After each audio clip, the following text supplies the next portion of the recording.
Hey guys, we are back with some more Pokemon Legends Arceus, and hopefully no technical difficulties, considering we had some pretty bad ones yesterday. But I'll try and do my best. So, yes, this will be probably the last episode of the Pokemon Home Living Dex series for now, until the DLC drops, obviously in December. But our goal is to get through to the end of this game as fast as possible because we're going to have to catch Enamorus. And that also includes catching the other 3 genies, which takes a lot of time, a lot of effort. So we're going to try and get through this as fast as possible. And the stream will not end until Enamorus is caught. That's just it. So hopefully we don't end up with the situation we had in Gala, where we ended up going overtime by quite a bit. So you can see our team. Most of them are members that we caught in the first region, but we do have a Baskia Legion on our team, which is pretty cool. Yeah, we've got our starter, and we also have this Graveler, which we could possibly evolve, but we need to, go and pick up a lot of lost and found items in order to do that. Does the Mystery Gift work anymore, I wonder? Probably, yeah, there's probably nothing here anymore. Yeah. And I can't even do it with this particular account. Alright. We just have to find all the random lost and found items. And continue on with the story.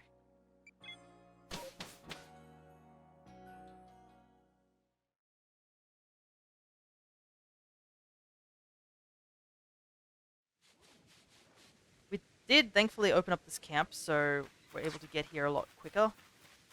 There are a couple of things we'll have to do. We also have to deal with the fact that we don't really have any upgrades to the village, at all. Because we haven't done any side quests.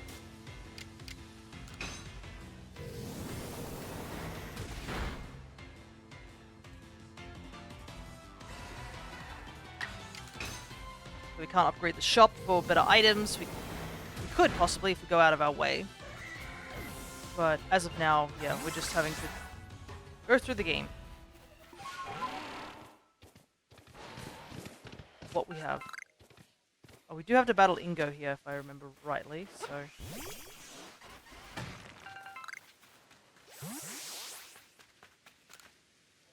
And then we'll be able to get access to Sneasler once we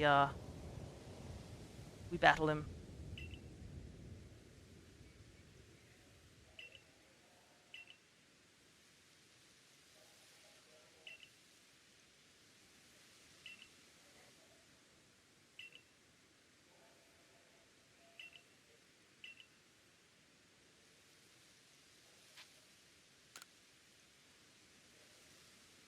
Okay, let's hope that this battle goes rather smoothly.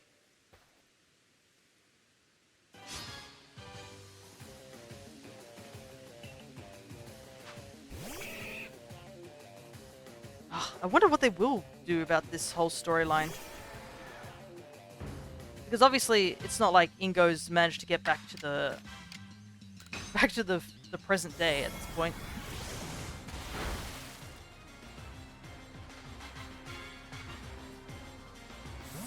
Oh, he's calling back his Mon. Makes sense. Two could play it at this game.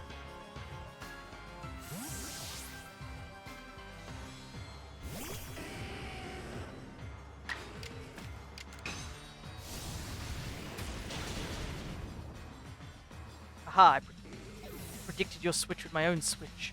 Also, this is, I think, the first time I've really seen Hisuian Typhlosion in battle.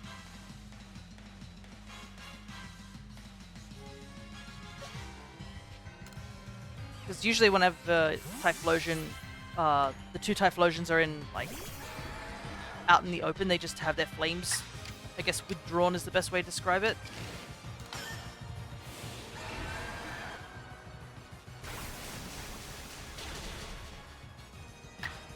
Wave crash! Let's do it! So much easier to deal with Gliscor when you've got a solid water type in the team.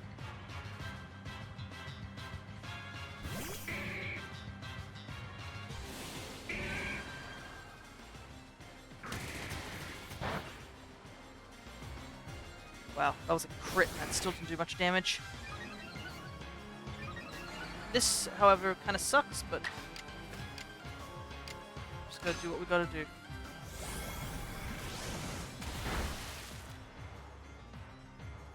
I feel like we've done more damage to ourselves than the Machoke has done to Masker Legion. Ghost typing is one hell of a drug.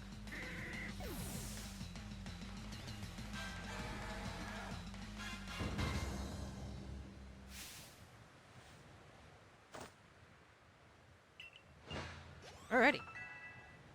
Get some good level ups on people. That's the downside of, I think, Legends Arceus, is that you don't get experience per Pokemon. You have to get it after you've defeated an entire team. We're covered in snow at the moment.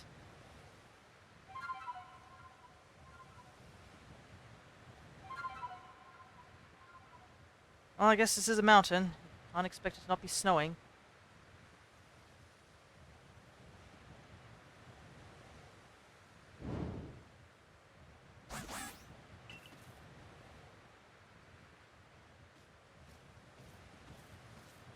Hello there. It will definitely make traversing so much easier for the time being. I think Sneasler and Braviary are like the ones I use the most. A little bit of Wordia, but yeah.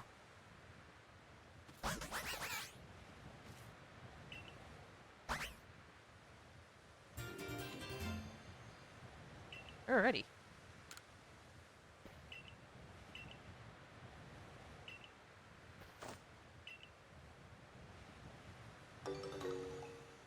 Ew. I also do like the whole in the bag thing. That's kind of funny. Alright. Is there any lost items around on the map at the moment? There is. I might go and grab them now. A little bit of a detour, but it might be worth it to get Graveler to evolve into Golem for that extra defense.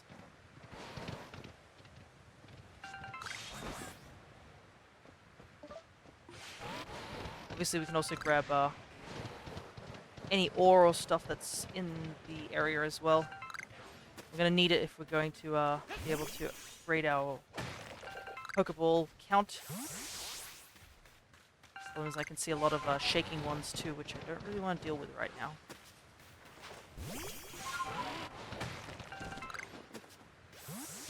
One iron chunks though, I'll take those.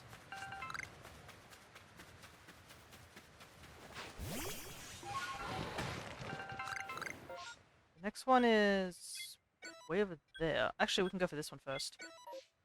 I don't know how much of this we need.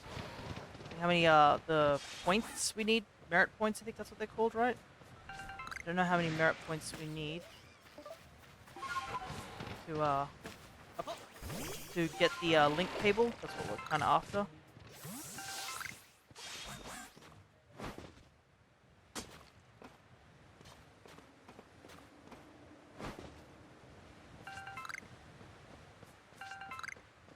Go. It does suck we still don't have Braviary at this point and such, but kind of just have to make do with. Especially, as much as Sneasler is great, without Braviary, Sneasler can be a bit hit or miss. Like, I can count a couple of times I have fallen off cliffs because of Sneasler. Because of just, like, not tracking to the fact that Sneasler should probably grab onto this cliff that I'm trying to descend from.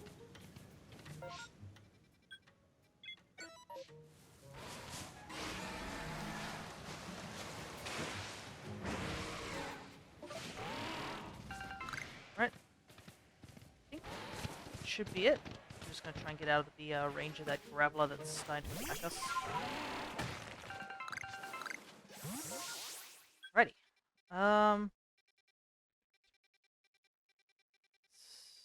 We could technically shortcut up. Just turn around and go up, right? And that crack is really visible at this point in the game. Yeah, you can see there's the Alpha one. The Alpha Golem, but we have our own Graveler. We don't need to catch an Alpha Golem. At least you can climb. IG better than nothing. That is true. I'm not complaining about the climbing. The descending is the hard part. Climbing, easy. coming back down from the mountain, not so easy.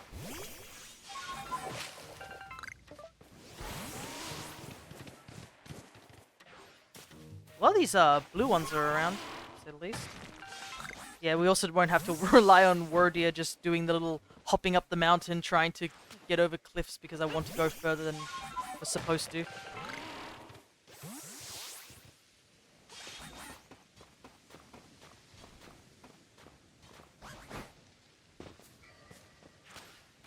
does kind of suck that we're going rather fast in this game.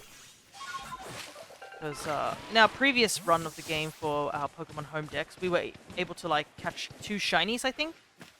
Just simply because we were taking our time a little bit more. But here we're just sort of rushing ahead, so unless like we by chance run into one, yeah, most likely we're just going to be charging forward. I do want to evolve Graveler before we do this fight, but... Oh, actually, it's a grass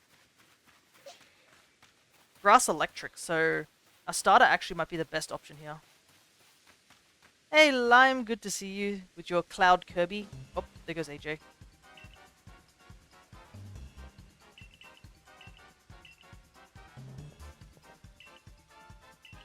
Ah, boy.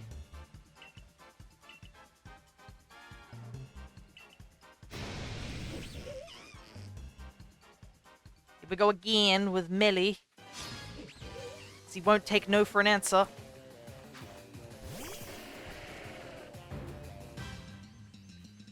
Worst bit is like it's 3 against 1.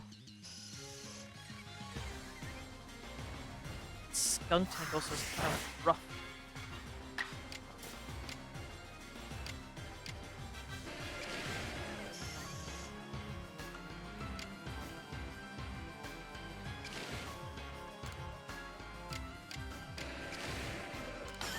Do a fast bulldoze. Because Sprite ain't bothered. Like, Melee is more just of an annoyance rather than like anything terribly serious.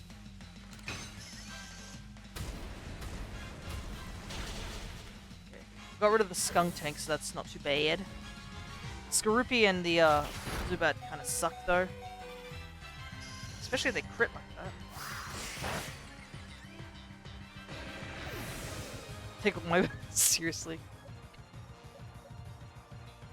As you should. It's important to take battles seriously.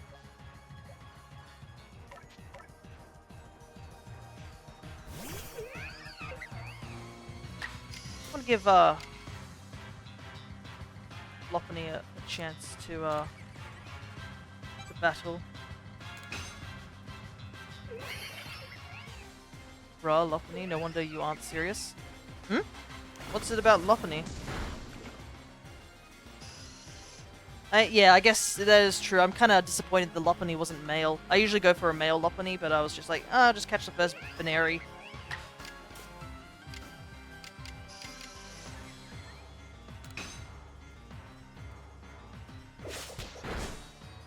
There we go. Yeah, it's female. It is a shame. Though Lopunny has helped me out quite a bit for my cute chum file. Over in Platinum, I have a male Lopunny that's just been catching all the mons. Alright, there we go. Yeah, I know Lopunny gets a lot of flack for its design, but I do like Lopunny.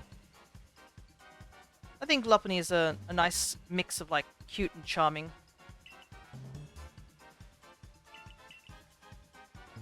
Someone who isn't being... come on, let me do the electrode. I've got to get to Enamorus. I haven't got time for this. I like how I look so skeptical, like...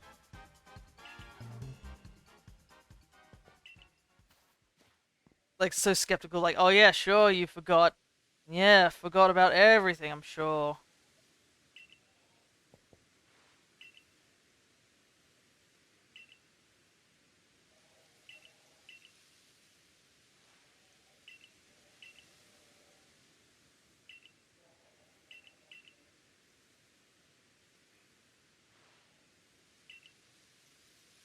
Ah, my goodness.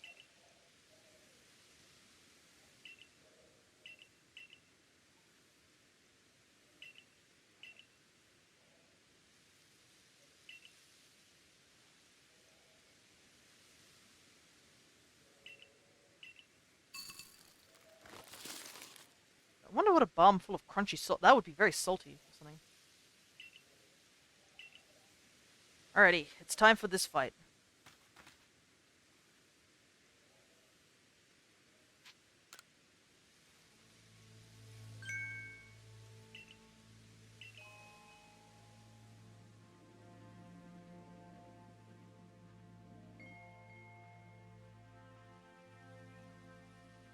The fight that a lot of people say is hard. I think it is difficult, but I wouldn't say it's super difficult.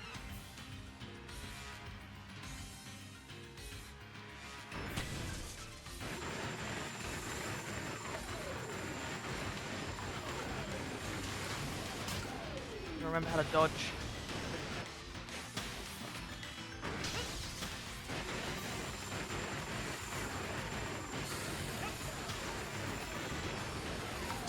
Ah. I'm getting so distracted. Okay, let me focus.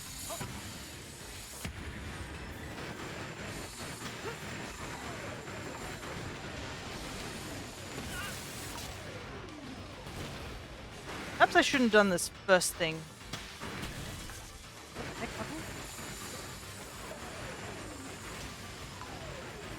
I'm not warmed up.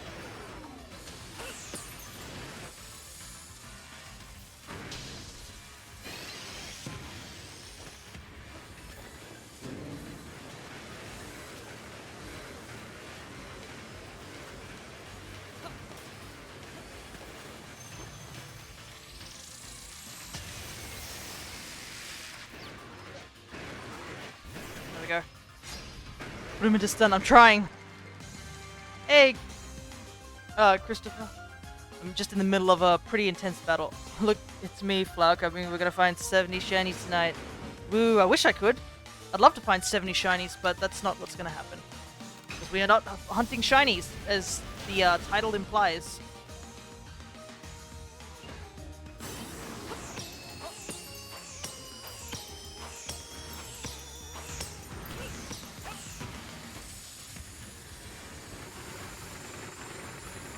We're just focusing on finding 2 Pokemon, and that's it.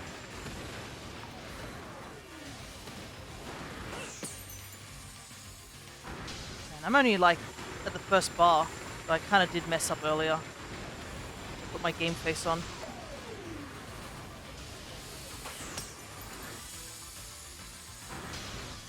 Focus.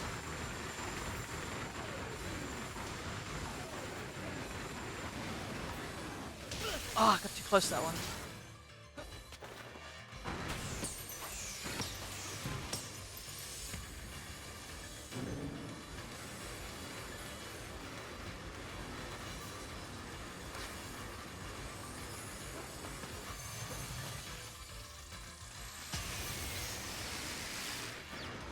There we go. How's your day been so far? Oh, it's been okay, but I mean, like, my day's only just started. I only just woke up. It's currently 10 o'clock in the morning. I get parried. Thankfully, Electrobe is not known for their defenses, so at least the battles can be done in like one turn.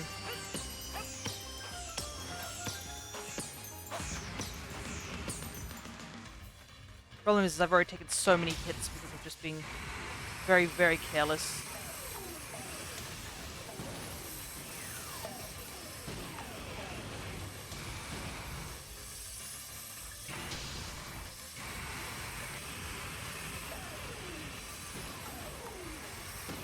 Gotta play it safe, unfortunately.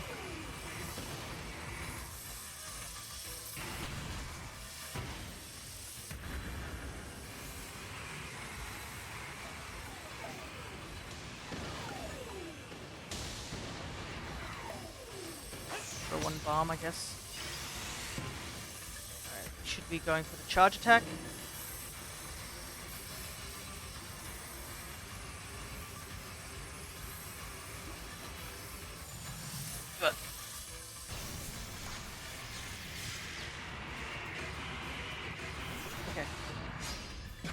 Hello there, Agreeable, whose name is spelled incorrectly. I am traveling the land of Twitch to find someone worthy of my follow. Interesting. Well, I'll let you know what I'm doing, and we'll see if that's the case. I'm currently doing a home living form dex, and I have only 4 Pokemon left. 2 of them are event Pokemon, and 2 of them are in this game. And our goal is to get those 2 Pokemon today. That's pretty much the only convincing I can really tell you. I play Nintendo games, we're doing a bit of Pokemon. Because we hit 150 followers, we're going to be doing an entire shiny hunting month, which will be 30 sessions of shiny hunting. So if you're interested in joining for that, that's something you could give a follow for, because you'll be able to, like, you know, join in and, like, at least know when I'll be doing this event. It will be next year, because it'll take some time to get ready for it and whatnot. Yeah, but if you have a Switch and you have Pokemon Scarlet and Violet, or you have Pokemon Sword and Shield, you're very much welcome to join. You can join if you have Legends Arceus, that's totally fine as well.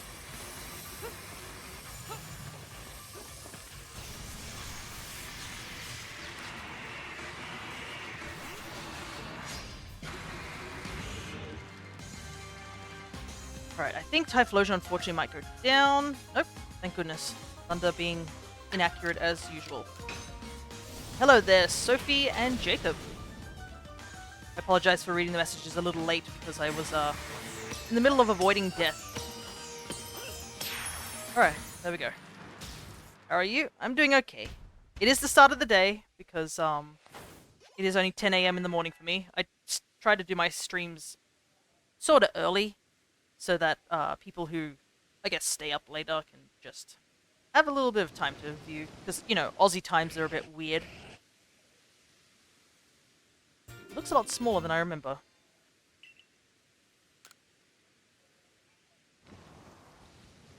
Alrighty. Honestly, at this point, Melly, I'm just doing this out of spite, not even out of goodwill. The yellow disc. Yeah. The square rock. Here you go. You have earned my trust. Here's a rock.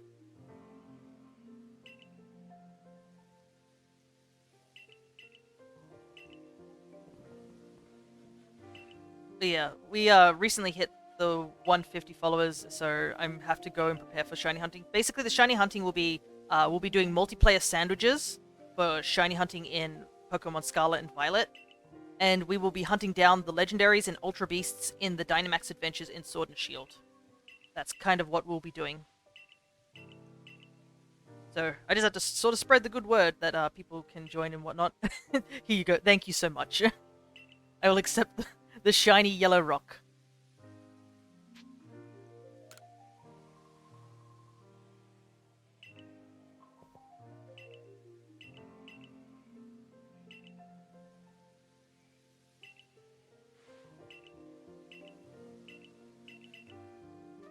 Didn't realize how tall Melly is. Really tall if you think about it. Then again, we might be just small fry.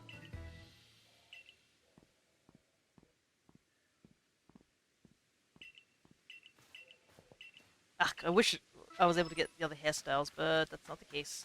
Alrighty. I don't think there's anything else we need to do in this area because we got all the lost and found stuff. I'll have to go check how much a link cable costs. So if we can get it. See flower. I'm not sure if that is referring to me. But you can always ask away anything. Right now, it's going to be a bit more of a chill moment here because we've just finished, like, a big boss battle. It was just because I was in the middle of a boss battle that I kind of messed up the first part, that I wasn't able to, like, check out everything that was happening. Some more apricorns, because we're going to need as many Pokeballs as possible. As much as the catch rate in this game is a lot higher than, like, any other game, still gotta do them.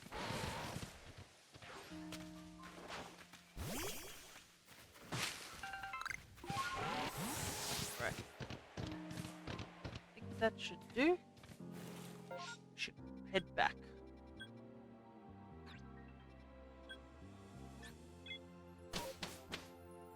I have Pokemon Home, so Yeah, that is true.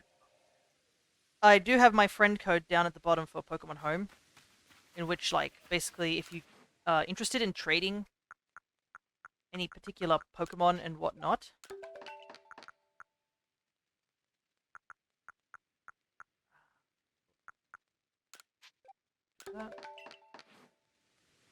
it will be available.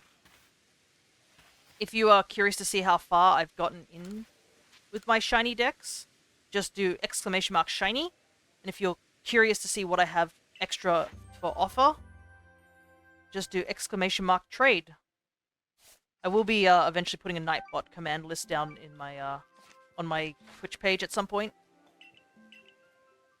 so that it's a little easier and I don't have to repeat myself multiple times when it comes to Nightbot. Because he is a bit of a newer addition to the channel. I think I only added him maybe like a couple of weeks ago, but he has been helping out.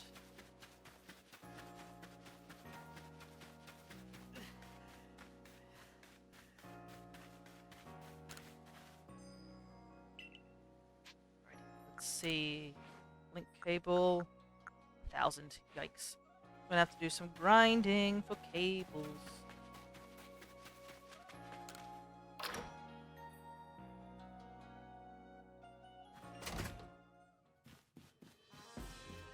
I don't think we're probably not going to go up another rank anytime soon. Pretty much this is our last rank importance, I think. 5 star is kind of where you need to be. Pokemon Home is the national dex in the Switch.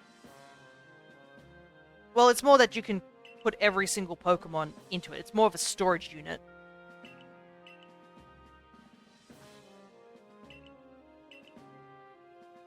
But yeah, I've been working on a home living form dex, which basically means getting every single Pokemon in Pokedex entry from Bulbasaur all the way to Ogerpon at the current moment, because we obviously have some more DLC mods on the way. And not only do I need to get from there to there, it's also including things like gender differences, form changes, so like all the Alcremies, all the Vivillon, all the Furfuro, all the Unknown, stuff like that, and also putting them in order.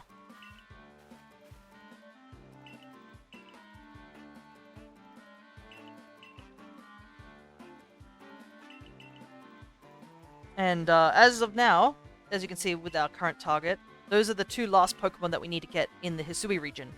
If you're curious to see like any of my previous playthroughs in trying to complete the home living decks, because I did have a good chunk of Pokemon already just in my older games and were able to like fill out most of it. I did do a little series where I went and caught a bunch of Pokemon on stream.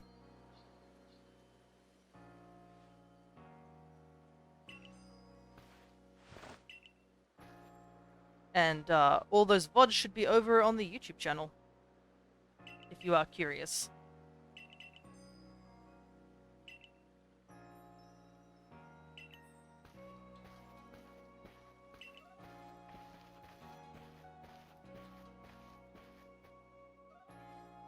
Alrighty. I think the only area we have left is the ice area, which is Avalugg.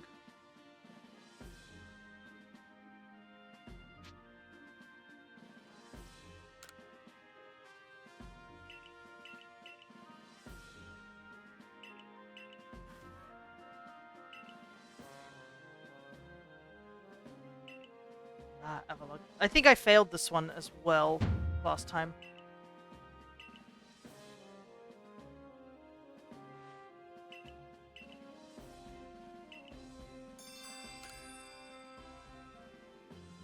So we also might need to do a little bit of level grinding. Not sure. Actually, fighting Avalugg isn't too difficult.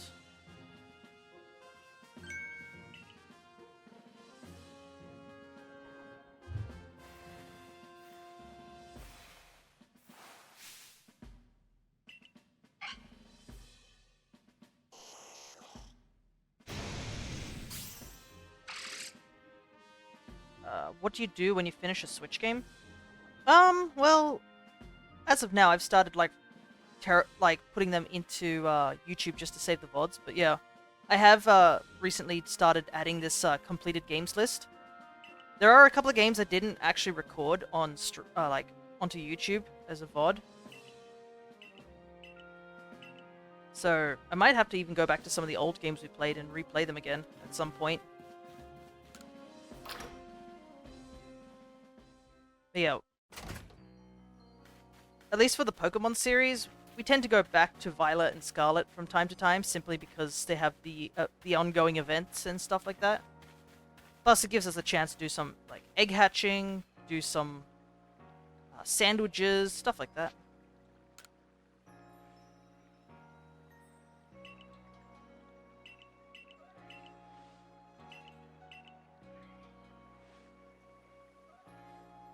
What do I do? Just make my own channel, just like a non-gender Pokemon thing. Ah, yes, I think I understand what you mean.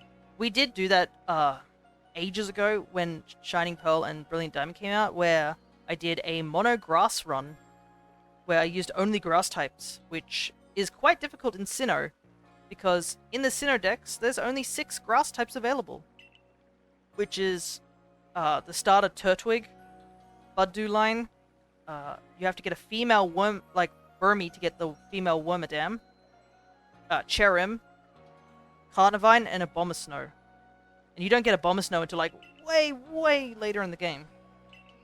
So it was a tough run, but it actually did have the benefit of witnessing Cynthia's team get completely swept by a Wormadam. That's the fun part.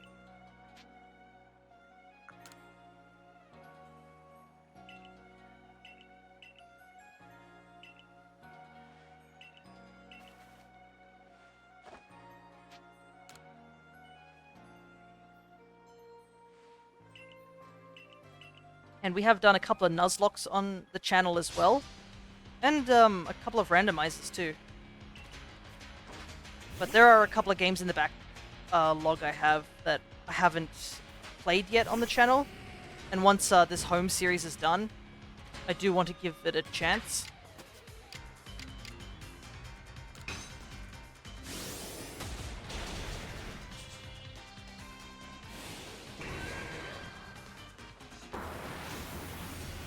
But I've definitely played a lot of Pokemon on this channel. Probably would be a good time to, like, give it a little bit of a rest.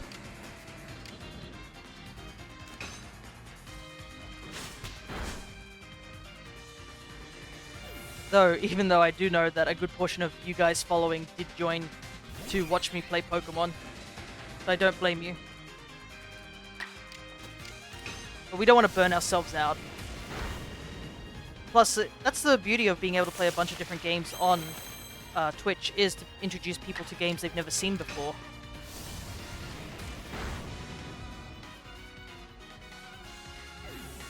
Plus, it gives me a chance to play some new games too. Because I just picked up Super Mario RPG, which I do plan on streaming. And it is a game that I have never played before, like the original or whatnot.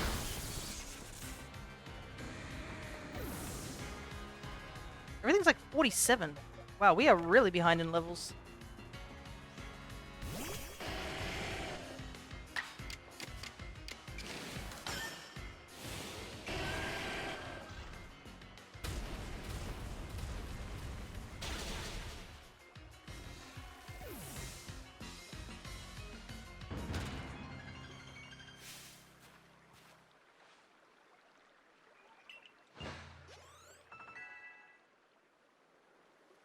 Everyone leveled up, unfortunately not Typhlosion because he got KO'd. At least in the Icelands we could catch a bunch of Pokemon and such, and that should help with the levels a little bit. But we could also go back to a different location to get all the lost and founds. Yeah, there are 3 in the Icelands at least. I think we'll just go to each of the previous areas and just tick them off, essentially.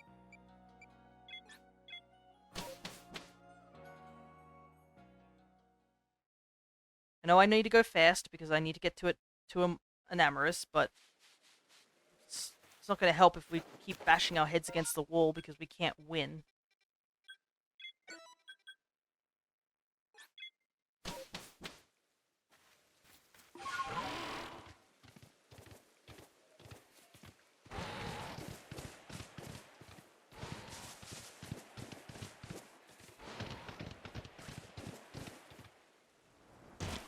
Ow. All damage in this game is kind of absurd.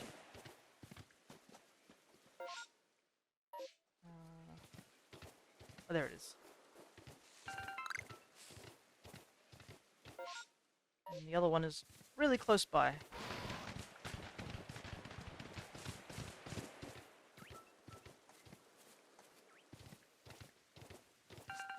It is a good thing that they made it that the satchels are still available to look for, even when you're not having online or anything like that. Don't waste the opportunity for items.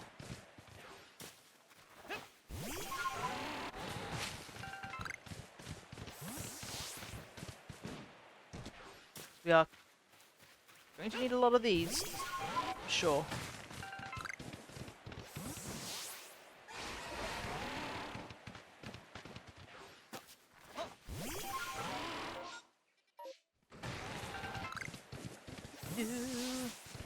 Chugging along. That's an Eevee. We did catch an Eevee in our other playthrough of this game when we were doing our home challenge, so... Unfortunately, don't need an Eevee this time around.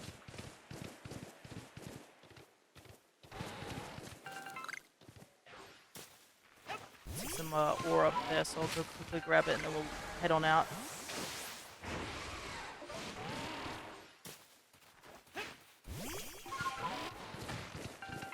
But yeah, hopefully there's no audio issues today, because like I was pretty like shocked to hear like how badly the audio went right near the middle of the stream. Unfortunately, I don't think anyone alerted me to it, so I was trying to record a highlight for all the shinies we managed to capture, and just to hear like the capture for the sandy gas be completely just all jumbled and all the sound being all over the place, I was just like, oof. Yeah, that's kind of rough.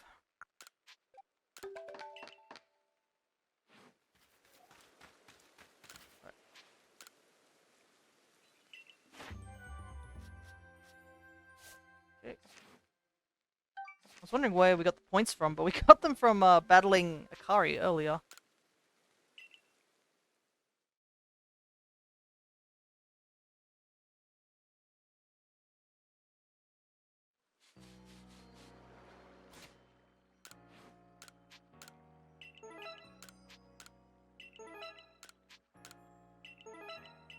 Alright, halfway there.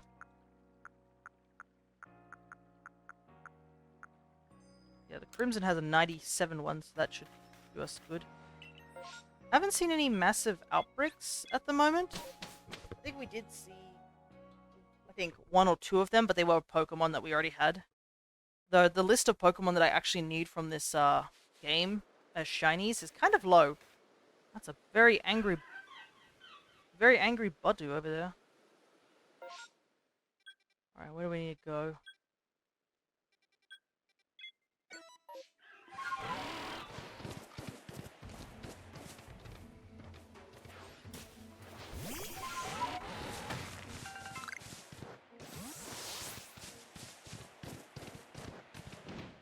No, the Iron Chunk!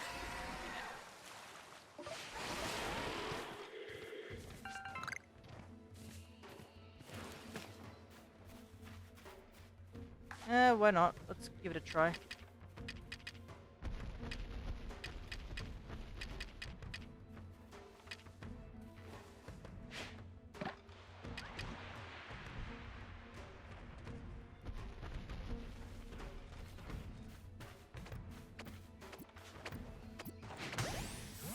I guess some good experience points if we do catch him.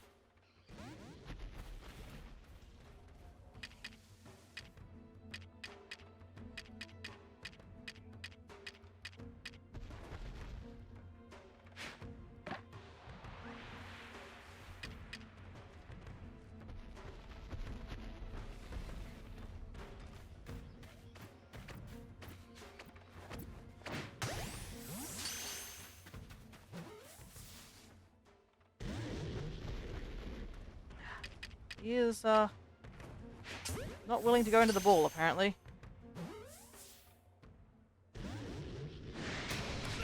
Alright, fine.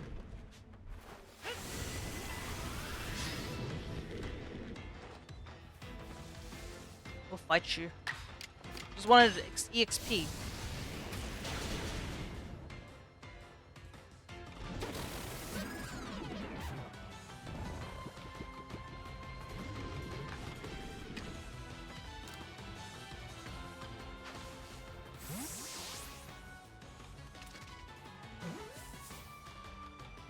Alright, there we go.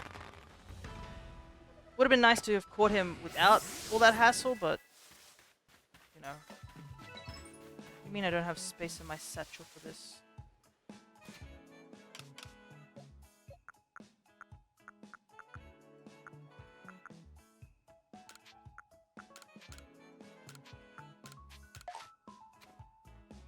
I don't have the room to, like, upgrade my bag. No! Yeah, you can have this. Dust.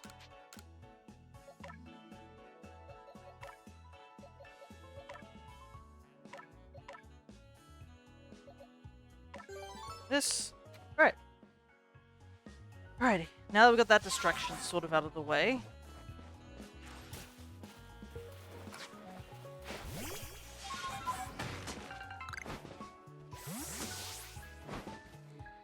We'll get the bags like we were supposed to.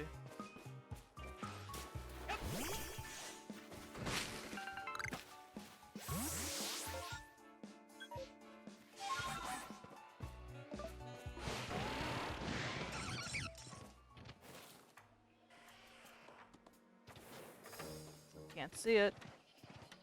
It's bad. Should be here, right? Zoom in, please.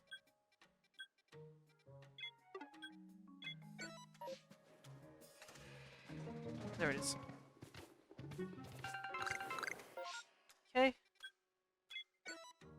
Forgot that, like, it's not totally accurate if you, use it on the zoomed out map.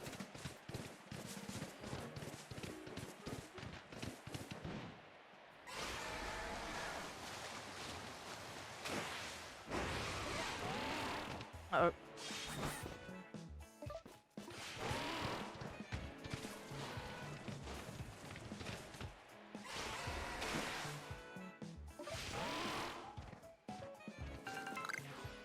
Satchel done. The last one I think is in just a really awkward location. Yeah, it's all the way up here. Thankfully we can warp to the Diamond Settlement, but we don't have any other warp camps at the moment.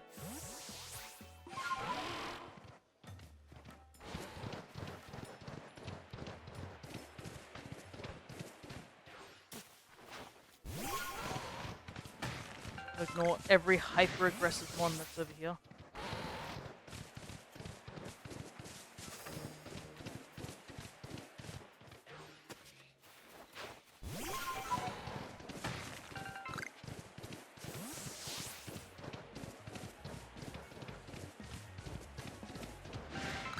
Yep, got it.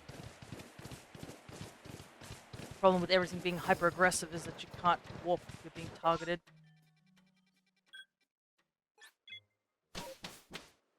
Whew, okay. I know this isn't the most riveting of gameplay, but I gotta do this to get our boy to evolve. He's almost there. Also, while we're back here, we can also empty out our bag, apparently, because we just don't have room. For some reason.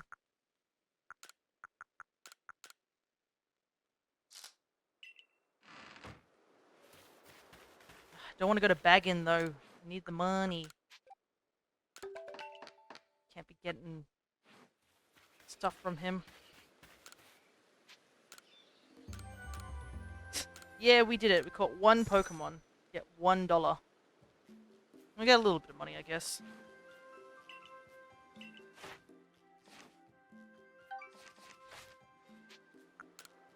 Right.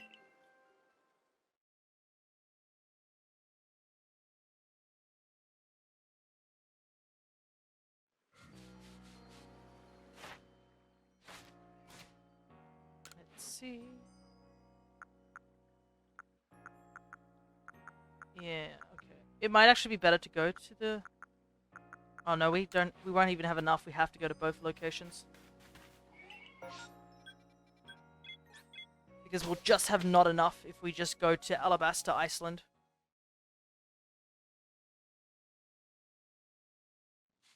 As much as I want to go there, it's probably best we try and get levels and stuff like that. I mean, we fought Akari and her Pikachu's like level what? 47 or something?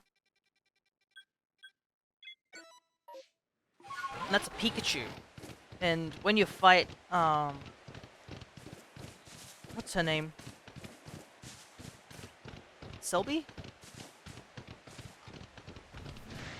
Oh, dang it. So I could run by him without activating that. When you have to fight her, she fights you with like, what, 3 fully evolved Pokemon? All at once. So it might be good for us to at least be a little ready for that.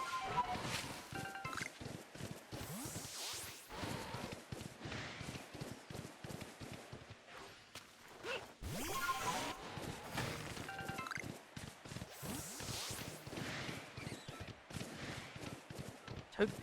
A couple of them actually. Rarely ever see them around here. Heard an attack coming at me though, let's see.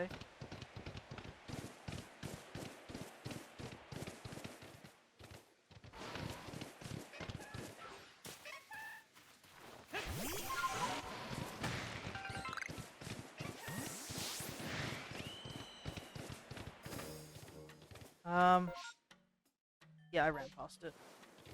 Couldn't see the number anymore, so I was wondering what was going on. Just so many angry birds here. Okay. Can't walk, being attacked.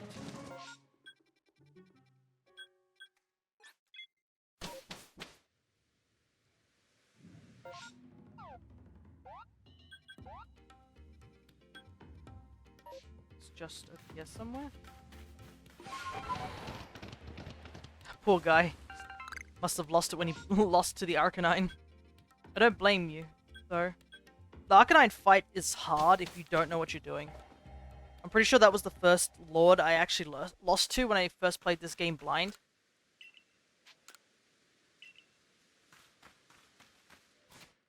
Just because I didn't realize you could sort of tank through the fire. Like, you could sacrifice getting hit a little bit and just run through the fire towards him. Or if you can angle him in a certain way that he doesn't cross over to the other side to do his charge attack, where he like has those 5 orbs. That's another thing too. Right. Seriously, not a single outbreak.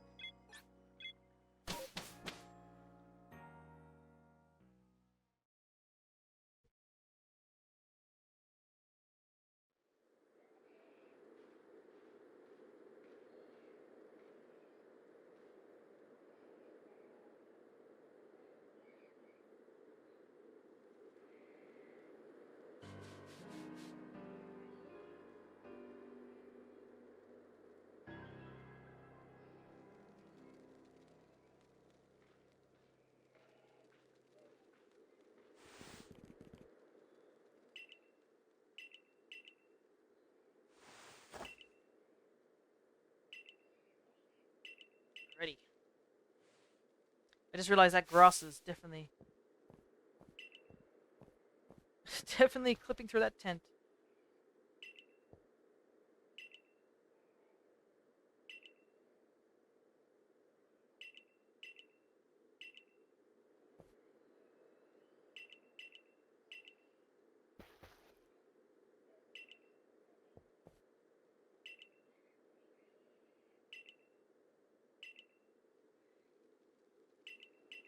Yeah, it does.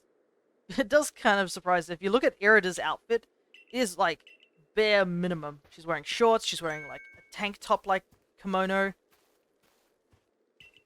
No gloves. No like. I guess they're sandals, not really shoes. And she says this is warm.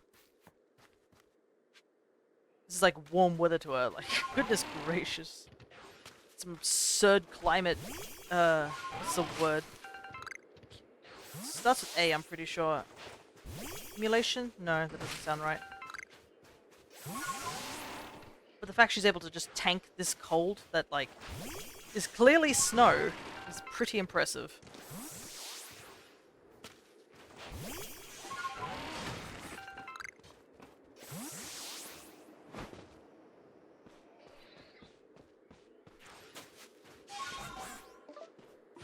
Off we go. Actually, I forgot to check where the bags are, because we do need them. Oh, far out. One is way up here. Well, I mean, we have to go there eventually, but... We only need 50 points, so probably best to grab these two, leave, and then come back.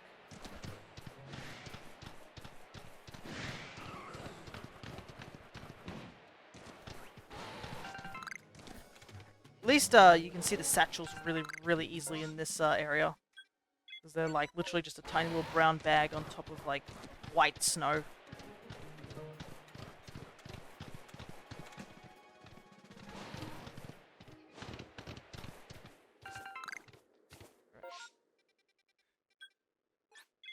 There we go. And now we just head straight back out.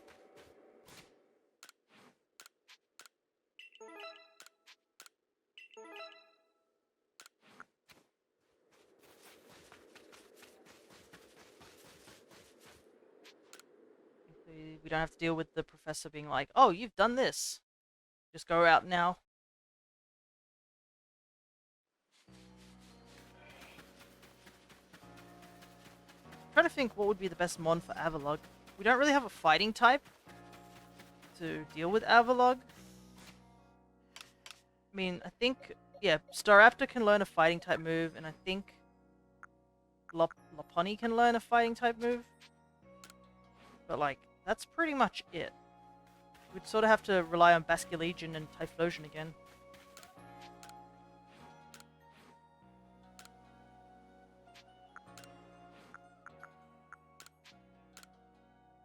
It does kind of suck we have to buy the link cable, but, like, we legit don't have any other way unless we sit and wait for a time distortion, which I'm not going to do.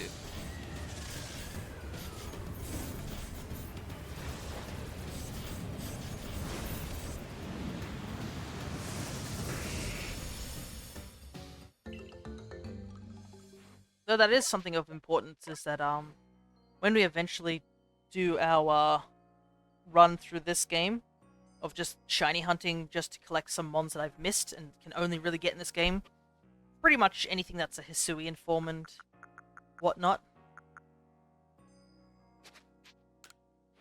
It's going to be difficult to get some of the other ones, because there are some that are locked literally to those time-space phenomenons. Which is going to make it kind of difficult to get our hands on those.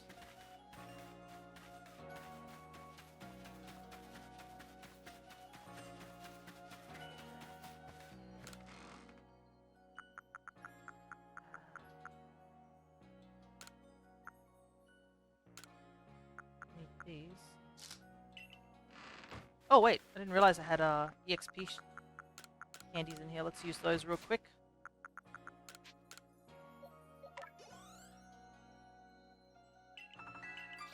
Wow, that gave us a lot of EXP.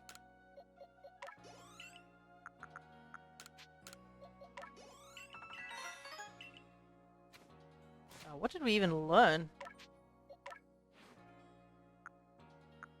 Double Edge, maybe? Learn Zen Headbutt, too. I think what we got is good enough.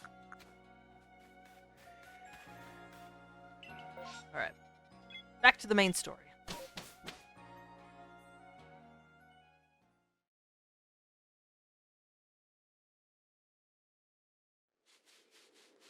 I gotta say, today is a bit of an odd day for me, because it doesn't feel like a Monday for me. I know it is a Monday, at least, but the issue is that I basically streamed 3 days in a row.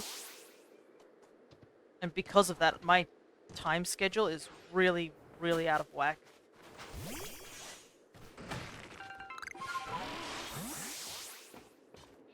Like, I think even my mum was like, "You're streaming again?" And I was like, "Yeah, This is when I usually stream. The other days were the unusual ones.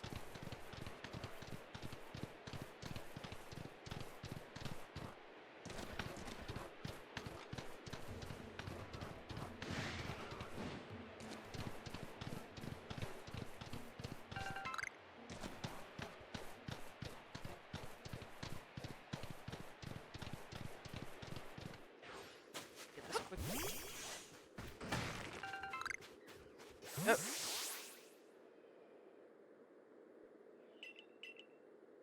I realized that like that symbol on his like chest is most likely chest hair. I assume it's chest hair because it looks the same as the ones around his things, unless it's a painted symbol. Which I don't know what's worse. If it's a painted symbol, I guess that's kind of odd. But if it's chest hair, that's even weirder. So maybe it is just painted. But that would mean those weird marks on these things are also painted. It looks painted. I'm going to assume it's painted.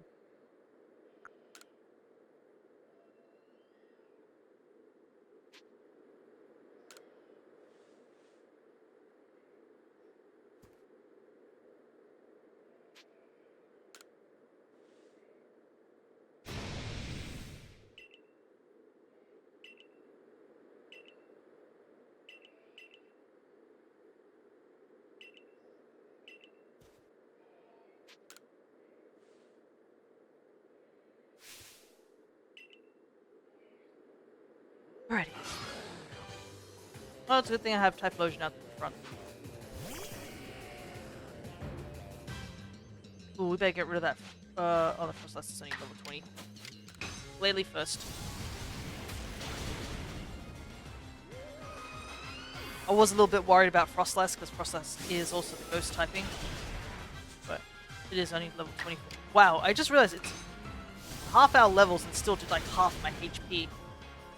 Well, it's gone now, so that's all that matters.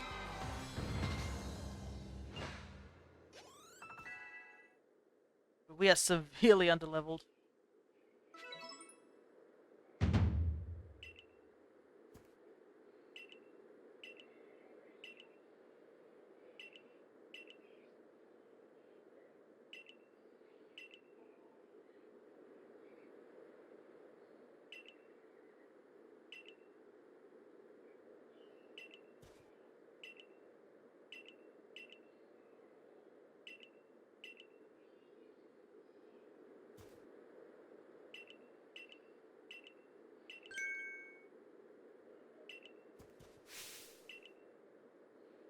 Yes, she is.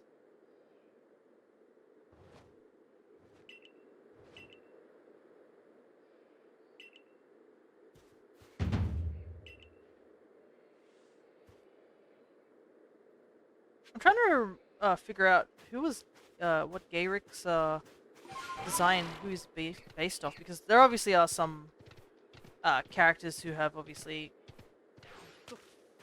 I guess, descendants who are from the main games, but I don't remember what Gayric's one looks like. It looks sort of familiar, but at the same time it isn't, so I can't remember. Oh, it might be the Ice Gym leader over in X and Y. That might be it.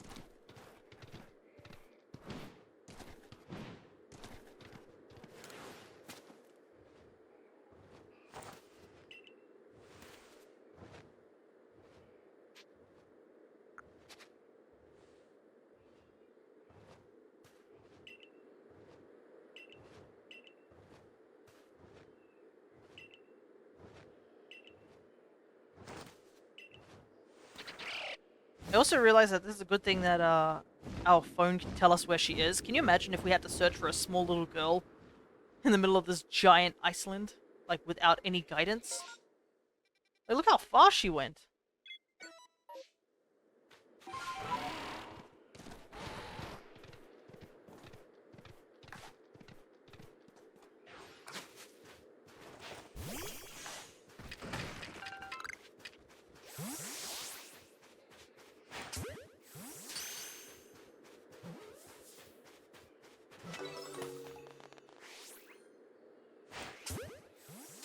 Let's do a little bit of catching to level up everyone.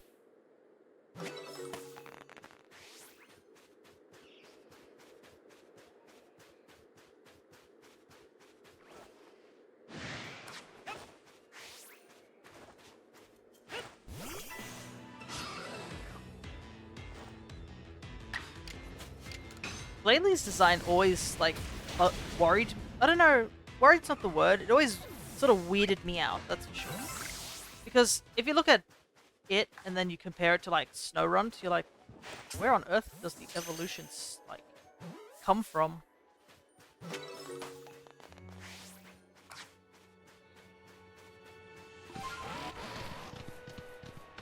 Makes no sense how Snorunt turns into a giant face, to say the very least. Ah, dang it! They're so dang aggressive.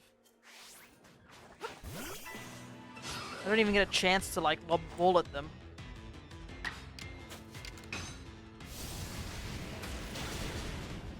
Oh, this one lived. I might be able to catch this one.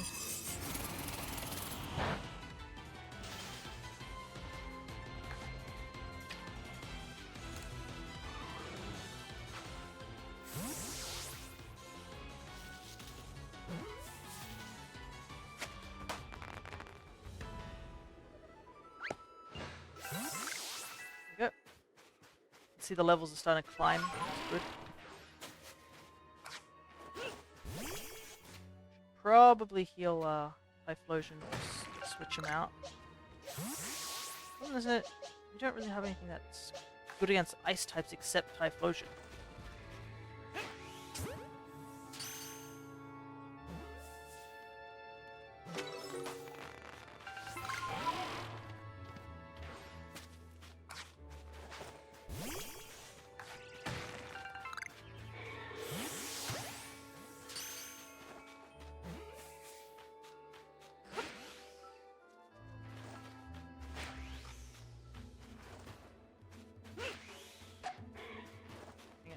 Far away.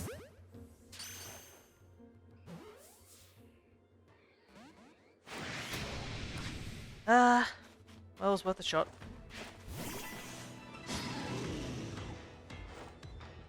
Oh, he's level 62. That's kind of rough. I thought he was going to be in the 50s, not 60s.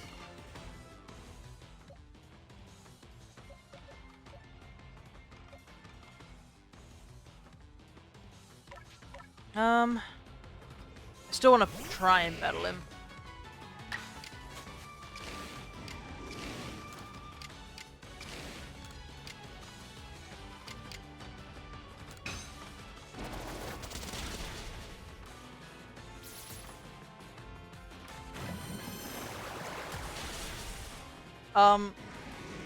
Can anyone explain to me why Glalie just casually knows Water Pulse? Does Glalie normally learn Water Pulse, or is this just a new thing here?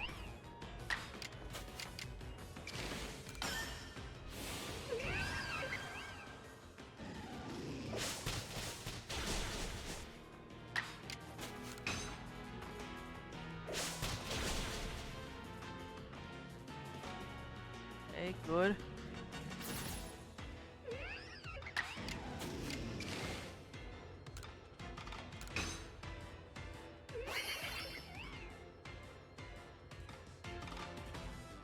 Good. Might actually be able to win this.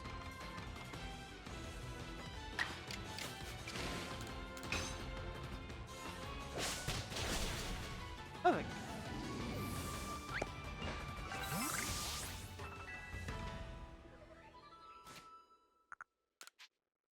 Fortunately, not everyone got a level up, but...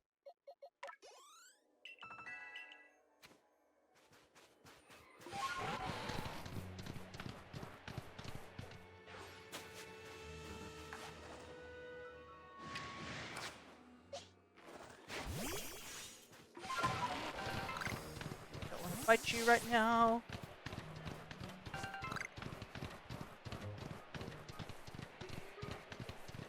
Might head back to base camp real quick to heal up.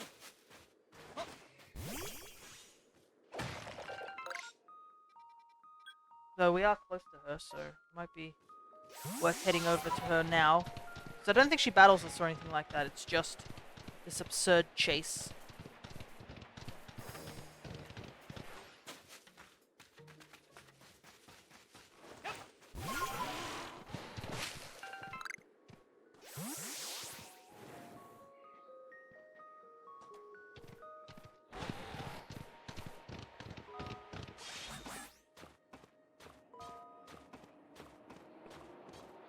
see all the will-o-wisps that I'm refusing to collect this time around. Still remember having to do that off stream. Collecting all the wisps in the Crimson Mireland was rough. I couldn't find this one wisp, and I just kept spinning around.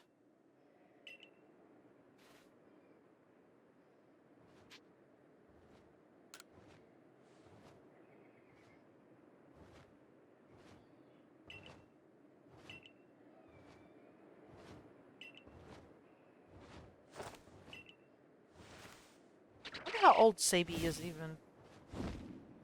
She looks quite young, like a child, sort of young. You never know. I mean, we've had Poppy in over in Scarlet and Violet. She can use like really strong Pokemon, so I guess you can't count her out.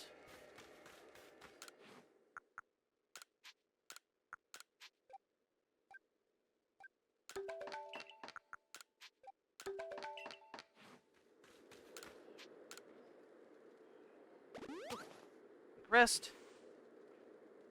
We are an hour at this point. Gotta go get going.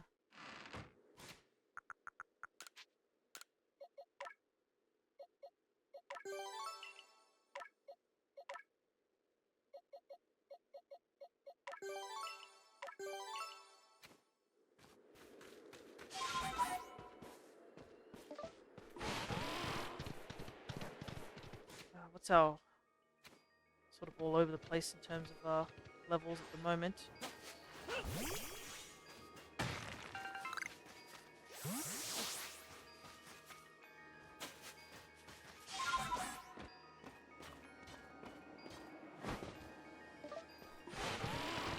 Off we go.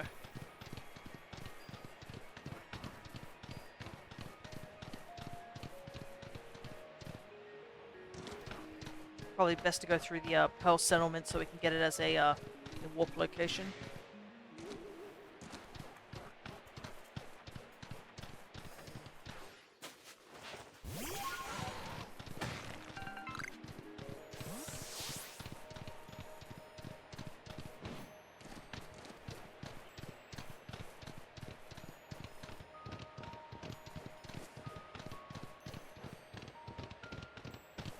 Ooh, shiny ore. Pick that up real quick.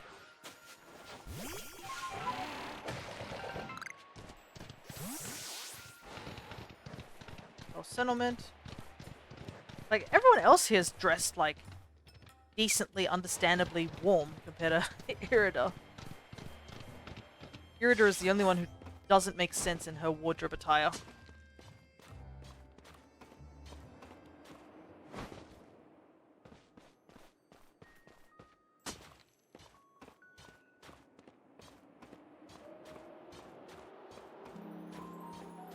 Do puzzles here. Hopefully things will be a little bit better than last time, because but unfortunately this part was also a part where I just remember during our home playthrough where things kind of went a bit weird. Not in terms of the games, but just during the actual stream, where somebody came in and was just being very harassing, I guess.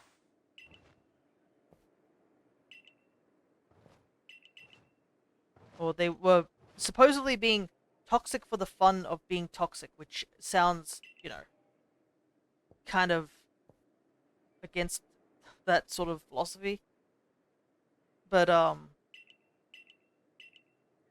yeah, they basically just spent a huge amount of time, I think it was at least 10 minutes, of just trying to see how many words they could put in my auto mod before it got banned, sort of thing.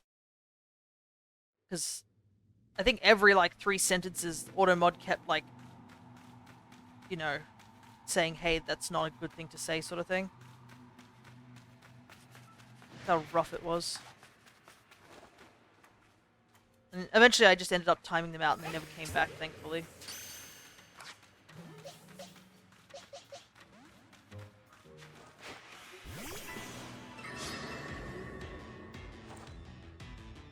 Everything here is in the 50s.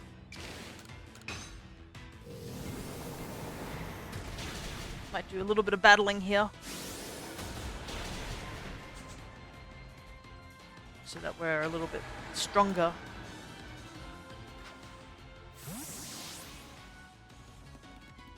Hey Goblin, good to see you. Finally got to the part in my comic where I can start drawing. Currently I need to learn dog anatomy better, lol. Then I can make the first page. Yeah. Understand that feeling where you like, you really want to draw something, but you're like, I have no idea how this thing looks like. Like in your head, you're like, yeah, I know what that looks like, sort of thing. But then when you like start putting it on paper, you're like, yeah, that's not what it looks like.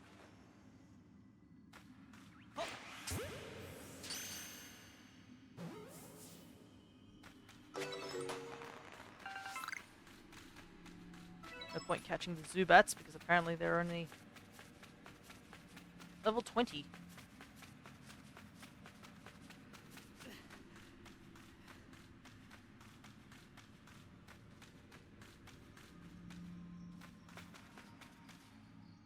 Is that rock? Yep. Rock, steel, ice.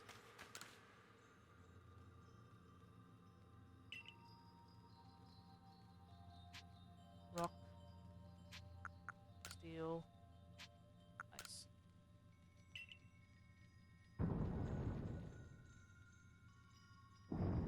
Perfect.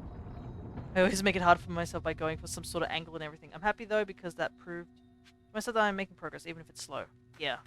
Any progress is good progress, I would say.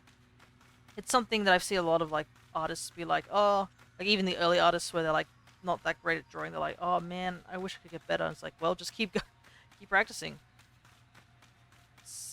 Rock, steel.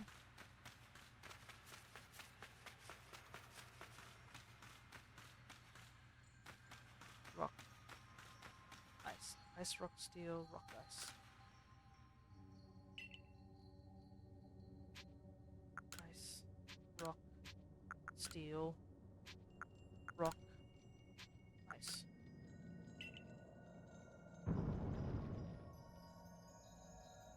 The planning and practice will pay off in the end. It certainly will. And plus, it's not like people are born artistic geniuses either.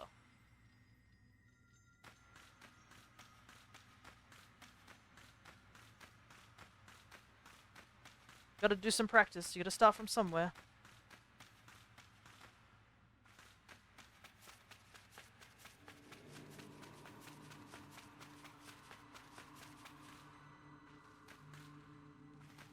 Steel, ice, rock. Steel, ice, rock. I'm gonna forget this for sure. Steel, ice, rock, ice. You know what? I can easily do this. Steel, ice, rock, ice. Just type it in the chat so I can remember it. Steel, rock.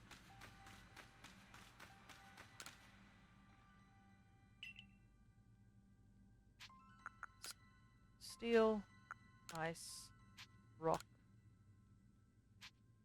ice. Steel, rock.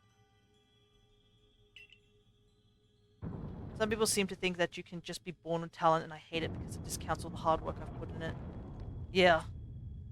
I do understand there are some people who are super talented just in general, but like,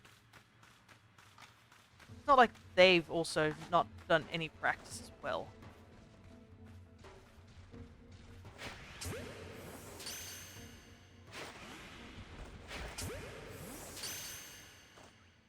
Wow, that did not capture.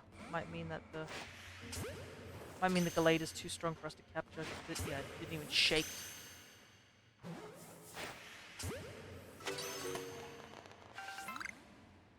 Yeah. Ah, boy. What level are you?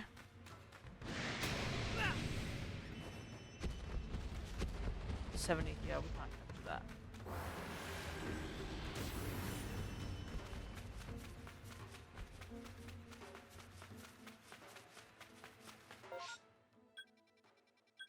Alright, I think we need to go back and do some level grinding before we can continue on.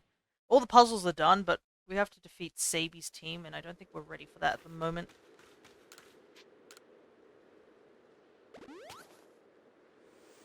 seems like my neighbor's kid is doing the ritual of crying, because I feel like every single day that kid does nothing but cry.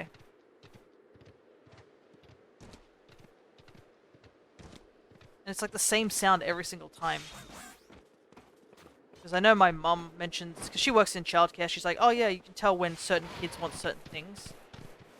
You know, usually like, oh, this kid's cry means this, or this kid's cry means that. Like, the fact I hear the exact same sound every single day, I'm just like, yeah, this kid is just doing the same thing over and over again. Nothing is changing. I mean, as a rule, anytime you watch an animation or read a comic, every second you put into reading is at least hours of their work. Oh yeah, definitely. Like, heck. Who knows how many times they've probably gone over a page over and over again. And recently, actually, you bring up a interesting point. Recently I watched a video which was done by Sakurai, the guy who basically does Smash and everything like that.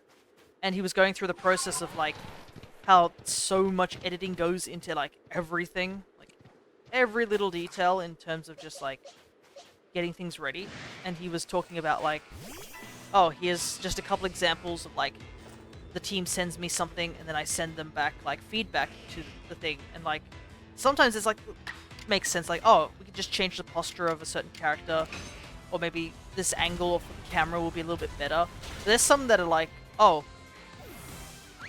the lighting is not correct for this one specific tiny little thing that you wouldn't really notice, but it's important that we get that fixed so it still works all good. Stuff like that. And this is not just for, like, the game itself. This is also for, like, trailers and stuff like that. A lot of effort goes into, like, all that stuff as well. And he only talked about, like, what, the DLC fighters, like, a couple of them from only up to, like, I think he talked about Steve, Sephiroth, Kazuya, Pyra and Mithra, and just a couple of other tiny little bits and pieces. Menus and stuff like that. Like, it's nuts that you could make a video that lasted quite a while, and it was only for just those characters. And this is not, like, counting for any other trailers that were, like, you know, out there and stuff like that. It doesn't count for the previous DLC characters.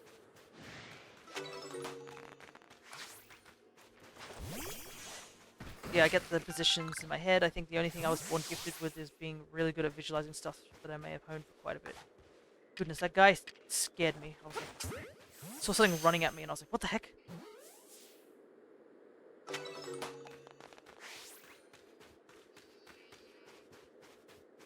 Apparently I'm good at drawing cute stuff. That's what I've been told. But it's also a curse because I can't draw anything scary. I'm like, no, I want to draw scary stuff. I can't draw scary stuff.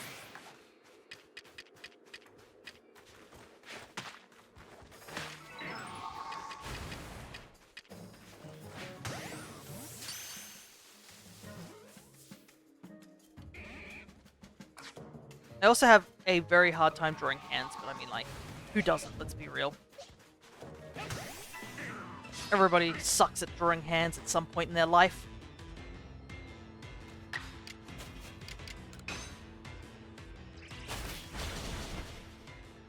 When I draw, I know how it's supposed to look in the end, I just don't know how to get there.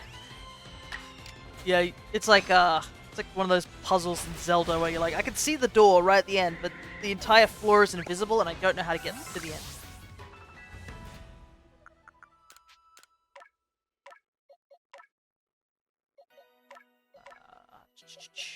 Oh god, I just realized this Luxray is 0 effort points in all stats. That's rough.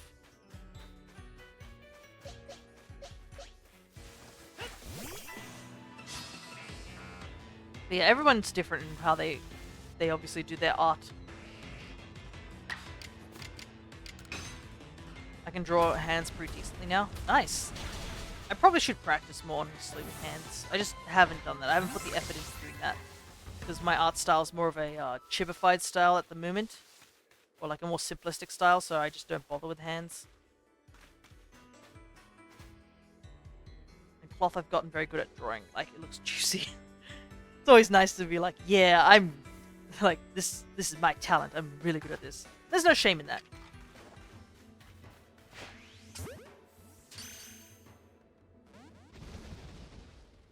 That didn't shake, did it? Yeah.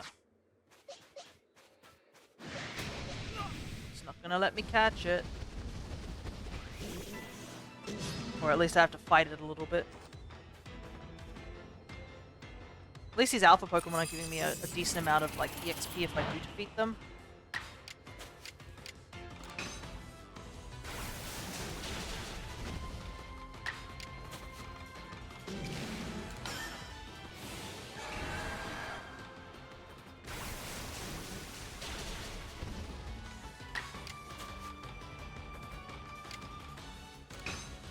Wait, fresh.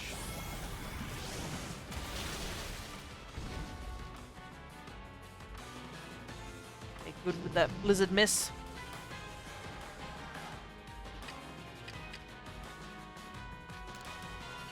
It shows, to show it off, I like to draw snowboarders and baggy clothing a lot. Oh yeah. Baggy clothing is certainly a art style as well. Now!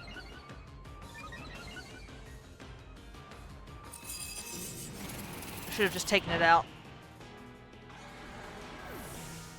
What a surprise, Hisuian Samurott is the next mighty raid.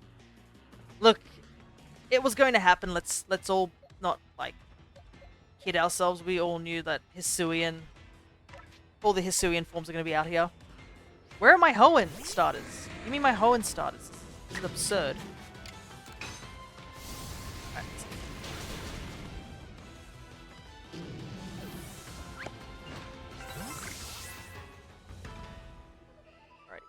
Go.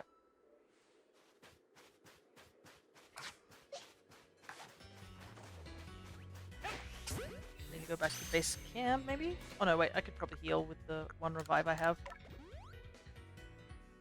Though some people are starting to say you must be avoiding drawing anatomy, and I swear there's no way to win with these people. Before it was, you draw skin-tight clothing to avoid drawing cloth, and now you draw a bag and clothing to avoid anatomy. Yeah. People will complain for the sake of complaining. That's just the truth. You cannot please everyone. You can try, you certainly can, but yeah. It's just a non-winning battle. There are some people who just exist on the internet, I think, simply to complain. And I can't imagine living in that sort of lifestyle. You'd be such a cynical person, just constantly complaining.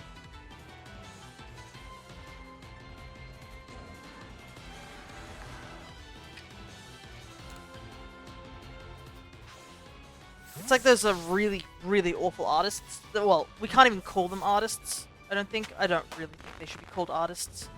You know, the ones where they see a person draw their favorite character or something like that, and then they're like, oh, you didn't draw this character's skin color right. Let me fix it for you. Ugh, I hate that phrase. There's no fixing art. The only way you can fix art is if you get a really old art and restore it by using, like, chemicals. Not, like, recoloring it. That's not fixing art. Last time we saw fixing art, there was, like... Oh, I saw so many of those things recently, and I was just like, God, people just can't leave other people alone, can they? And it's not like they redrew the character or something like that. They just literally got the artist's, like, character and just recolored them and, like, yeah, there you go. And you're just like, why? Why would you go out of your way to do that? Last time someone did that in an art server, I was like, okay, then show me your own work, and they left the server, lol. Yeah, that's often a thing, is the reason, is that they just don't want to admit that they somewhat are jealous of your art, your artistic abilities.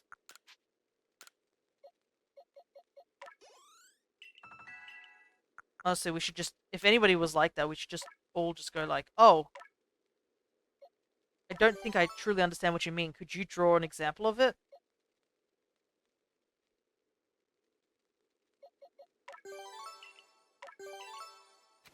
But yeah, it's best to sort of, not really ignore it, but just like, don't get too worked up from it.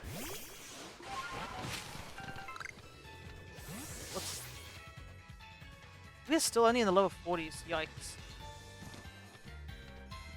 I'm not getting enough levels.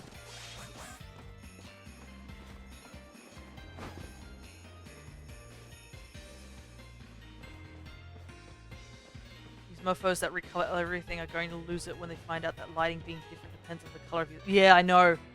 I've seen those type of things where they're just like, oh, you do realize lighting is a thing.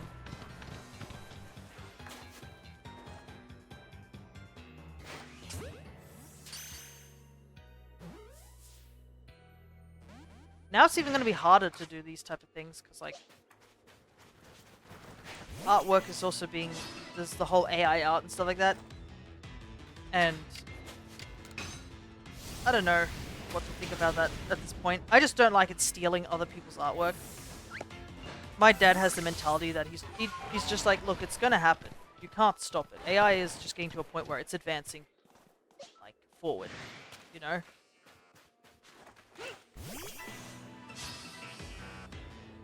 Like, there's no stopping it at this point. We've gotten to a point where it's just going to keep going. And that we should accept that it's going to be a thing. There's no point closing our eyes to it. But I'm like, I just don't like how there are people out there who are using AI art as a means to, like, try and secure themselves, like, a position of jobs. Like that one dude who was like, oh yeah, I can use AI art. I can be faster than 10 of your artists. Can you hire me?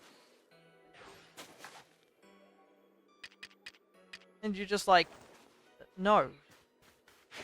Like, what are you thinking? My art style is actually really hard to replicate with AI.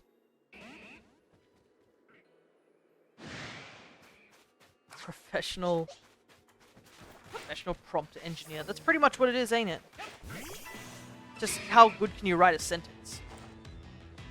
You're also making it harder for everyone else.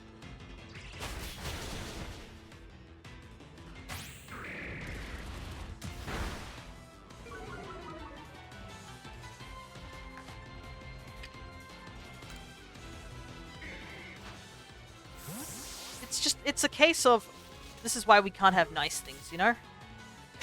We always think, okay, we can do something nice, have fun, enjoy art and stuff like that, and then some person comes out and it's like, haha, lol, I've got this thing that basically makes it useless for you guys to do art anymore.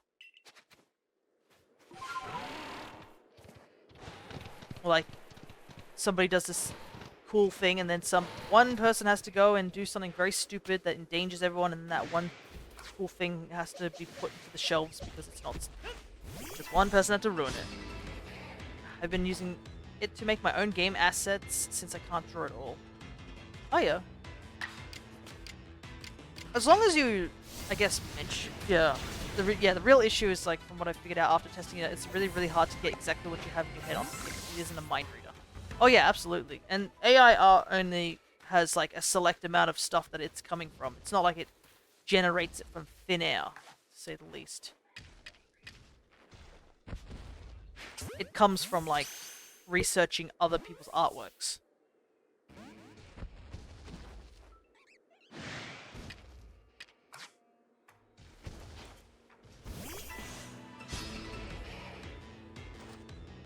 But yeah, I know how you sort of feel, Blub. Because there's somebody at my work who's in a similar boat, I think, to you, where he says that he mentioned that he has, I think it's either a friend or a brother, who basically is a really good programmer and stuff in game design, but he can't draw at all. So that's kind of where he's sort of stuck, where he's stuck in this situation where he's got a cool game idea, but he can't bring it to life because he doesn't have the artistic skill to, you know, make it a reality. And I'm in the opposite park where I can draw and I have a lot of ideas, but I can't program to save my life, sort of thing.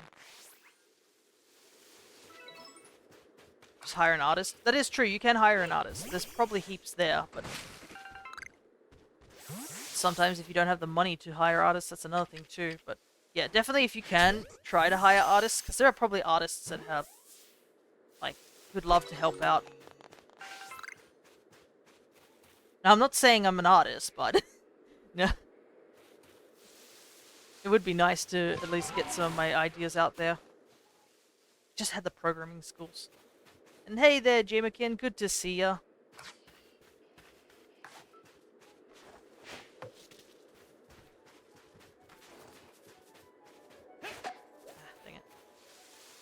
just that implies having money. Yeah, pretty much. Money makes the world go round, as they say.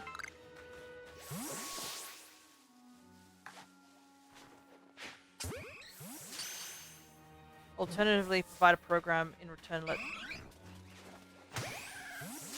Evie, give me a sec. I'll read that. Ah, dang it! Really? What are we playing? We are playing Pokemon Legends Arceus.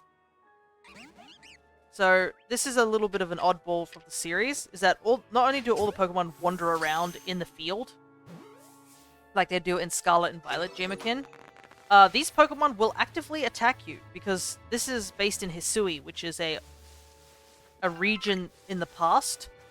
You know, there's time travel shenanigans. Well, that I can't really explain right now. But yeah, some Pokemon will go out of their way to attack you, and you can, aka, get KO'd or essentially die and lose a bunch of your items on the way. Some Pokemon aren't aggressive, but you can see here how this Apom here has aggroed on me. So he is actually going to attack me.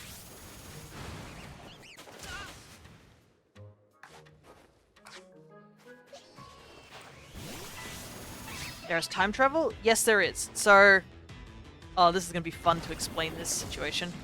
So, at the beginning of the game, the god of all Pokemon contacts you and says that he wants you to go back in time in order to seek out all Pokemon. Another reason he is also sending you back in time is there is somebody who's messing around with the other legendary deities, and he needs somebody who's strong enough to be able to deal with this other person, which you'll see eventually because we're trying to get to that point in the game. So you get sent back in time to a time of to a place called Hisui, which will later be known as the Sinnoh region. And you, being a person who's come from the modern time and can throw Pokeballs fine, you're not scared of Pokemon, seen as a very valuable asset because of your bravery and your ability to throw Pokeballs very well. And the Professor Lavington, this region, he is researching Pokemon because nobody knows much about Pokemon. Like, a good portion of people think Pokemon are incredibly dangerous creatures that will kill, destroy, harm, and all that sort of thing. Like, there are some people who are afraid of, like, the smallest of Pokemon. Like, things like these, like, little Snubble Swinubs that are just on the ground here.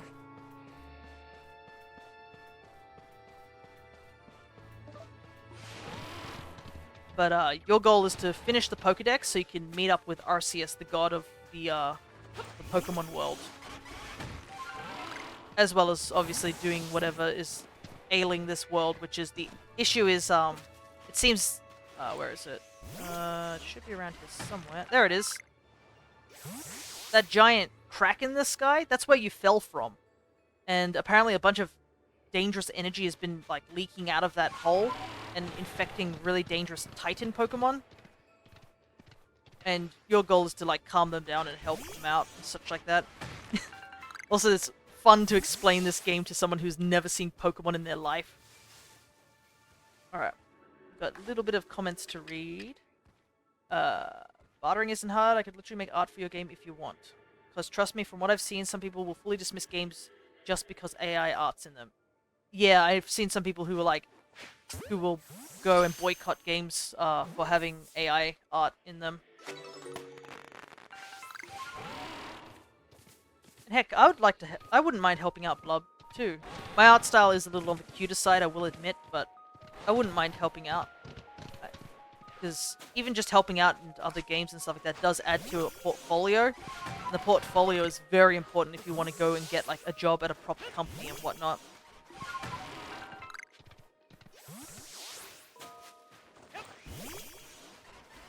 Oh, there's something in there.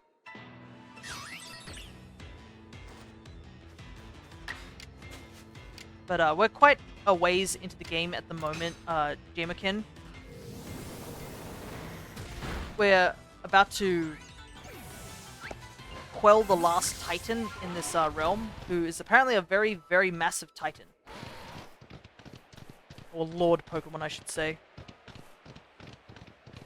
he's so big that it's like just a giant boss arena, essentially.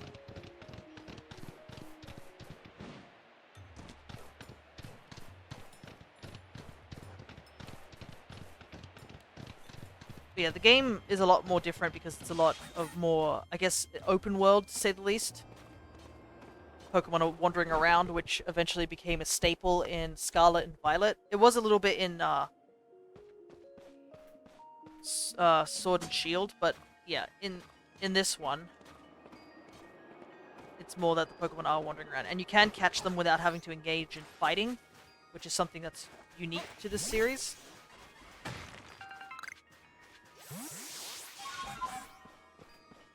Because it definitely helps too, because sometimes you just want to catch strong Pokemon to just give your team a bit of EXP.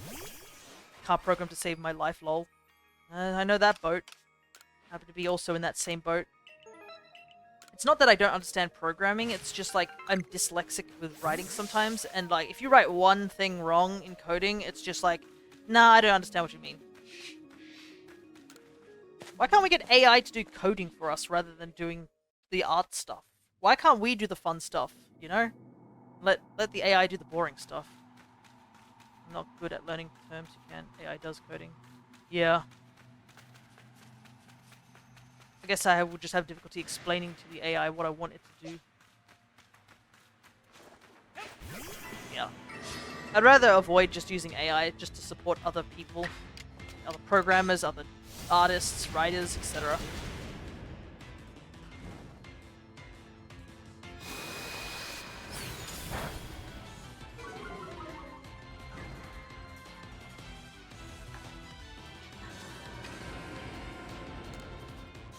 Yeah, coding's been around way longer than AI art. That is true too.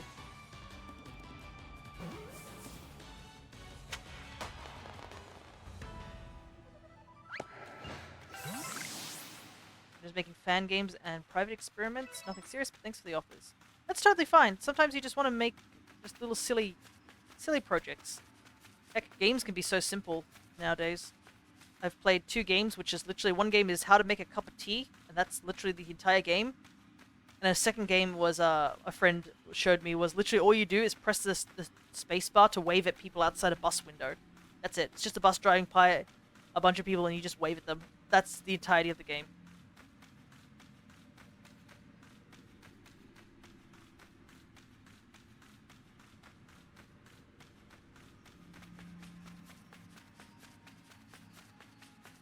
Yeah, luckily there is, like, nowadays there's a lot of different programs that can help you out with things. I guess not Unity anymore after what Unity has done.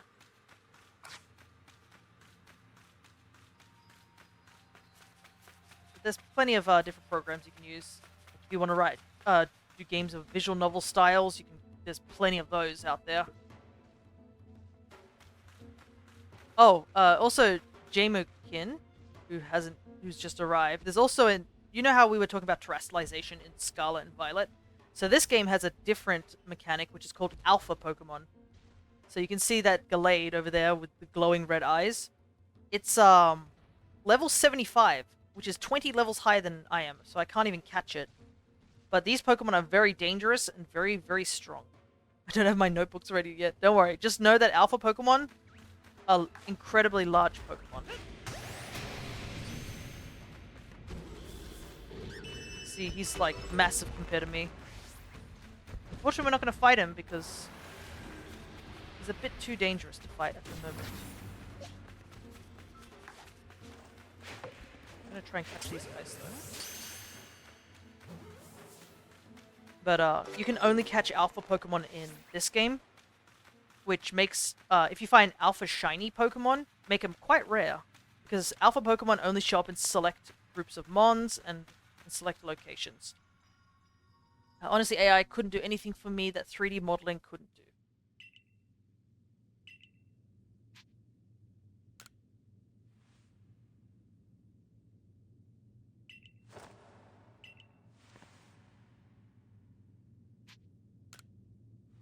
Luckily, I can make my own engine so I don't have to rely on these companies with terrible decisions.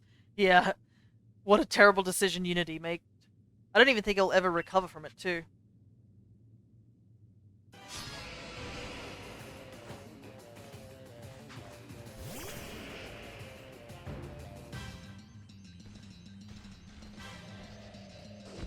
what did Unity do? Well, what did Unity do? So Unity's CEO decided that it would be a funny idea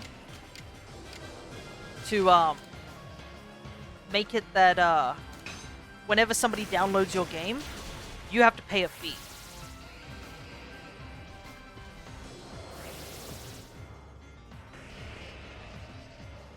And what? Why? Because the idea, I'm going to say assume, was that they wanted to have it that big companies would pay a fee for the amount of downloads so that they could make money back with Ping. Something along those lines. I am honestly not sure, to say the very least. But the problem with that was that when people asked about it, they were like, hang on, what happens if somebody uninstalls the program? Let's say I download a Unity game from somebody. They have to pay a fee for me downloading the game. What if I uninstall the game and reinstall it? Does that mean they have to also pay another fee for me reinstalling the game? Could you theoretically just do it multiple times to bankrupt someone? And Unity said, oh, don't worry about it. That won't happen. Which a lot of people took as, what kind of half-assed answer is that? Sort of thing. And, the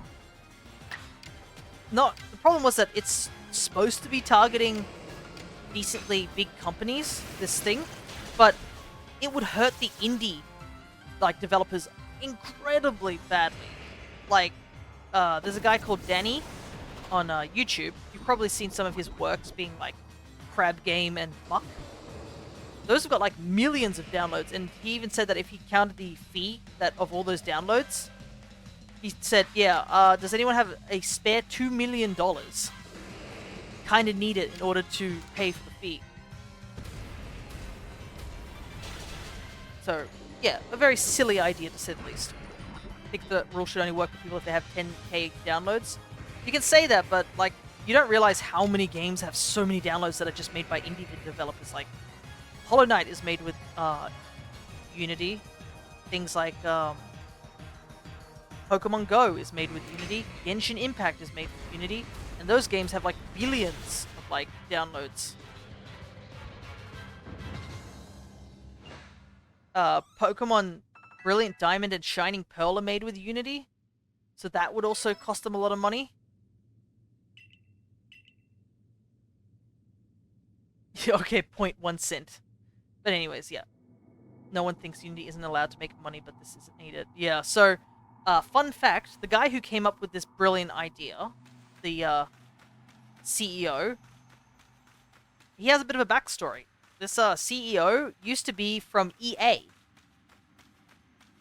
And this man got kicked out of EA for being too greedy. Let that sink in. The greedy company known as EA kicked a dude out because he was too greedy for them.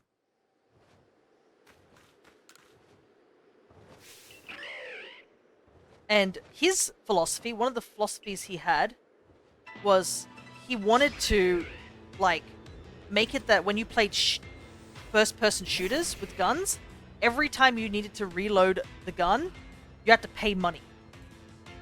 I'm not kidding.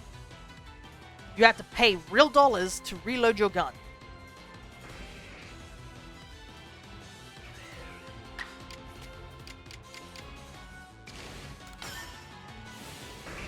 So yeah, you can see why this guy is not the sharpest tool in the shed with his business plans. But yeah, he's been kicked out of Unity, but the damage is pretty much already done.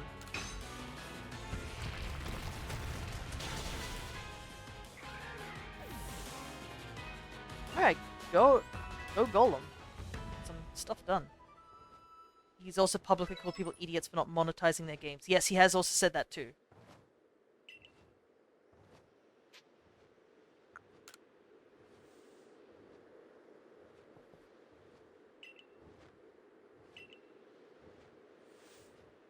So he was basically saying that a lot of indie developers are dummies for not making us pay money for their games.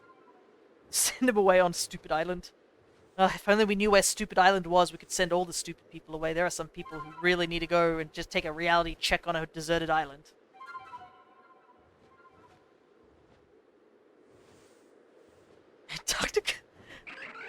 probably not. Let's not send people to Antarctica. You know what would happen. Antarctica would melt, and we kind of need Antarctica. So we can't really send them to Antarctica. Alright, we got Braviary. The Hisuian one, at least.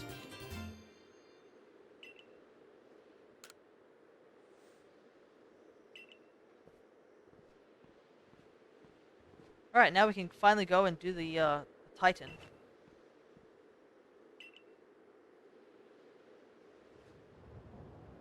North Pole, then if it gets melted, they have no land and they have to work as office for center. I want to pay per Twitch message, please, if you're listening Twitch. Oh, far out. No, thank you.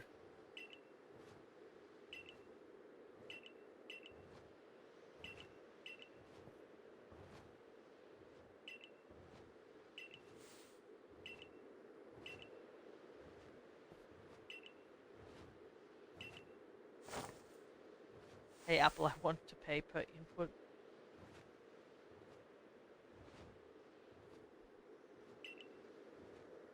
Make each button press 1 cent. Goodness, Twitter users would, like, die. Remember, that's also another person with really bad business plans, isn't it? The whole Twitter situation.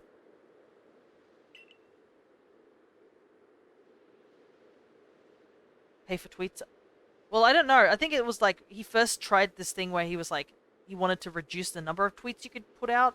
I don't have Twitter at the moment. I didn't see any reason to get it. And the big reason I didn't really want to get it was just, I used to like just browse it, you know, anonymously, just to look at artwork that people did. Like, there are some pretty fantastic artwork, like artists over on Twitter. But the problem was, is that just like looking up news articles of like, you know, games that are coming out, advertising and stuff like that, the comments were so negative all the time. Like, one company would be like, hey, our new game's coming out, and a good portion of the comments, like 3/4 of the comments were just like, ugh, I didn't need to hear about this. Can you just talk about something else? Oh, we weren't waiting for this game. We actually wanted this. Or, God, you're so stupid. Why would you even renounce this game? And you're just like, how do you survive in this area? It's so negative. You just get worn down. Like, I remember just scrolling through a couple of things. I'm just like, yeah, I'm done. Like, I don't even understand how you'd want to spend hours on end just sitting in here. I couldn't even last more than 30 minutes. And now that it's like totally privated unless you have one, it was really also sucks as well.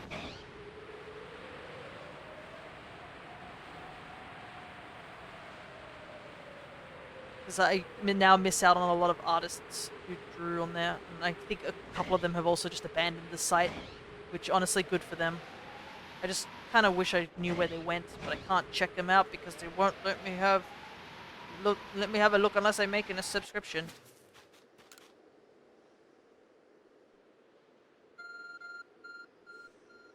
Oh, it's my goat god calling me.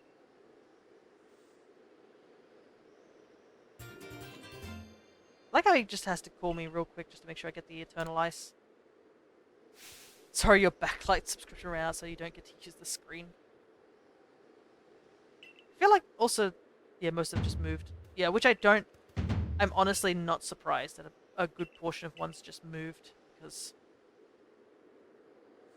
Newgrounds is pretty cool. You can avoid the crowd, just stick to the ET and sometimes M content.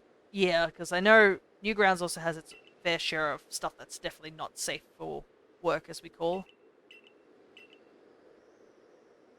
And Newgrounds also had some pretty cool things back in the day. Goodness.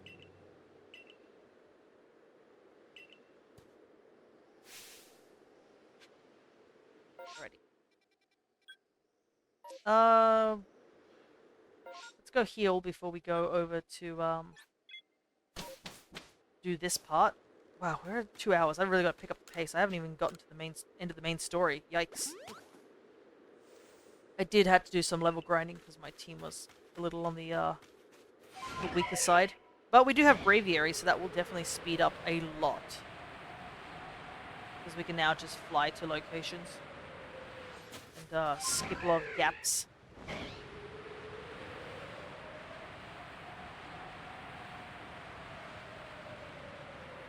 Yeah, honestly, Twitter just needs to turn off for like a week. There are some people who are like just permanently on there. They just need, you just all need to get off Twitter for just like a whole week.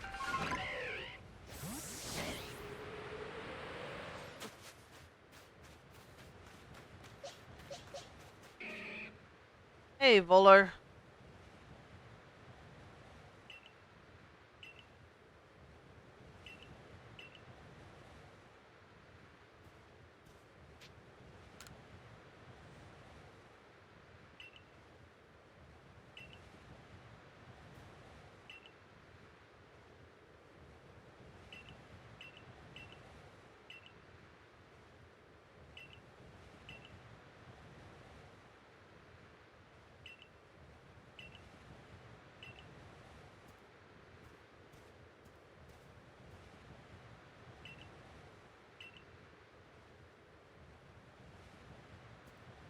He goes.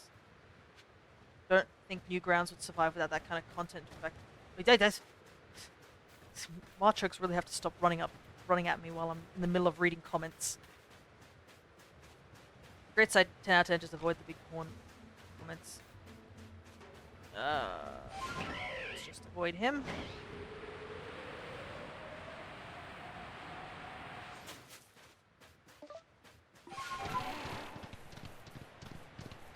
I want to get pummeled to death before I get up here. I just healed.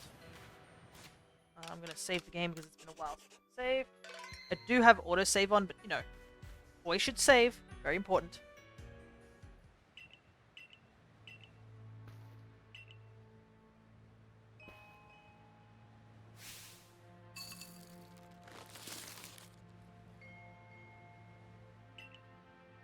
Okay.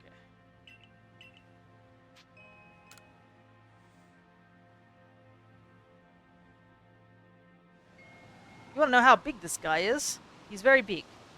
Alright. Let's do our best, because this is the one I did lose to last time. Like, I'm pretty sure I can't do this in one sitting.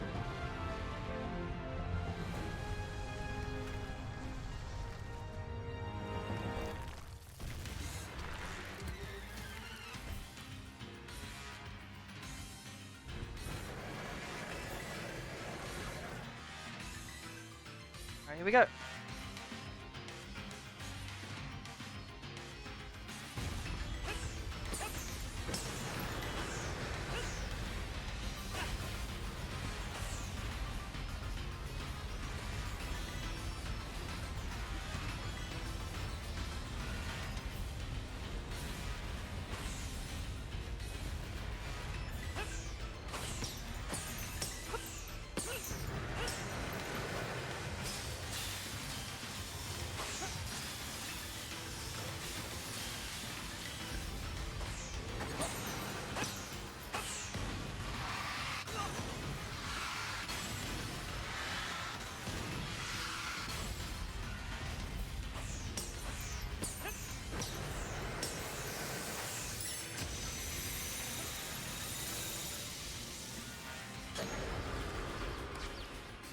Okay.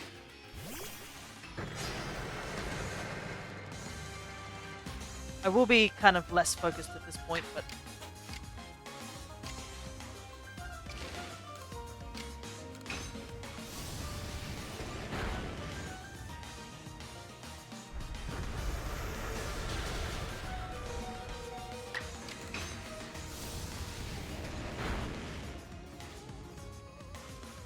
Nice crit.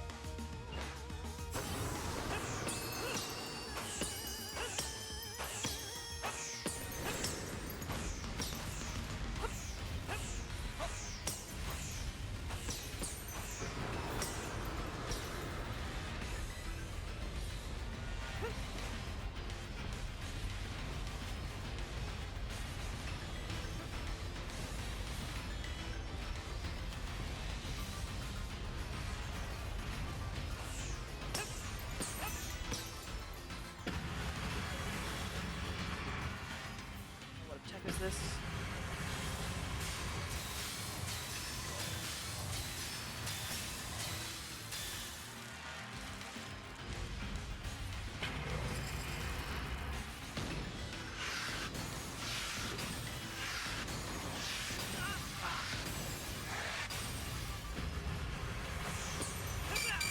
Oh no!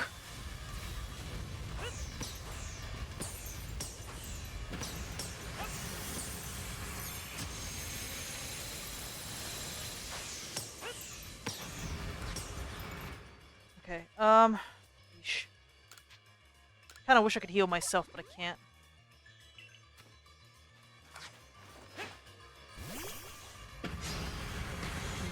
One hit away, that's a problem. I don't think I'll be able to hit him enough times to end the battle.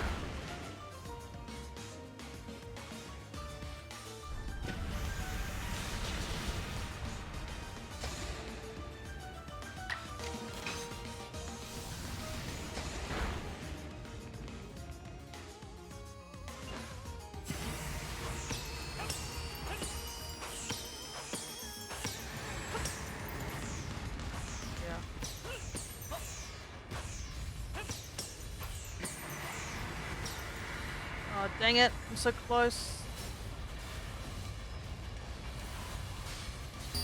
Ah! Try and dodge the icicle and accidentally dodged into that. Yes, I know, I know. Continue the battle.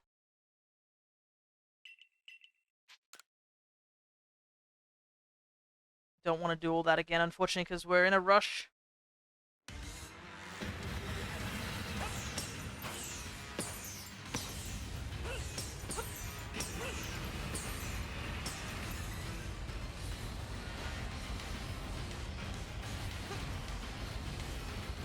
If I didn't take that shot or got hit earlier on, that definitely would have saved a little bit of time.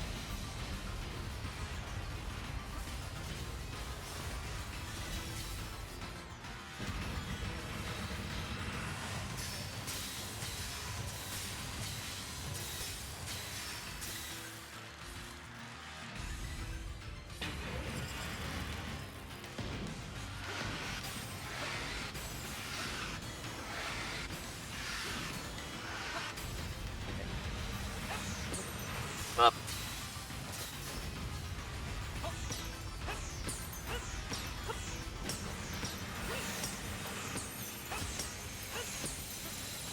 Ouch. There we go. Oh.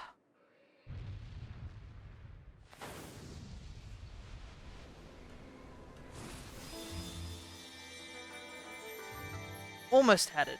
Right near the end. Just to avoid one of those hits that would have helped. But he's okay now.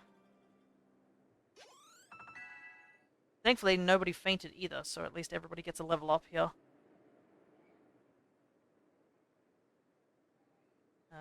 Missed the comment Goblin mentioned about it being around 1995.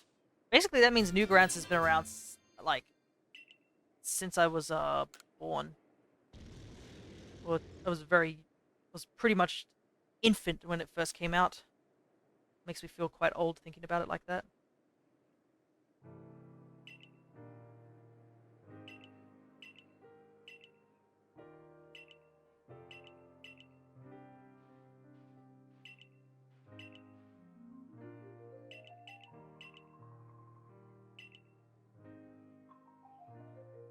I was 2 years old, yeah.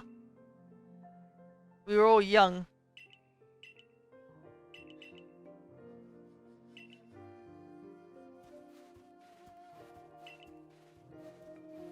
Alrighty. That's all the Lords quelled.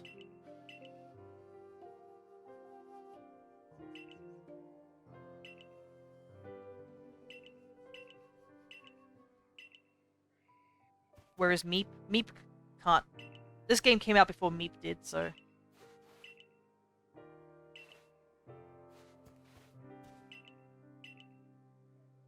Hugs for Meep. Yeah.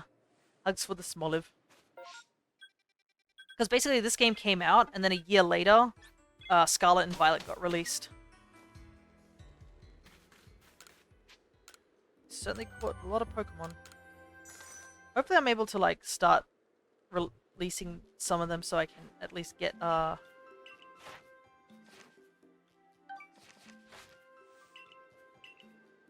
get some grit to level up my team. Because we're going to need grit for sure. And the fact we've only been able to use dust at the moment really doesn't help.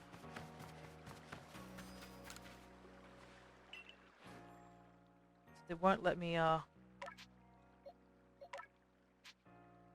mass release at the moment. Which kind of sucks. I have to do it one by one.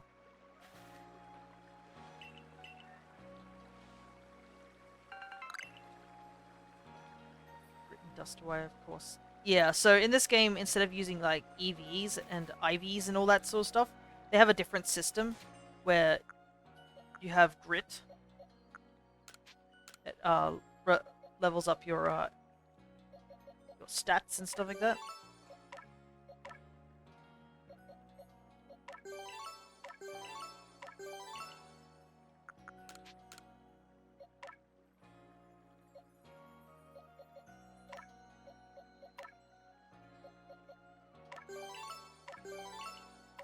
EVs and IVs. So IVs is individual value points, I believe.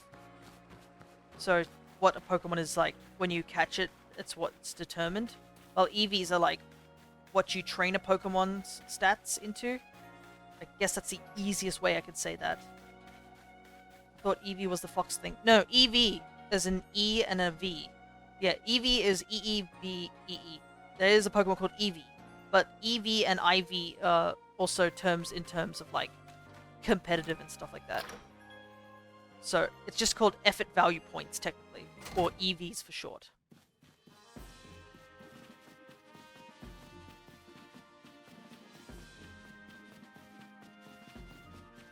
It just happens. Let me write that down. Oh boy, there's a lot that goes into that, so it'd be a little difficult.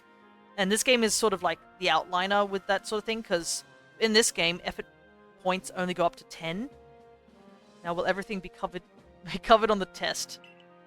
I probably won't I won't need to go through this because, like, effort value points and individual value points are kind of difficult to really talk about. Thankfully, in this day and age, it's a lot easier to, like, do and, like, make Pokemon competitively viable. Back in the day, it was rough, to say the least.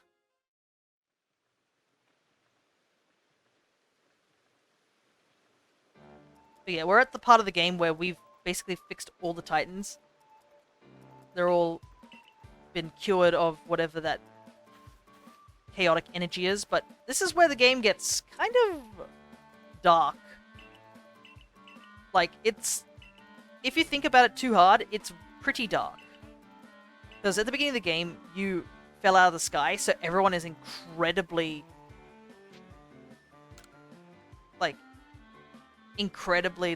suspicious of you, because you're just some random kid who literally falls into this world wearing modern pajamas and stuff like that. You're, like, wearing a t-shirt, shorts, like, flip-flops, and they're just like, who the heck is this guy, sort of thing. So they're like, there are a lot of people who are very suspicious of you.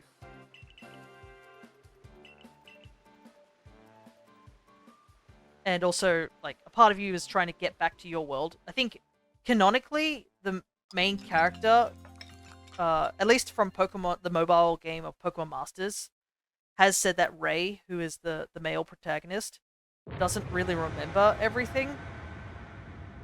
But yeah, it is still implied that he is a kid who was taken from his own time and placed into this time, randomly. And also, then this happens.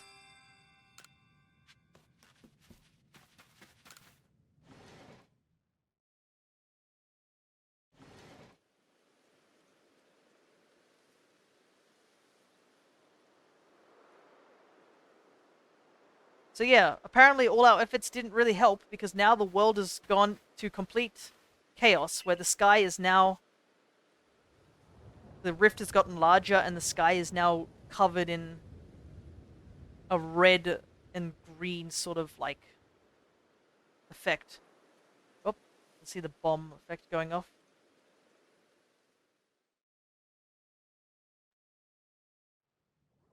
And obviously, you panic anybody by the idea of, like, yeah, a dreadful energy is pouring out from the rift in the space-time. Now the entire sky has gone grey. So I think someone is trying to kill me. Yeah, I think Blub is just dropping... hope the worlds collide or something. It's kind of funny. It's not really the worlds colliding. It's just the rip in the rift is just becoming more unstable because the god of time and space is being affected. But unfortunately, this is what happens. When this happens, the commander immediately thinks it's your fault because you came from the rift. Do I write that down? Probably not. I'm just explaining how dark this situation is.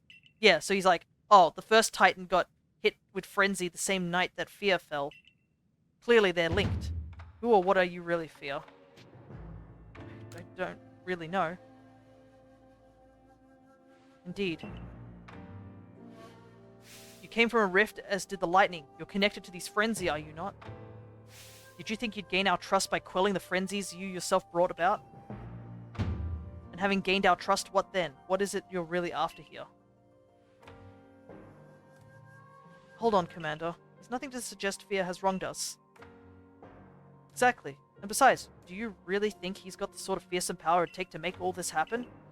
Let me ask you in turn, can you prove beyond a doubt that he is free from guilt? This person, this stranger, appeared out of the rift in space-time. Who here can guarantee he is who he says? Who here can guarantee he can be trusted? But no one can do that. You're asking us to prove a negative. How is anyone supposed to prove the absence of all doubt? Come on, let's be reasonable. What is Fear supposed to do then? He'll be given the chance to investigate this latest disaster, but not as a member of the Galaxy team. He remains a suspect unless he can clear his name. There are those in our village who cannot trust a stranger like you who fell from the sky. So I must ask you to leave. You are no longer welcome in the Galaxy team. Consider yourself banished from this village until you can explain why these calamities keep befalling our good people. No, until you restored our world to its rightful state and proven you're innocent beyond doubt. So yeah, also earlier, Silene mentions that our main protagonist is 15 years old. This guy is going to kick a 15-year-old out of the village of safety and throw him out into the wilds just because he can't trust him. And he even tells like the other teams not to intervene whatsoever. He's like, this kid has to go on his own. Clearly he's a traitor and you are getting no support from us. And if it wasn't for Silene's intervention of like being able to give us our like items and our Pokemon, he was ready to throw us out of this city without any of our like belongings.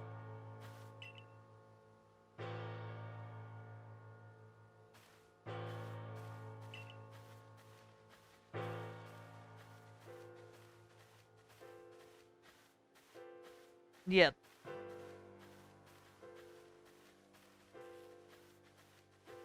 And it is implied, like, yes, a normal child, if it wasn't for us, yeah, most likely would die out in the wild. That's how dangerous Hisui is. And this guy immediately was like, yep, this guy's gotta go. And yeah, everyone in the village is now completely suspicious of you. First enslave the kid with adult work. Yeah, the only reason you even are allowed in this village is because you're working for Galaxy Team.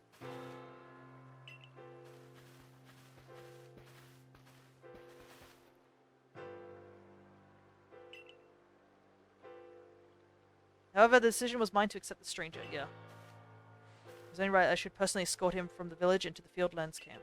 So at the very least, Silene is nice enough to, like, actually take us to one of the camps. But yeah, we lose all access to everything else. And that includes the shop and such like that. So we can no longer buy anything from the Galaxy Team's core.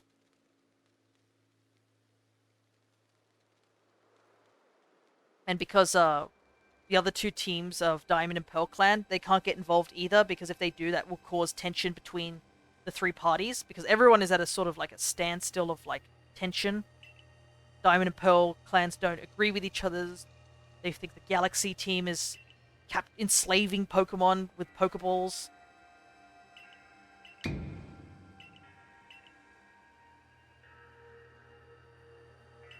And yeah, even Silene says here, you can't like defend Fear. You have to like let them go, sort of thing.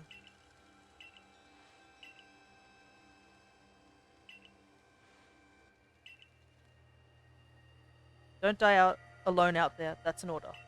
I will ensure you have all that you need to complete the survey the commander has tasked you with. I might offer my advice. In this life, you will meet with both admiration and abuse from others.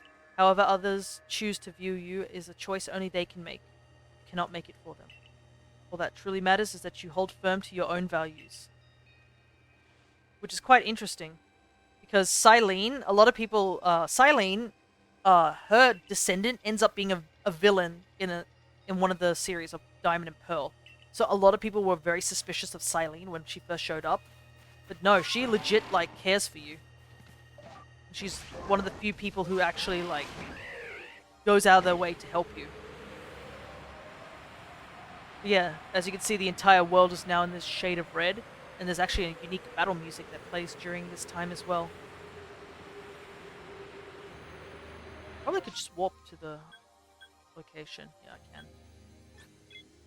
But yeah, this is, like, incredibly dark for a Pokemon game, to say the very least.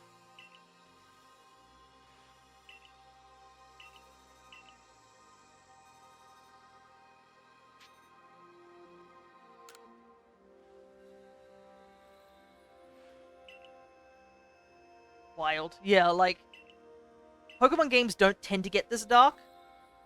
A lot of the games are pretty, like, you'd have to look pretty hard for some of the more darker moments in Pokemon.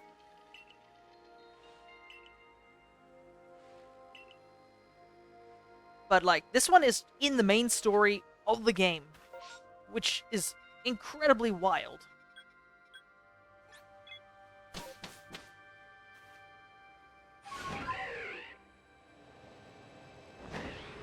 So, whoever wrote the stories for Legends Arceus and Scarlet and Violet definitely were doing a pretty good job in the story department.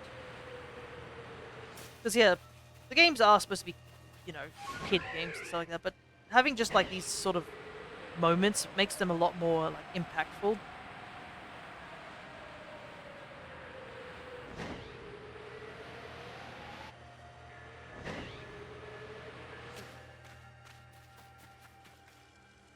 And also, if you don't get your fix of, like, more darker stuff, just go to the Mystery Dungeon series. Like, even the first Mystery Dungeon had some pretty dark moments. Obviously, a lot of the later games in the Mystery Dungeon series have their own fair shares of, like, apocalypse-based stuff.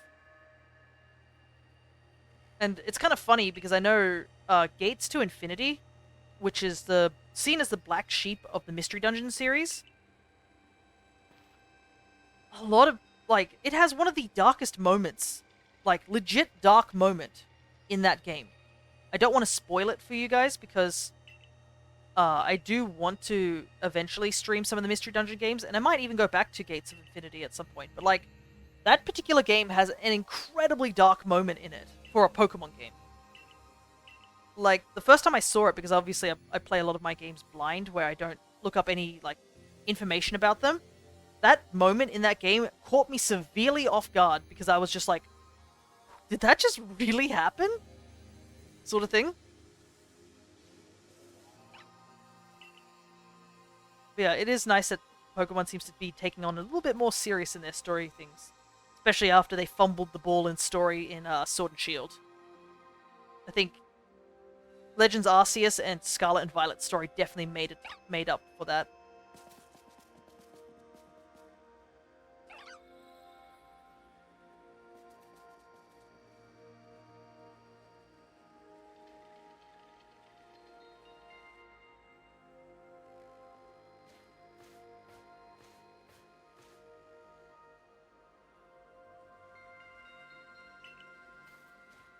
Hey Volo, good to see you again.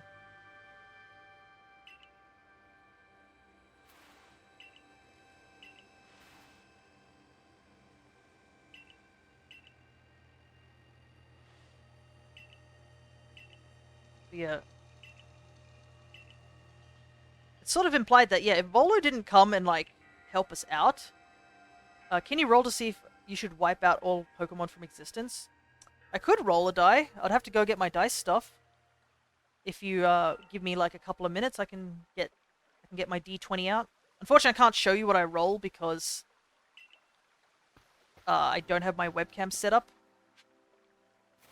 Lol, it's okay.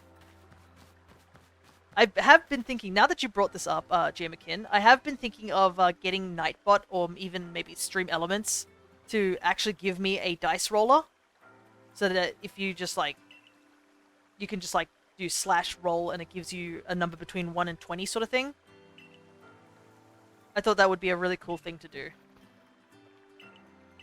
Like you type in your prompt and then do the exclamation mark roll sort of thing, get a number, and then see what I can do about that.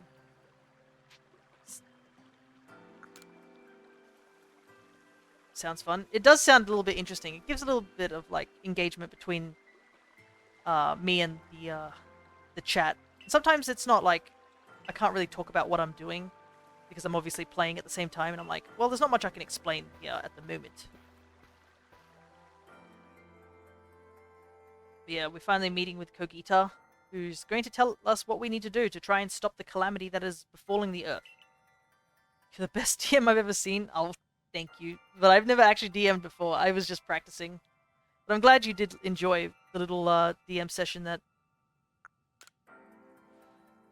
we did do.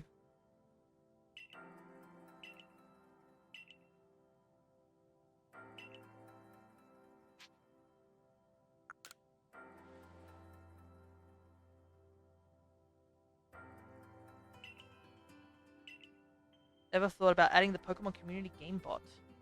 Oh? Could you explain that a little bit further?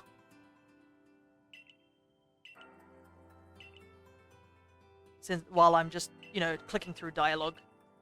I do want to read through this dialogue. I feel kind of bad for Jamekin because obviously Jamekin has never seen this game before and stuff like that. But you can go back to my YouTube channel and go through the home section of my playlist and see this game.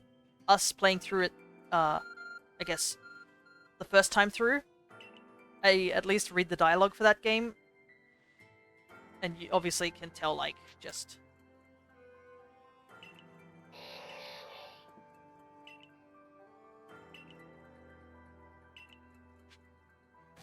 There's a lot of, like, really good dialogue in this game.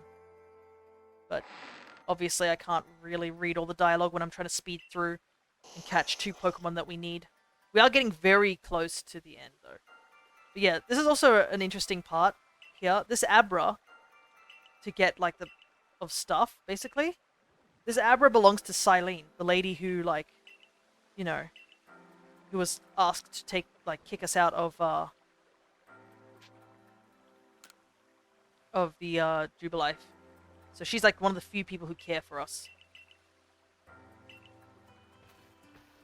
And here's another interesting part. This is where the game sort of branches off.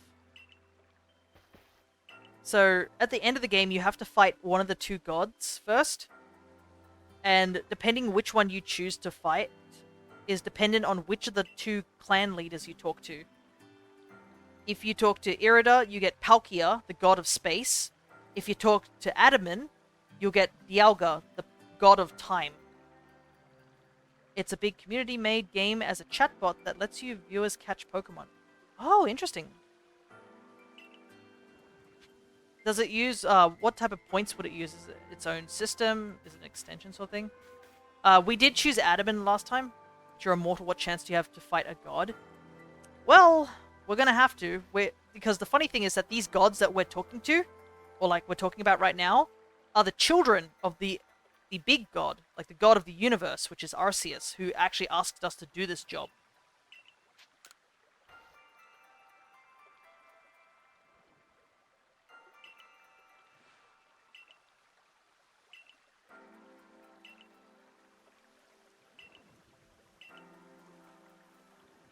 So the issue is that, like, somebody has caused a commotion up between the rift, which is causing the 2 gods of space and time to act erratic. That's kind of what we're doing here now. Is to stop them from doing that. But right now we need to talk to 3 lake spirits, who are legendary Pokemon. And they can help us create something called the Red Chain.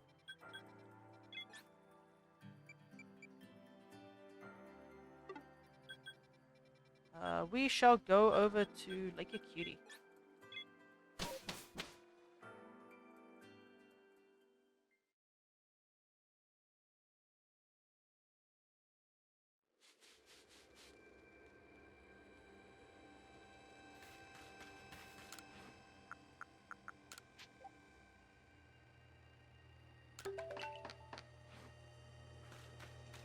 It has its own system extensions, I think optional stream overlays. Gotcha. I'll have to take a look. I'll take a look at into it for sure, Blub. And we'll see if it's anything everyone's interested in. Obviously, I assume it means that you'd have to like have people play for extended periods of time. So like they've even got their own Twitch category where people only farm that bot. Yikes!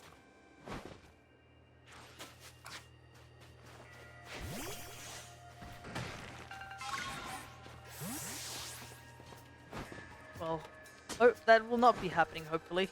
If you're going to be catching Pokemon on this channel, it would be for fun. I hope they haven't got something like this shinies involved or something like that. That would cause a lot of outrage. Also, when you say, Pokeball? That it uses, that you catch Pokemon and stuff like that.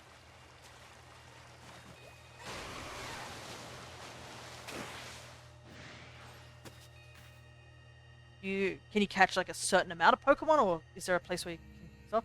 What are you riding? Fish. Yeah, it's called a Basculegion. It is a fish that evolved from Basculin, where it basically uses the souls of those that didn't make it up the river to become a stronger ghost-type fish.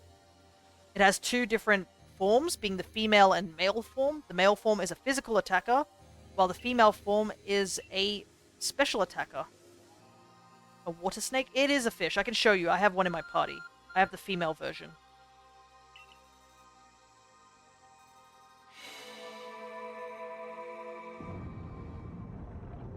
What's a special attacker?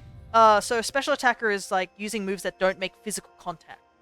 Things like water gun and surf. All the like a lot of water moves tend to be special attacks. Whilst a physical attack is like tackle and body slam. Or things that make contact. So this is the female version of what the Basculegion is. But yeah, it's just a giant ghost fish. And you can see there's the, what it evolves from is those little fish.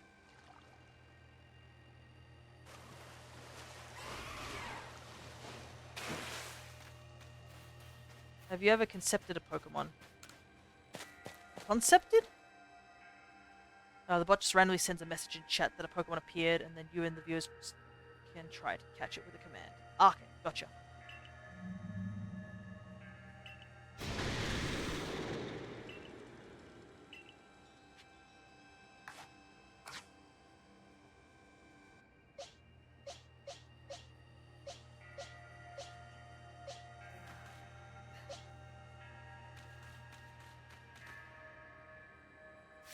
But no, I don't think I've concepted Pokemon.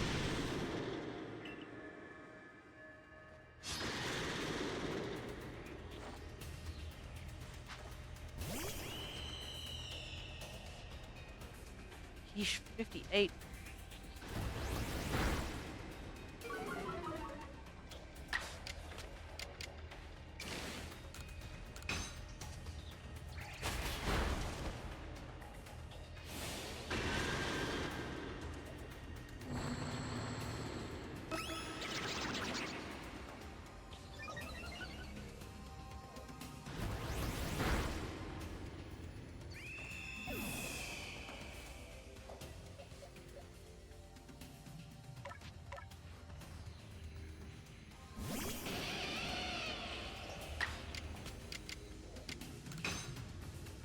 You would never like, it would be cool if there was a, oh, right.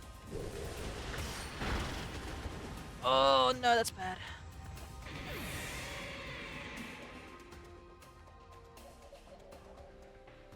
You could start a whole new series of trying to fill the Pokedex of that. It's already hard enough for me to fill a regular Pokedex. Oh, we got Frostbite from that? Yikes.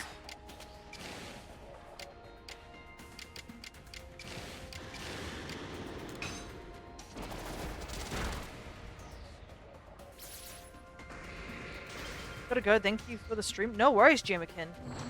Have a good rest of your day. Take care. Also, I don't know if I'm going to be able to catch Pokemon whilst this thing is running, because I'll be obviously playing whatever the game is.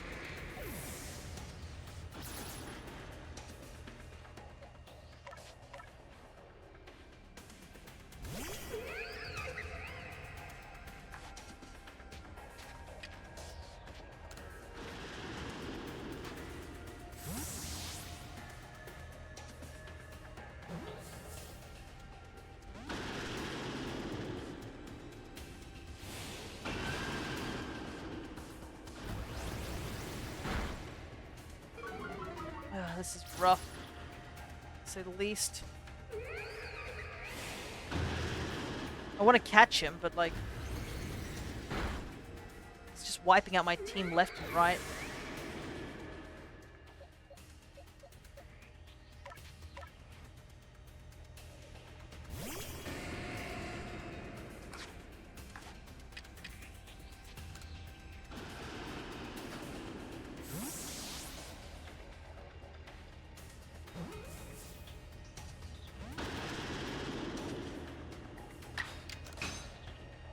Ah, I hit the button too quickly.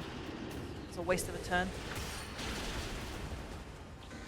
When I first did this fight, I didn't realize I could catch it and just killed it. Yeah, that's what I did too. But it's like one of the few places you can catch an alpha version of this Pokemon. Problem is I don't know what to do. I might have to take it out. Because the rest of my team is kind of been KO'd.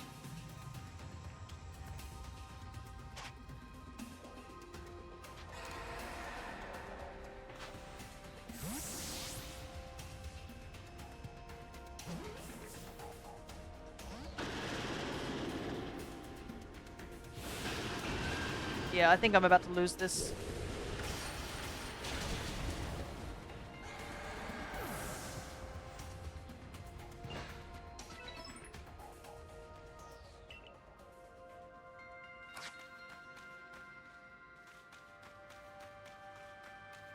Ah, this is the problem with like rushing forward, is that like I don't have time to grind. I should have done that off stream, but I didn't realize.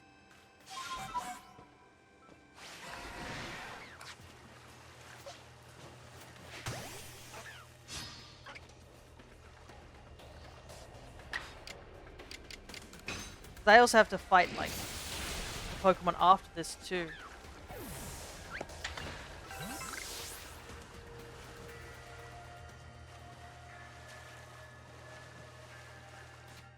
It's like a whole like 10 levels higher than some of my Mons.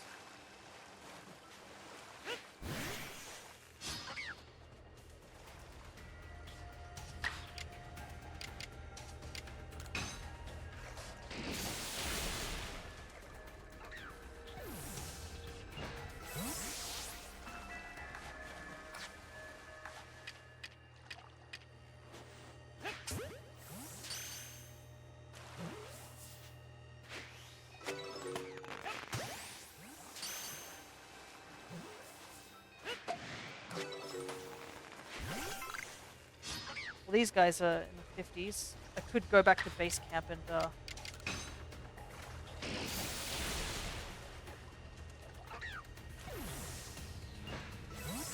switch out Staraptor, because Staraptor's really not doing anything anymore.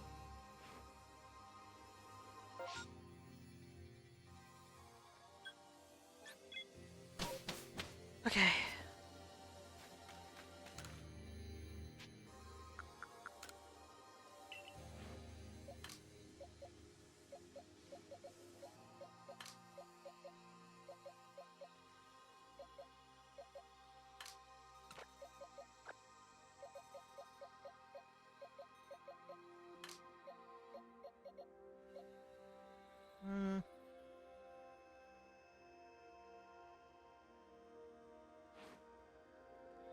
Thankfully we can evolve this Rufflet straight away. So let's just do that.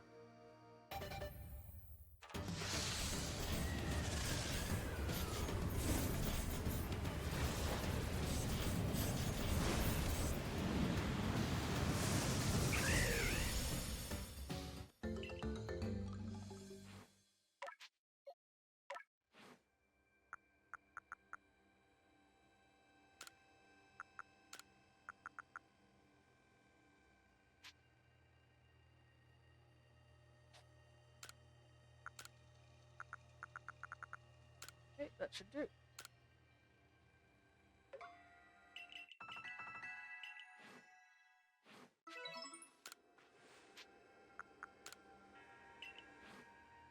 Oof!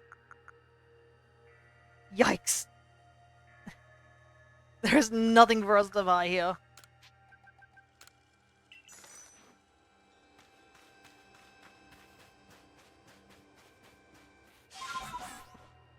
That's rough. I thought I had more stuff to be able to, like, purchase, but no, it doesn't look like it.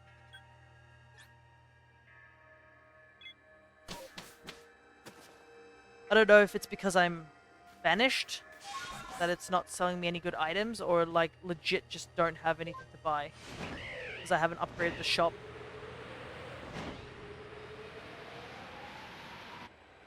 There's the Blissey here.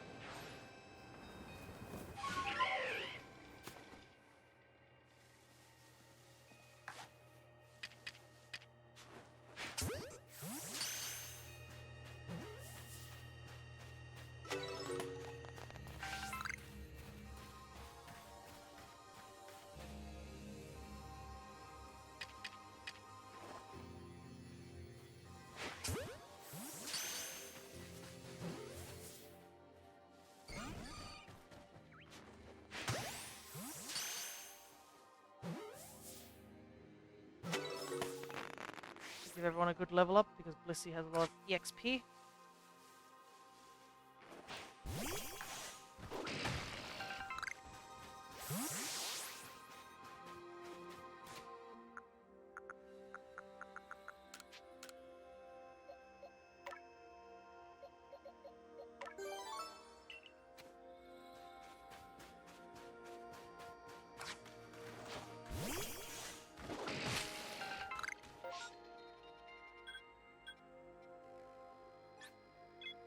Unfortunately, I'd have to leave the area and come back in if I wanted to catch another Blissey.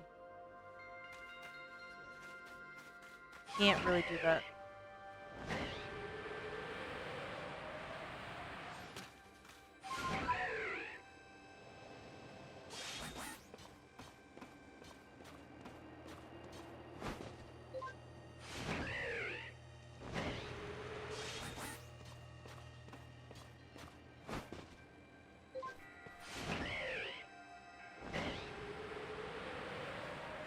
I guess we'll just have to try again.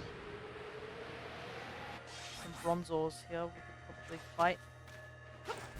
Some, get some levels because I'm running out of wing balls.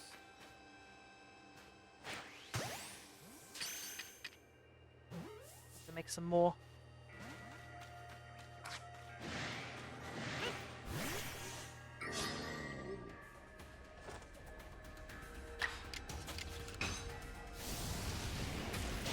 Good thing abilities aren't part of this game because Bronzor has some pretty annoying abilities for what it is.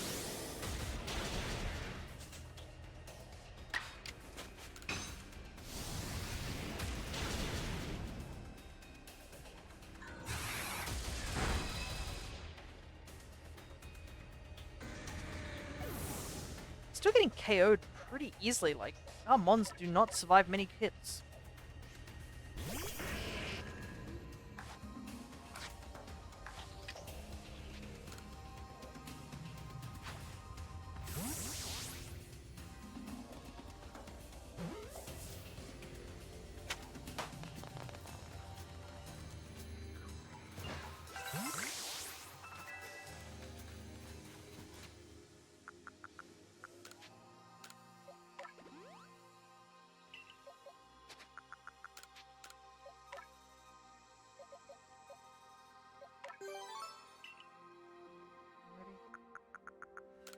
I also don't have any potions left.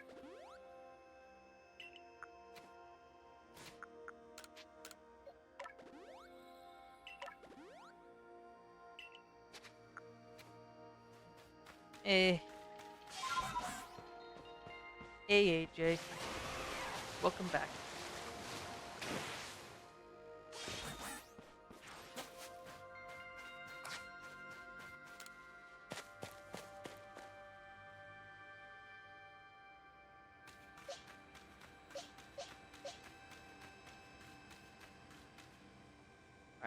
attempt number 2.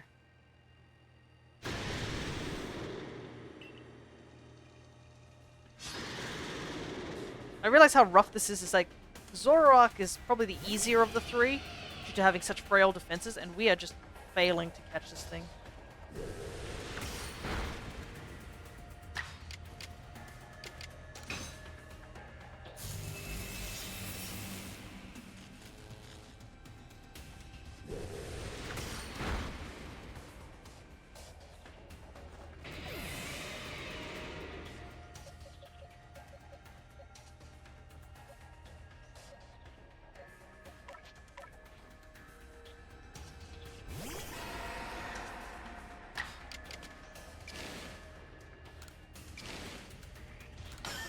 I don't know how much damage this does, so I'm going to just use Agile Style.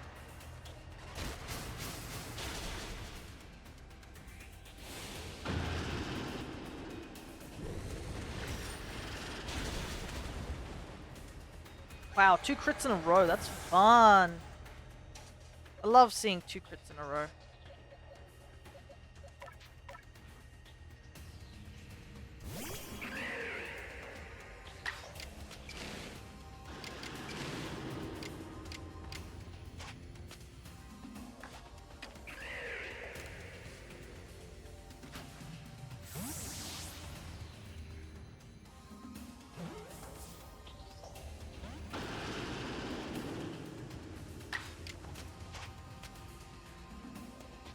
Another ball.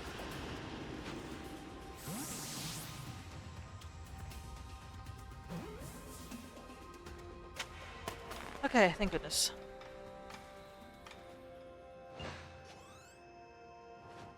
Wow, we did not actually get much XP for that. You'd think we'd gotten a little bit more, to be honest.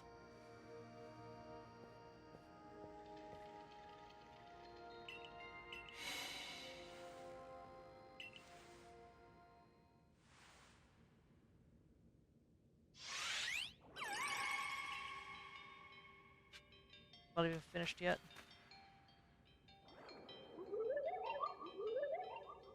Come, I will test your knowledge. Yep.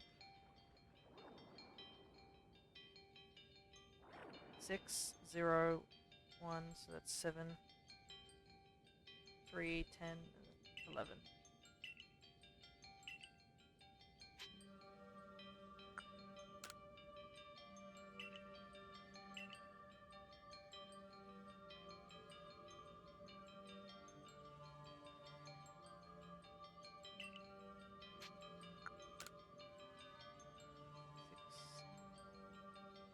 Six, 601.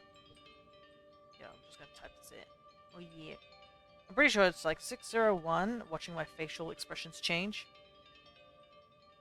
31? I think that's what it is, right?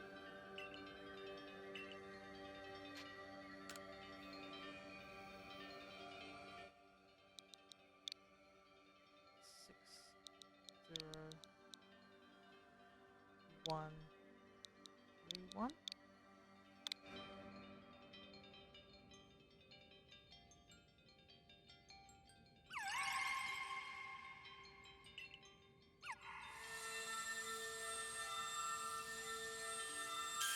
Found it so funny how many streamers failed at this. What part did they fail at? Is it the Zubat bit? The funny thing is that I'm pretty sure all the Pokemon that is mentioned in that quiz, except for probably Magneton, you've seen in like the game if you've done any of the side quests and stuff like that. Magneton's probably the only outliner, but like you see Unknown like in the story. You see Zubat in one of the side quests. You see Combee in one of the side quests. You see Dusclops part of the main story. Mostly Zubat and Combee. Yeah, Combee is a bit of a tricky one if you don't figure it out off the top of your head, because some people think that it's just like, oh, like 2 or 3, but it's because there's like 3 heads on a Combee that all have 2 eyes.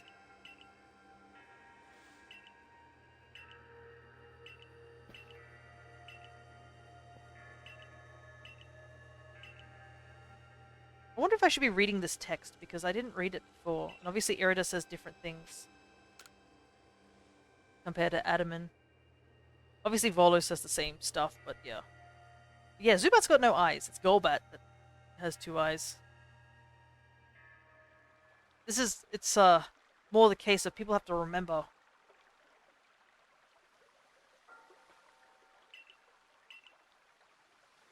Beg your pardon, Vegeta, ma'am, but what do these Pokemon that represent the mind have to do with this red chain, and why exactly should it bind the world? Your doubts suggest a keen intellect. I see you're not your clan's leader for nothing. Without the mind, were the rift to widen and the very world to end, would we even know it? One might even say the world, time, space, and all creation exists only because our minds are there to perceive it. Perhaps the red chain's purpose is to let one see creation as it truly is. Oh, what? So does the mind create the world? But isn't it the other way around? Or is it? Such a myth, my child, teaching us about the world in their own incomprehensible ways. They urge us to think more for ourselves on the nature of Almighty Sinnoh and on the nature of the world in which we dwell. Yeah, we've got 2 more trials to do. And it is kind of funny that Kogita alludes to the fact that, yeah, Volo's just there for the ride.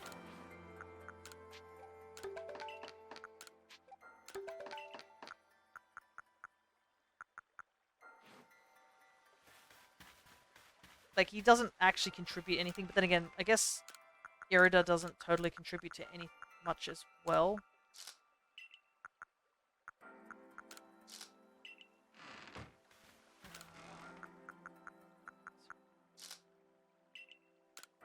See if there's anything I can really use in here.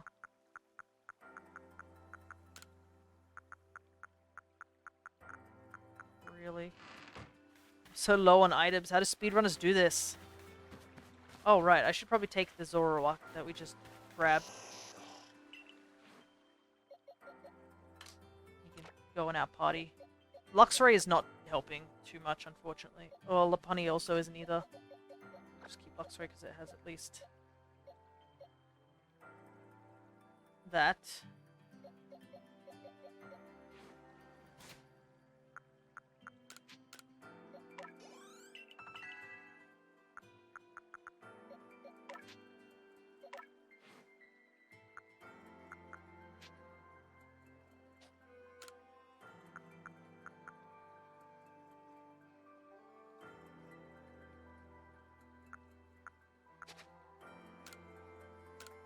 Switch that.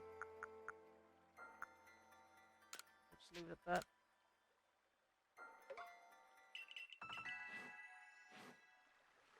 Alright.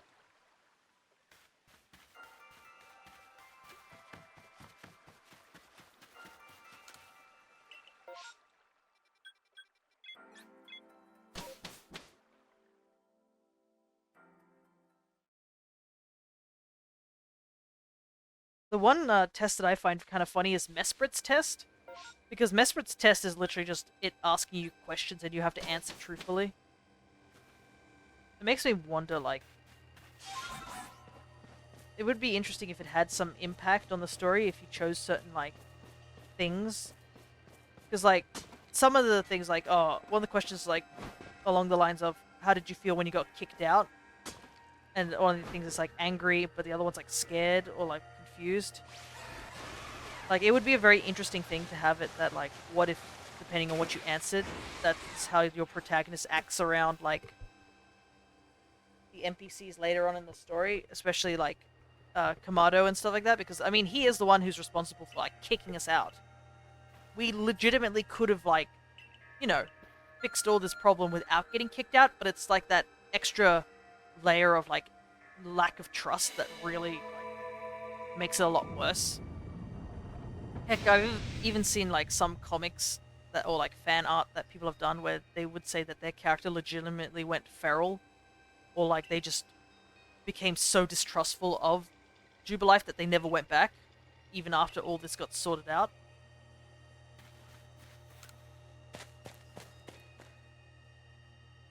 Yeah, it's definitely a very hard thing to, you know, recover from. Having a responsible adult be, like, you know, the person who takes care of you. Only to just, like, kick you out at the drop of a hat.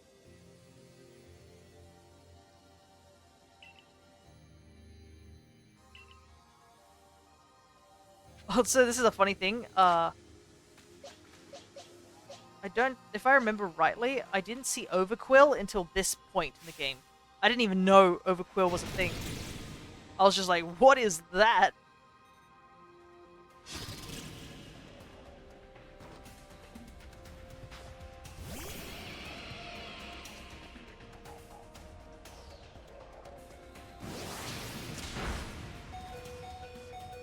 Ah, another crit. I love crits. Why am I so unlucky with crits, I swear?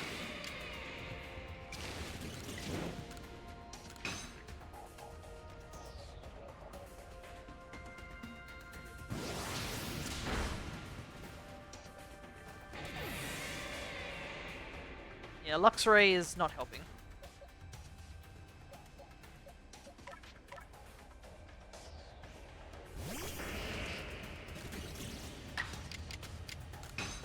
Slap some mud.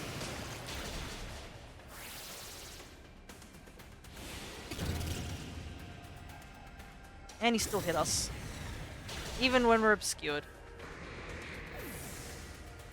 This is where all my bad luck is. I might be good at, like, catching shinies, but God forbid I play through the game without getting, like, wallop-wopped. Oh, but, I see there. Hello there. Thank you so much for the follow. I will try my best to pronounce your name.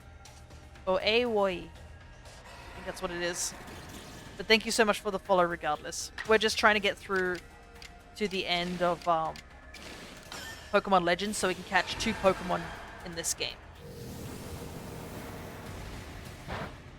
As you can see by the current target at the bottom of the screen.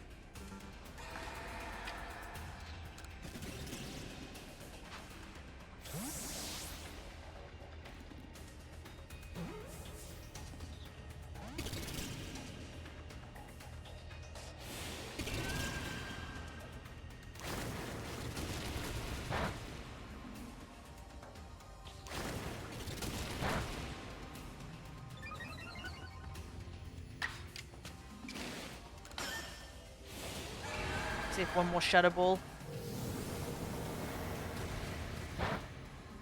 It's in the red at least. Oh, that was even a crit.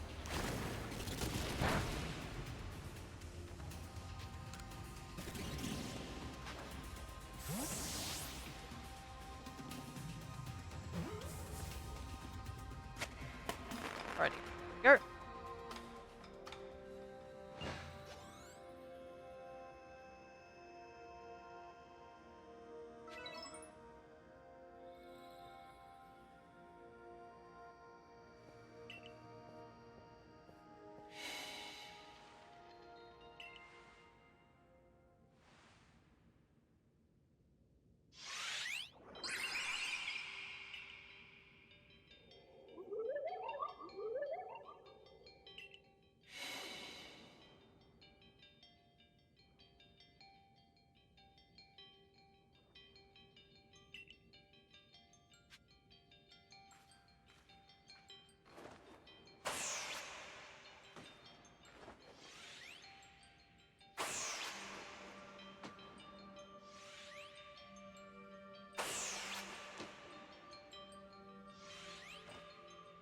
This is an interesting trial, like,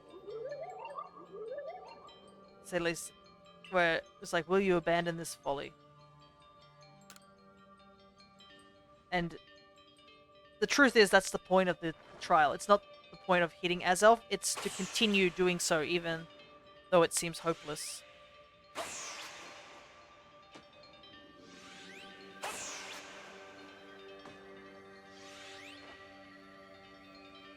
Because obviously, I mean, Azelf is the being of willpower. Power over any sort of thing. It seems you had best give up. Will you continue regardless?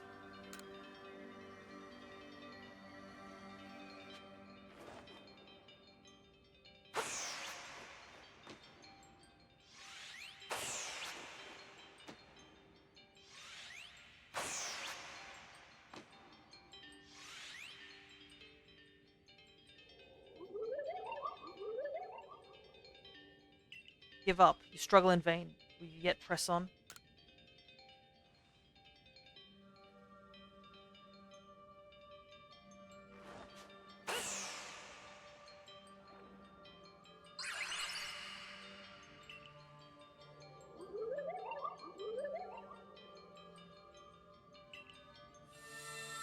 Alrighty, that's 2 down, 1 more to go. But we are hitting the 3-hour mark, so hopefully I'll be able to press on to get past the to the post game, because the post game is going to be what's really going to like chew a lot of our time.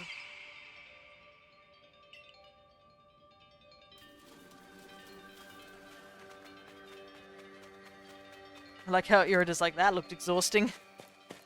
You weren't even doing anything. What are you talking about?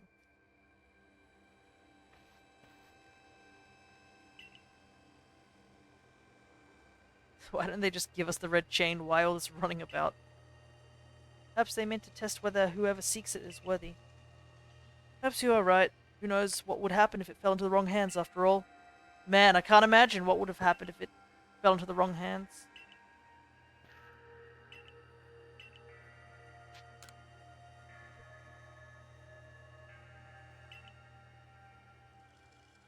But I have a feeling that halfway through the stream, I think probably before we go to the next lake, I'm going to go grab myself a snack. Because I have a feeling we're going to be here for a long time. And it's probably best to get something into my system. I do have to wonder if anyone else has ever completed the trials of these lake Pokemon. Indeed, yet we may want to add just a dash more speed. Things in Jubilife Village are tense. What makes you say so? Seems a Pokemon's been glimpsed on the other side of the rift. One of those Jujinko Guild merchants informed me that Commander Kamado has raised a force, not to survey the Pokemon but to subdue it, should the need arise. One of those Jujinko Guild merchants? You make it sound as if you're not one of them.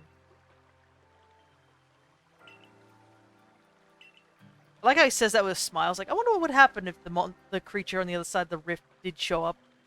I wonder what would happen. You're definitely not suspicious, man.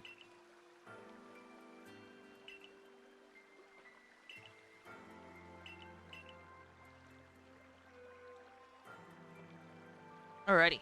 So before I continue, I'm going to just step away for a moment and grab myself something to eat, because it is lunchtime around where I'm at, and I know this is going to be a long stream. Like, we only have just got the last of... We're up to the last of Lake Spirits, and we still do need to battle 2 Pokemon, and then do the entirety of the post-game, which is going to be quite long, to say the very least.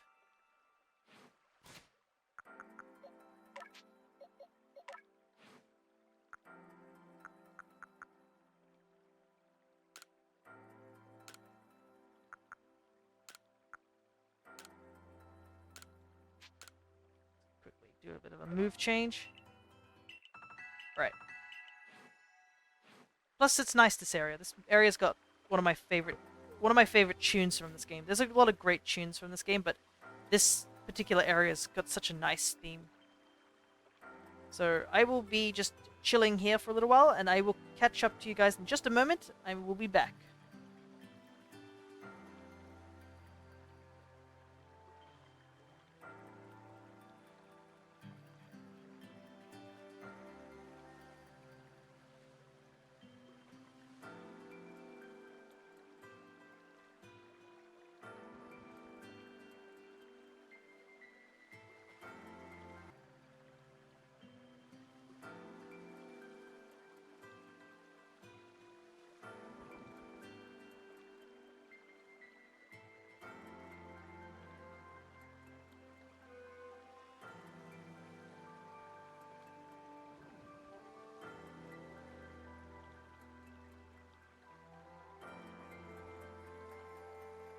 Oops, there we go. Mic's back on. I am back.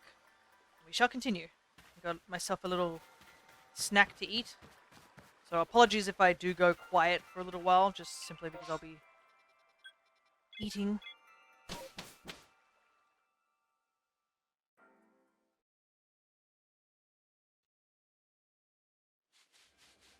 We are in this slight predicament where we just don't really have any items to work with.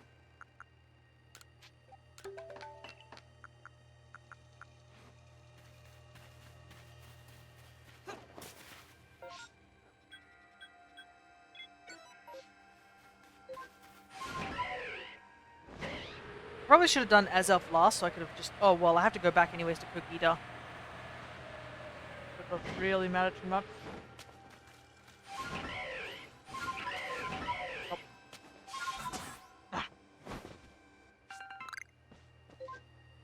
Yep.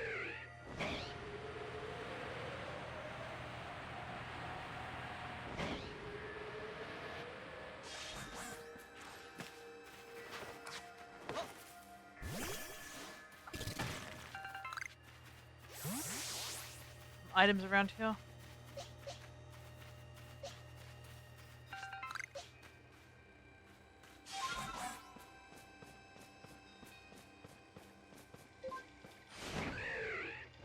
I just want to know how Irida and Volo actually get into the middle of the lake. Do they just swim? They probably have Pokemon that go there, but like I never actually thought about it until now. We obviously need Basculegion, but these guys don't have access to Basculegion.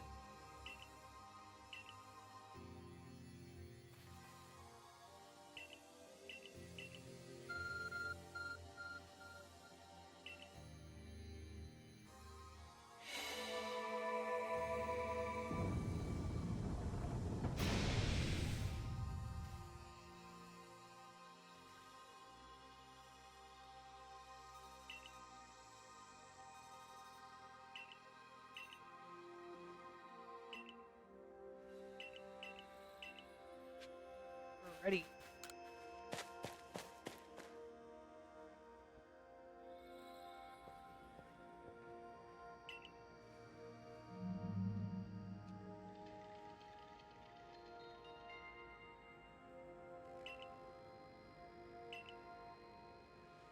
Suian Gudra.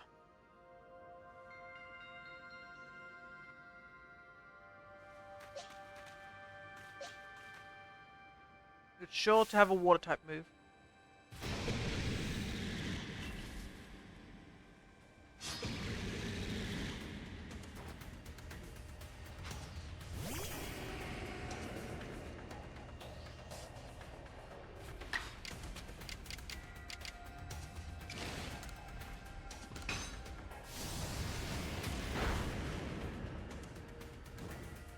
Ooh, nice.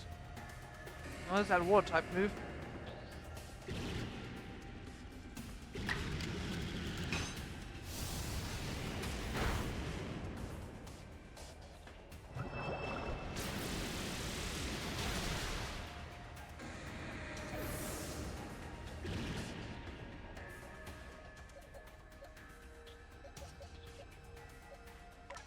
Guess I'll just bring in Basculegion.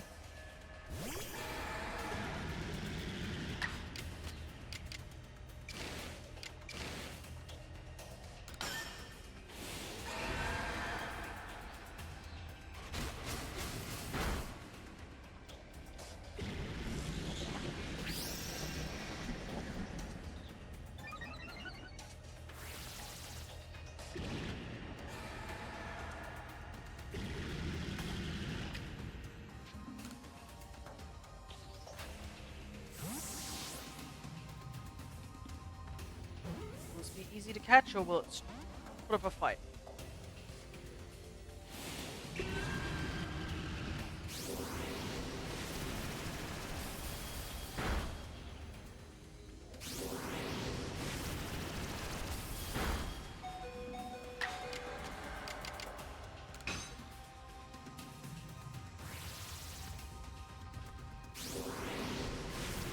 That sucks that if you miss, you just automatically lose that extra turn.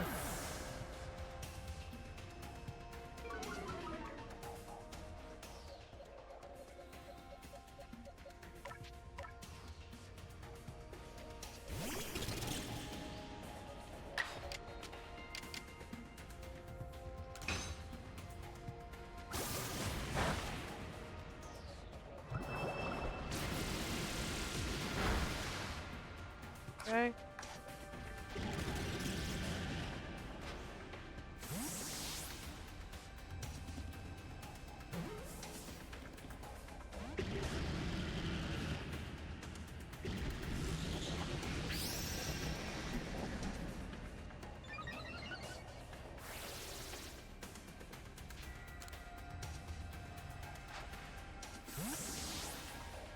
Come on, go in the bowl.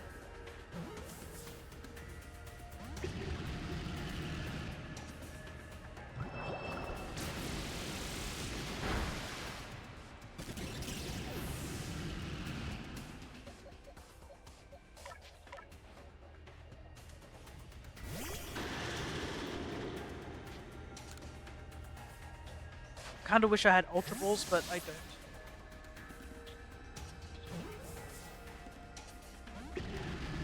I do want this Hisuian Gudra.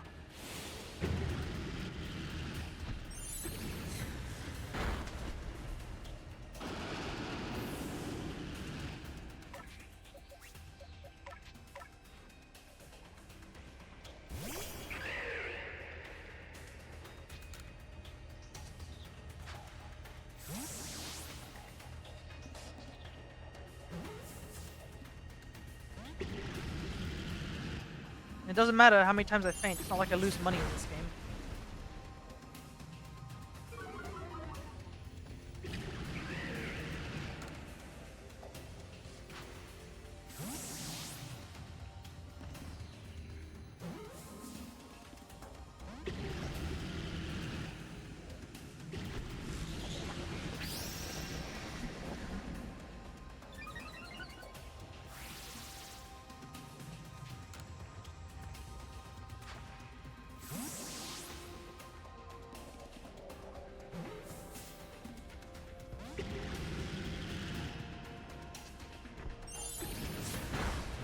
So I'm starting to wonder if I'll have to just go back and do this shop quest to try and unlock Ultra Balls.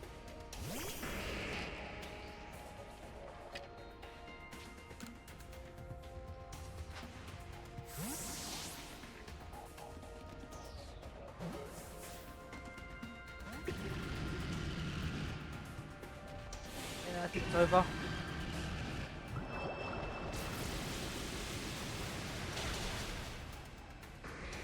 Shame.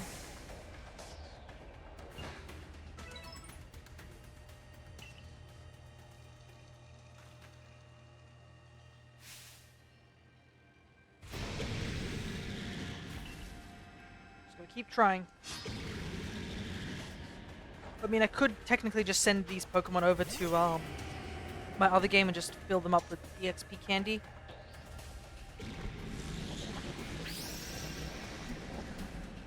That would involve me getting my other cartridge out, and that might take a bit of a while.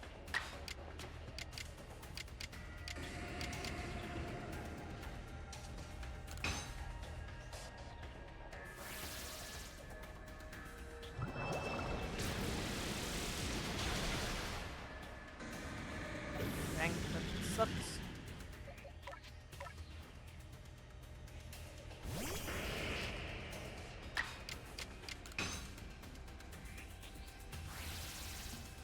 Really didn't need to go obscure turn 1, that's for sure.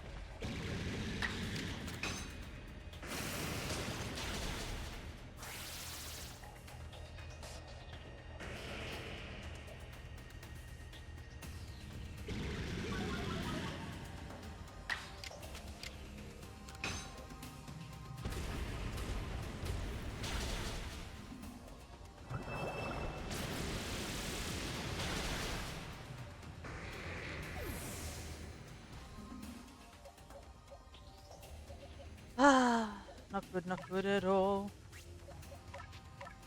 It's not even half HP at the moment, is it?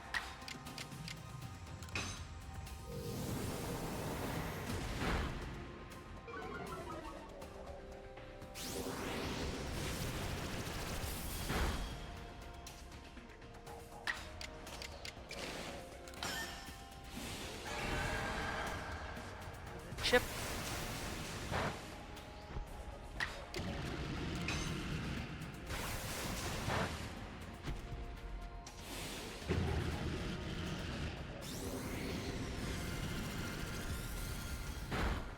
I do like the animation of it, like, disappearing into its shell to attack.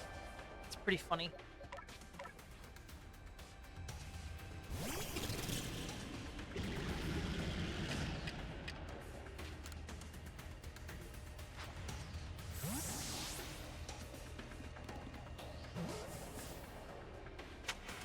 Okay, so this time around it was first ball.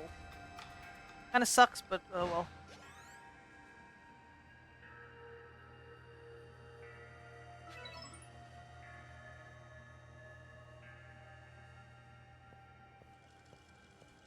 Curious, but when I watch you and your Pokemon battle, it feels like there's no obstacle that can't be overcome if people and Pokemon work together.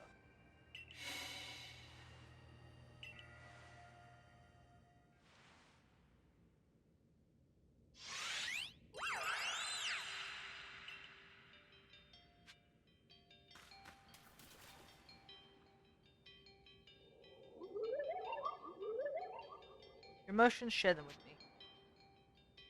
They're yours. I can only imagine how it must feel to speak directly with a Pokemon like that. When you fell to this land, what stirred in your heart? Bewilderment?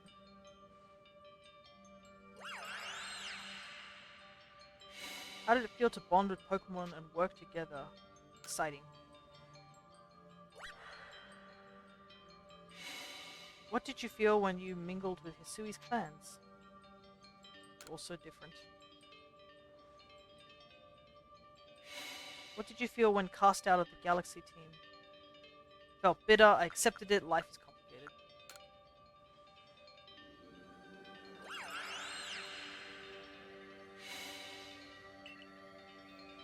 Like, I kind of wish that, yeah, this questionnaire thing actually had some sort of purpose besides just, you know, talking to Mesprit.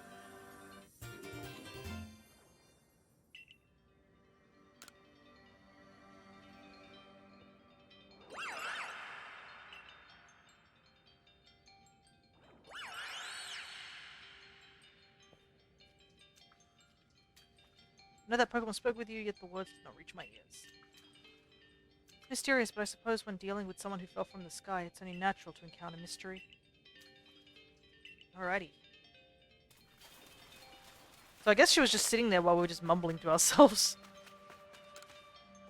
A one-sided conversation where she's just hearing Mesprit go, meow. And we're like, yes, exactly.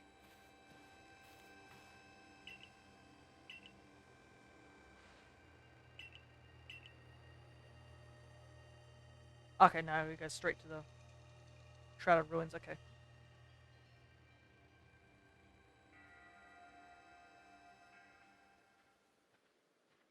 Saves us a little bit of time.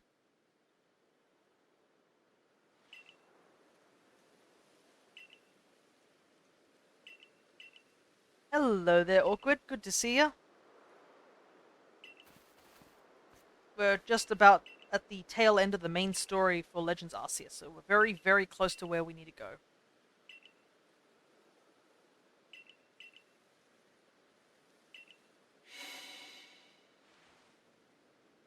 Nice. Yeah, it has taken us a little bit of time because unfortunately our team is very underleveled.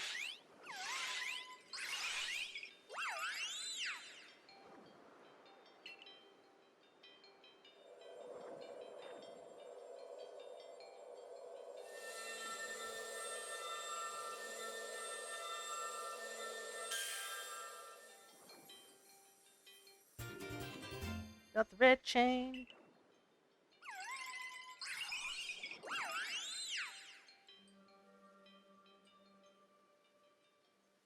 Is leveling quick in this version? I do not know. It can be in a... Like, I will have to go out of my way to level up. That's a problem.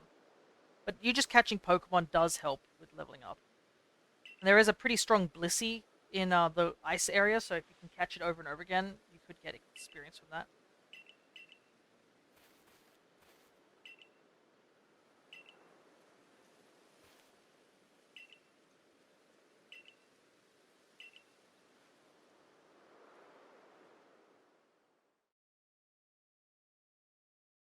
But yeah, because we've skipped a lot of stuff like side quests and stuff like that, we're also pretty limited what we can buy in the shops as well. We're not even able to buy like things like Ultra Balls or anything like that.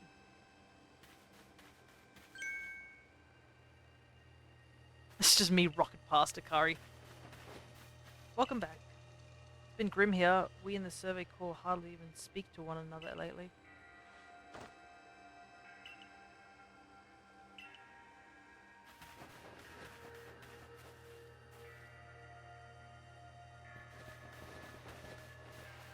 But yeah, it's probably also very worrying for these guys too, because apparently the moment we left, they lost all contact with us. So you can imagine the professor thinking that.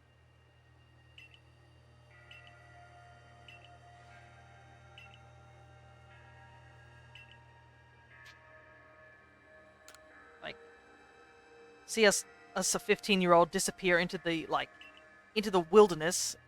Like, yeah, well damn, they are dead.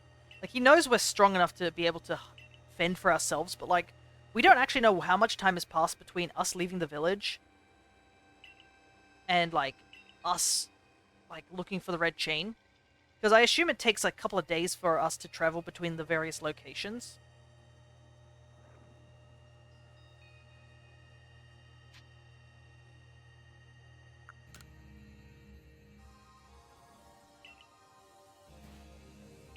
I assume you are here again because you've managed to learn something of use.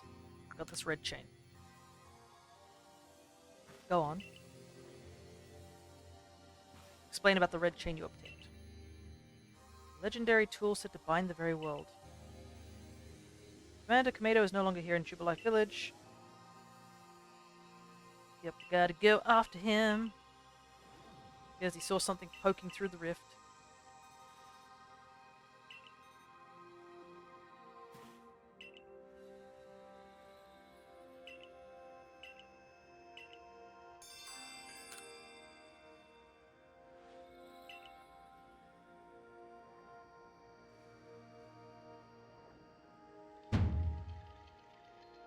I also love how she's like, are you sure the commander would, like, let us do that? And Silene's like, well, do you see him here?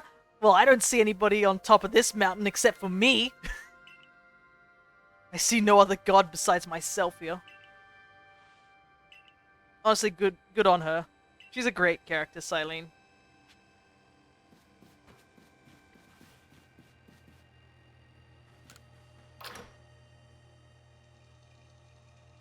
Now, I'm gonna see if I can buy stuff from the shop, but might not be able to.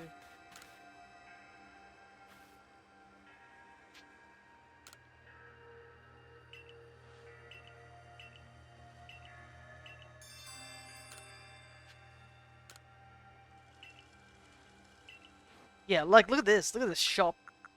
It's kind of awful. Yeah, I should watch the actual playthrough a lot cheaper than buying a Switch. That is true. I have done a proper playthrough of this game. I did a blind playthrough and I did a home playthrough of this game where I caught every single Pokemon. So if you go to my YouTube channel, you can see me playing through the game at a decent speed, but at least I'm reading through a lot of the dialogue. Because this game is a great game.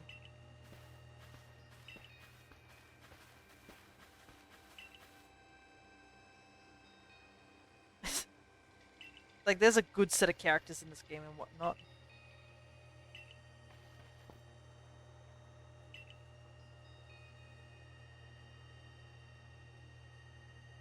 Hey, you got run out of the village, right? But you still try to find a way to help us all?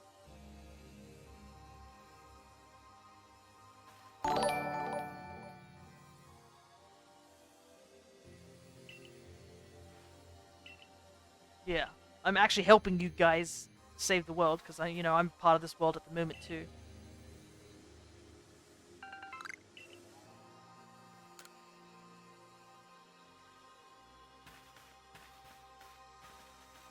Oh, and thank you so much for the follow, Jacob the Viewer.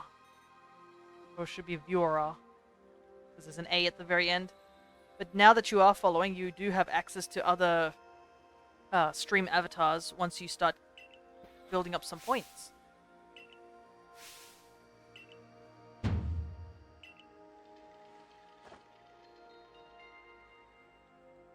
Okay, so they're just sending us straight over here, so I don't think we have any time to, like, do anything.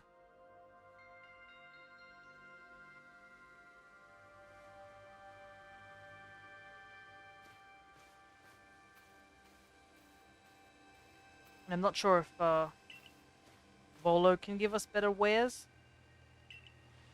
but I will take the potions off him. And also I realized that, Awkward, you're mentioning, like, oh, I should probably watch an actual playthrough, because we are getting into some really big spoiler territory. Like, very soon. The post-game has a huge amount of spoilers, and it also, like, talks about why this entire event of the games happened. But it does have one of the hardest fights in Pokemon as well, so...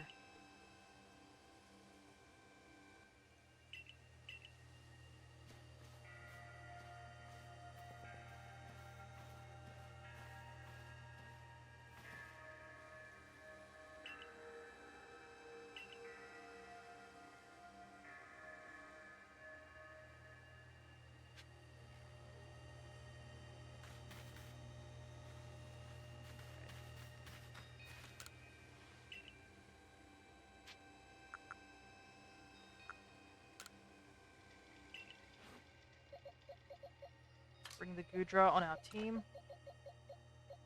But what to replace it with? Maybe a Braviary. That is fair. If I get too much, I can always dip, but I'm also drawing while I'm watching, so I'm not doing a lot of reading. That is true, I guess. But it's also, like, totally fine. You can always head back and check later anyways, so it's no biggie. Okay, do that. Replace that.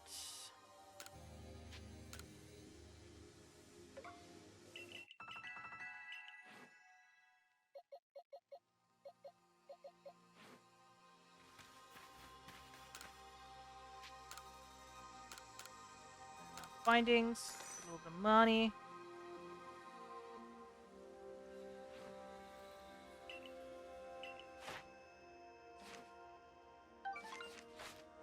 Apparently rank up.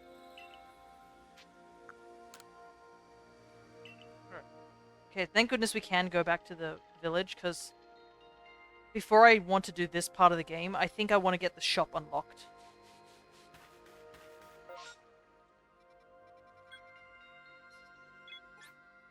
The Psyduck outbreak. Could go over and view the outbreaks, because it's been a while.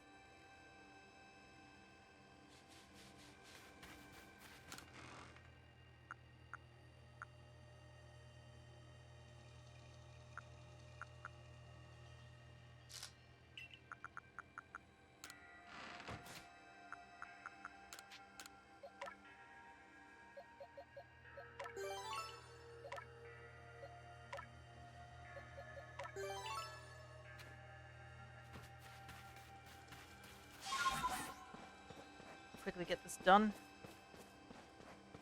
I'm gonna check out the Psyduck outbreak, which is very close by.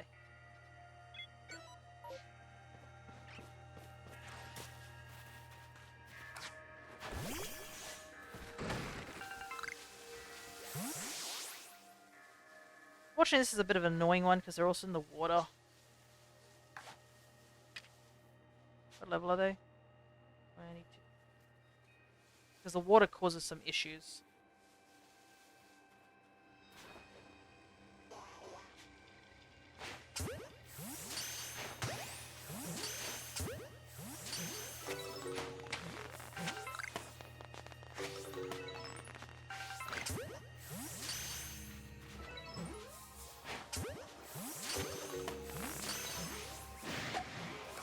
Now they're attacking.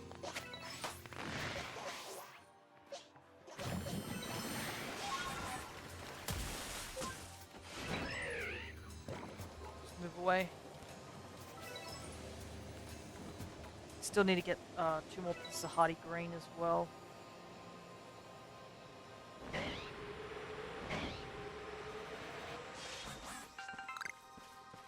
Is it the same amount of EXP to catch as than is to defeat? I'm not sure. We could test it out right now. So let's catch a Psyduck. Don't all attack me at once.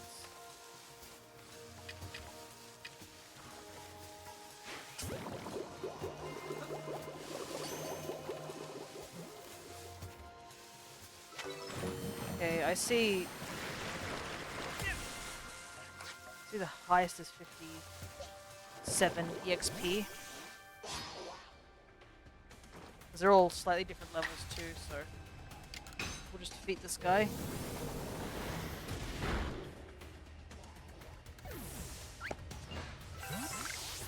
Yeah, it's the same to catch or to take out.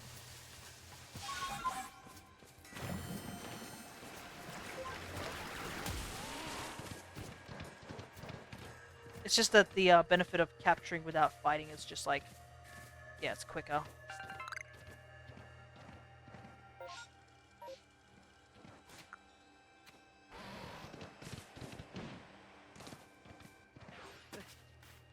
And another reason to do the whole mass outbreak captures is that the mass outbreaks actually have a higher chance of catching shiny Pokemon. And also, you get money for capturing Pokemon as opposed to defeating them.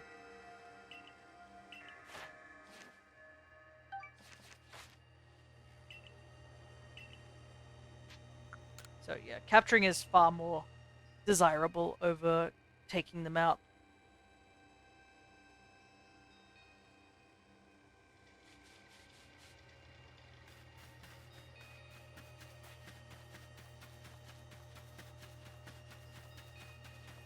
little side quests I have not touched in this game. Though I honestly should have done the shop one. Because it's not too hard to do, but like being able to access Ultra Balls would be so much easier when we need to do stuff.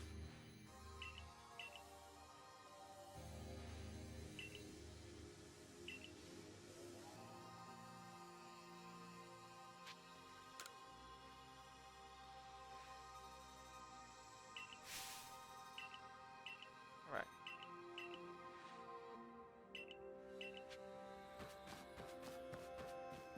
Because I think you have to do this like 3 or 4 times for each of the new regions.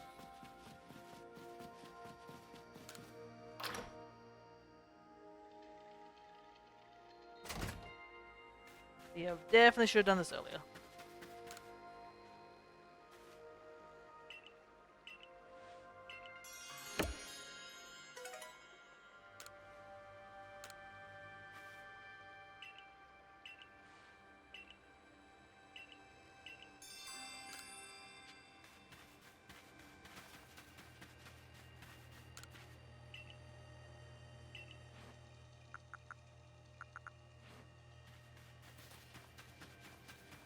I only have 1 pop pod, so I've got to go and get another one. Working on your speedrunning strats. Maybe. Not sure if I would be speedrunning this game. I'm just trying to get through it as fast as I can so I don't extend the stream too long. That's the problem. Because we can catch Shaymin pretty much the moment we finish the main story. But Enamorus is a whole nother, like, issue. Because not only do we have to catch, like, 3 genies, which they're hard enough to catch without Ultra Balls. That's why another reason we want to go get these Ultra Balls now.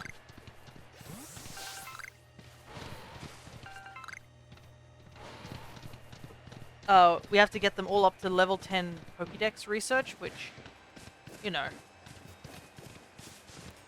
implies we have to do a little bit of battling with them. And then finally we can get Enamorus. But you can see why Enamorus was pretty up there for a long, long time of, like, a Pokemon that's sort of very highly valued on the GTS of Pokemon Home. Because you can only get 1 version of her per save file of Legends Arceus.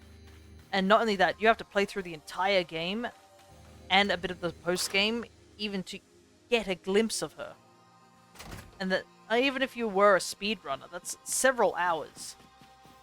Like, heck, I've been trying to speed through the game as much as possible, and it's almost taken me, like, what, we're at the 9-hour mark if you think about it, because it took us 6 hours in the previous session.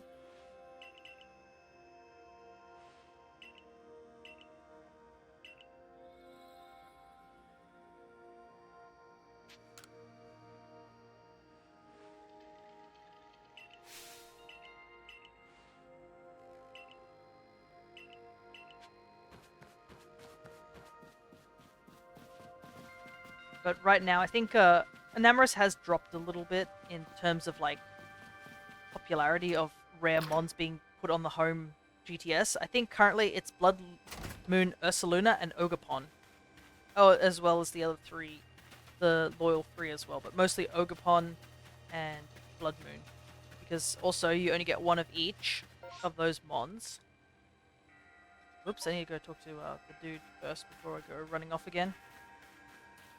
But yeah, Blood Moon you can only get 1 of, Ogerpon you can only get 1 of, and they're even rarer because they are locked to DLC. So if you don't have the DLC, then yeah.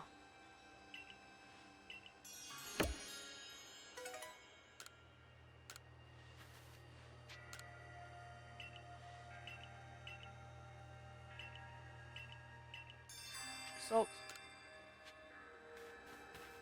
I think I did pick up a couple of crunchy salt, but I don't know if I picked up enough to, like... Oh no, I did. Perfect. So we won't have to go out this time.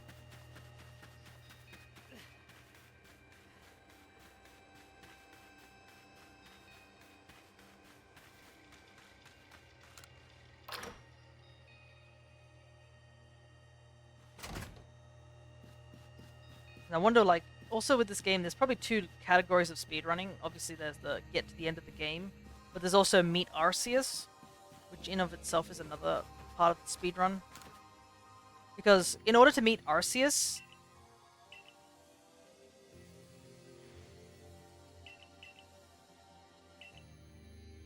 you have to like catch every single Pokemon.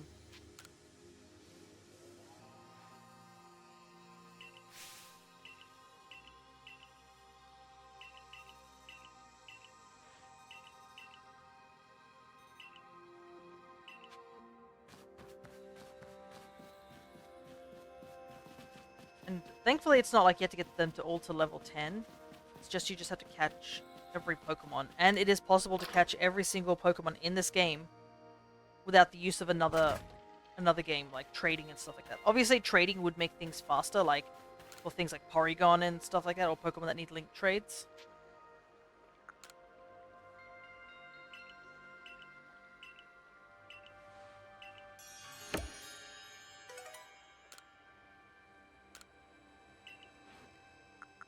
Okay, so he hasn't given us Ultra Balls, unfortunately, but I need some healing potions.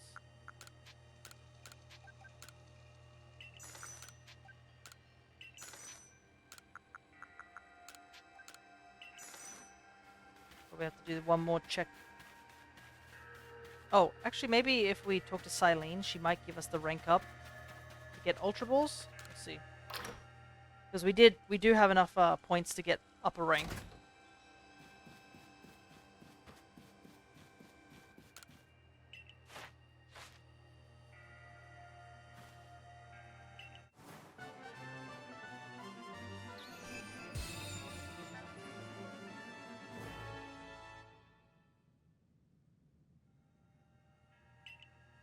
Alright.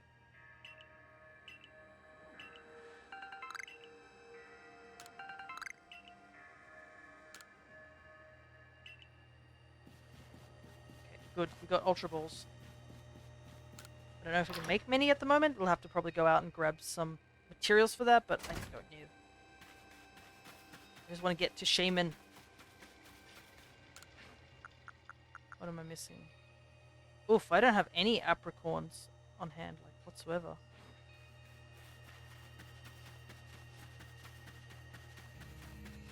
Can I buy apricorns from you? Nope, I have to go out of my way to go get some apricorns. I definitely need these Ultra Balls, so...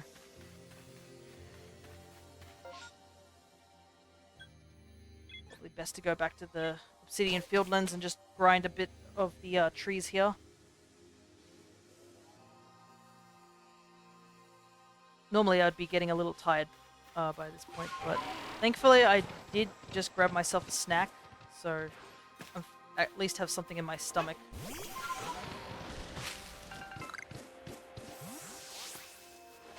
And we also have like all the ride Pokemon too, so this should speed things up by quite a bit. We're just gotta go fast, as they say.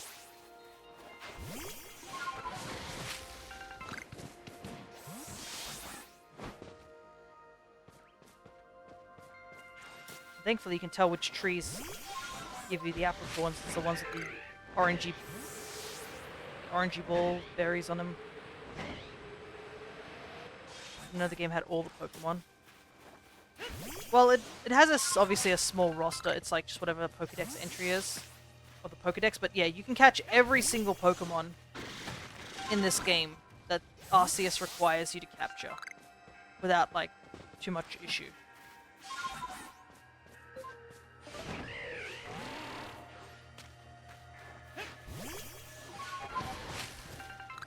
And because of the thing of it requiring you not to need trading, it gave players the link cable as an item. So you don't even need to trade some Pokemon. You can just give them the link cable and it will evolve them for you. Which makes it super valuable for some of the rarer Pokemon. Like, you can evolve things. Porygon and its evolutions are in this game. And they're notorious for, like, being quite difficult to try and get your hands on, due to the fact of, like, you need to trade them with a rare held item, which often is, like, locked behind certain, like, things like, was in the old games it used to be locked behind, like, the casinos and stuff like that, or anything that had the roulettes and stuff. Or, like, they were battle required items sort of thing. So they were very rare to come by. But in this game, they have a phenomenon known as the time space, like, I guess portal, I guess is the best way to describe it, where rare items can drop from the sky, including evolutionary items.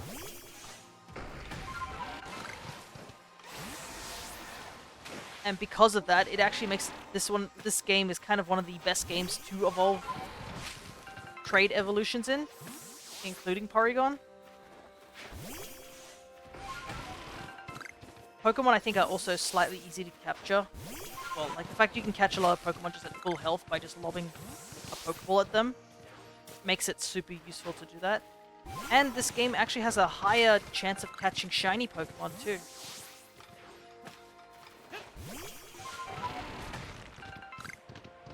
Because it has like two systems of like capturing shiny Pokemon. There is the first level, which is at full odds. Second level, which is you complete a perfected Pokedex entry on them. So like clear out all their stats and stuff like that that is required in the Pokedex, which I can quickly show you an example. Like this Wurmple.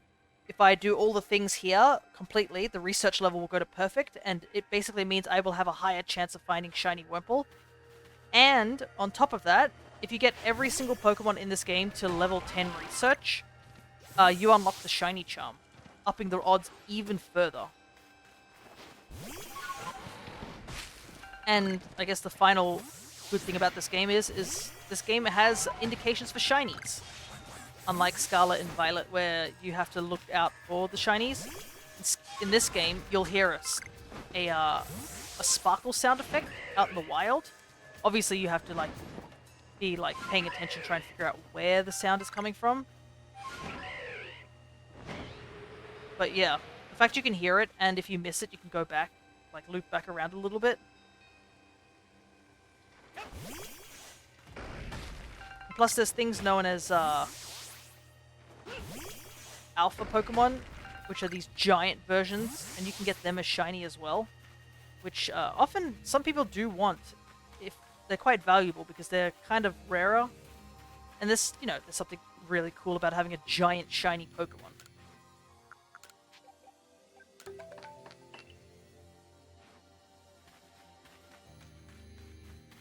Man, only 5 Ultra Balls? Yikes.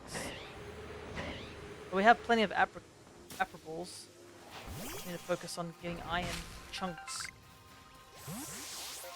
Probably this way. I think it's probably best bet.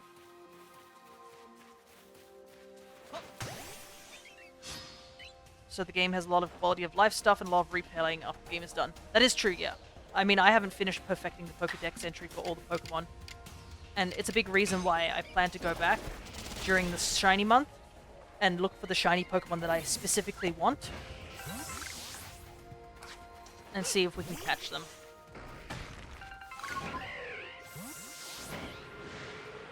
Plus, all you have to do to like reset, like soft reset, we'll say, for Alpha Pokemon, you just have to leave the area and come back. But if you are smart enough and know where all the Alpha Pokemon are, you can just do this big loop around. Check like every single one of them each time you come back to an area.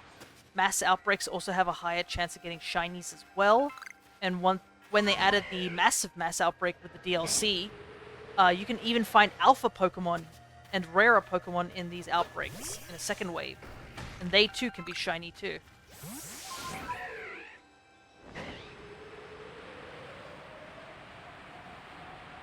Oh, I probably also should mention, you can also catch the Sinnoh starters in this game.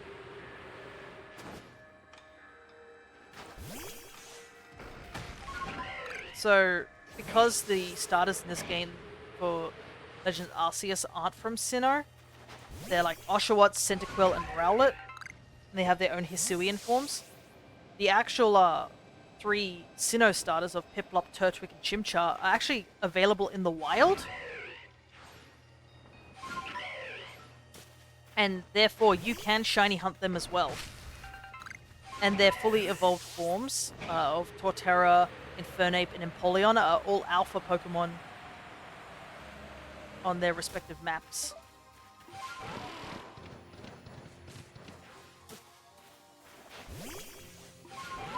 So if you don't like Masuda methoding, this is a way to get yourself some shiny starters. And also the time-space continuum, these time-space warp things, they also can spawn in the Hisui starters.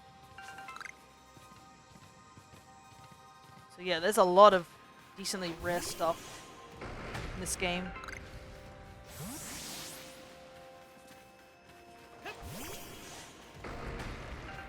Really like that line of starters. They're alright. I think they're a good solid batch of starters.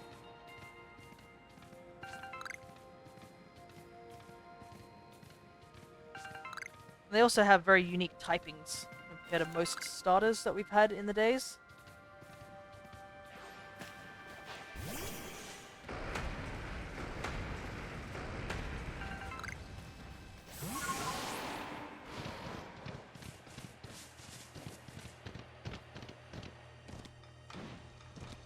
Ugh, nope.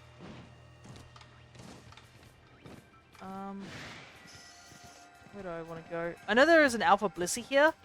That might give us a little bit more EXP. So we are lacking in that area a little bit. Gotta remember where that Blissey is. Plus we're also getting these iron chunks, which are just as important.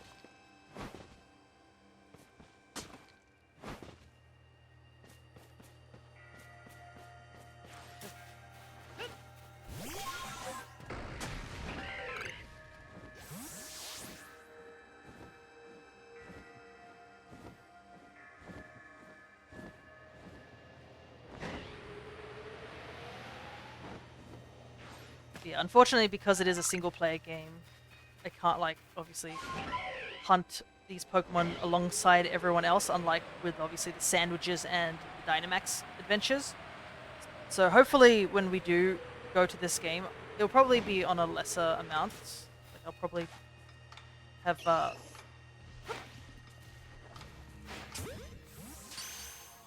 I'll be doing less of this game compared to other games, but yeah.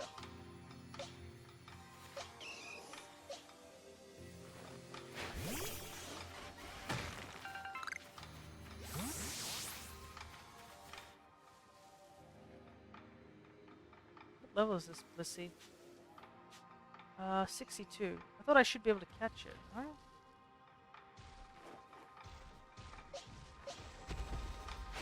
Well, I guess we'll fight it instead.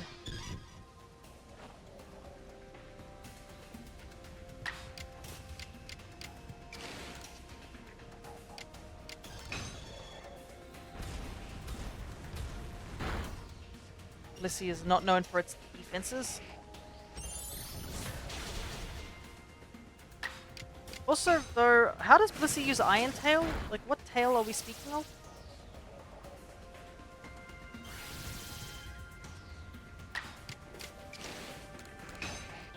Makes sense, watching these streams make me realize how much more to Pokemon than I had realized. Ow!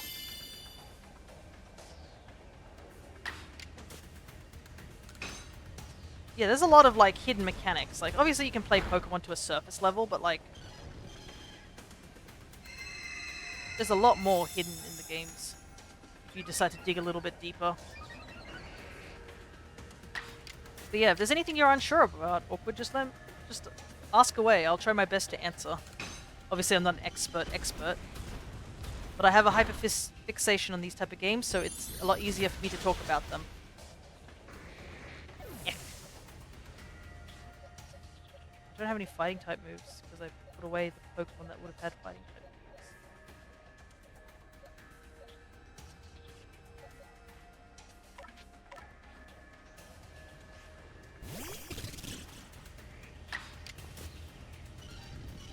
I get a question, I will continue to ask. No worries. I'll let you type it out, I guess.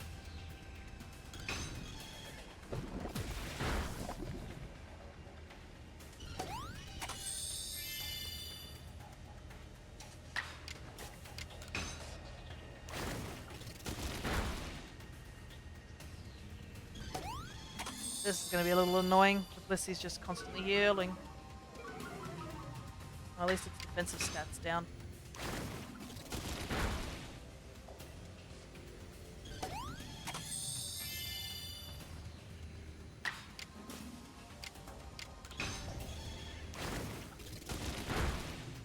Come on, get the poison. There we go.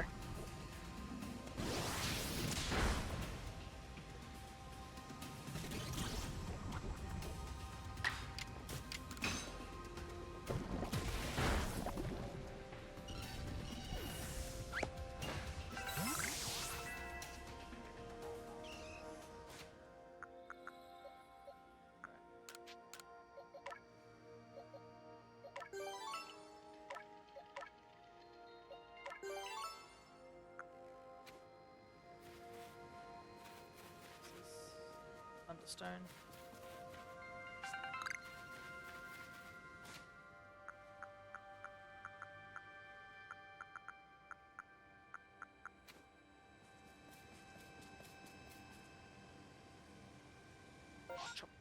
You watching me? Alright.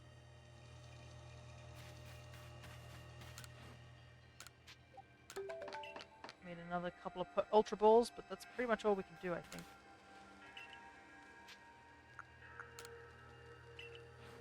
Yeah, because we still can't buy them here. Remember, the height of my knowledge was knowing about EV stats and training. That's still pretty up there. Obviously, there's things like now IVs and hyper training to fix up IVs.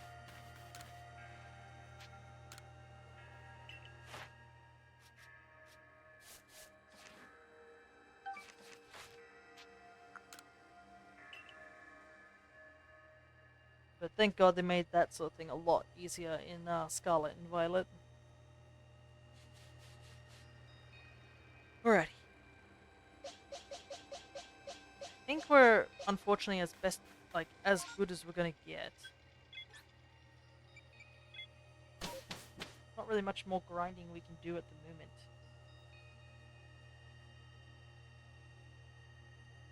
Which is unfortunate because we're gonna do 2 battles back to back here. Prove that we're strong enough to deal with whatever's up there.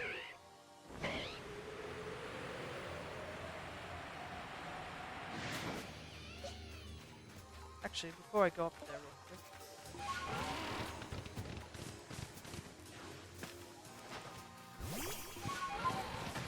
One thing I want to check.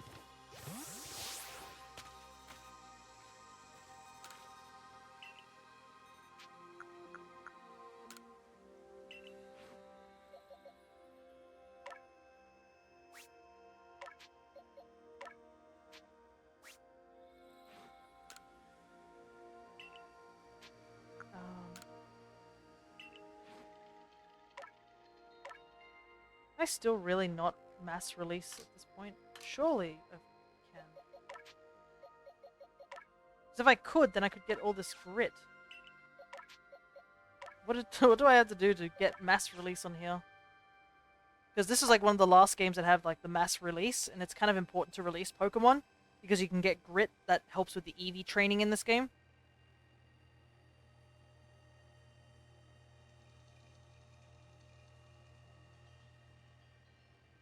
Oh, I have to fill up 4 boxes.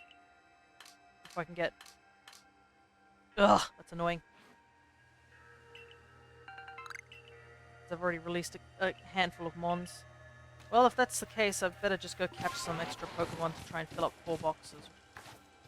And get some EXP too while we're at it.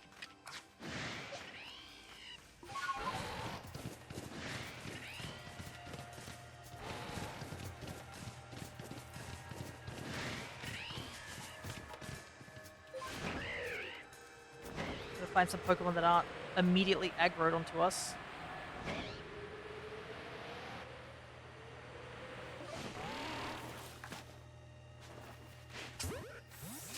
catch them all. Yep, pretty much.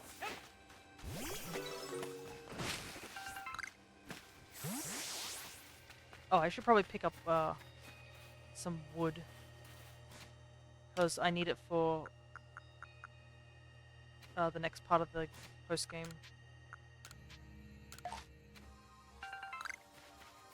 I just casually remembered that that's something I need to do.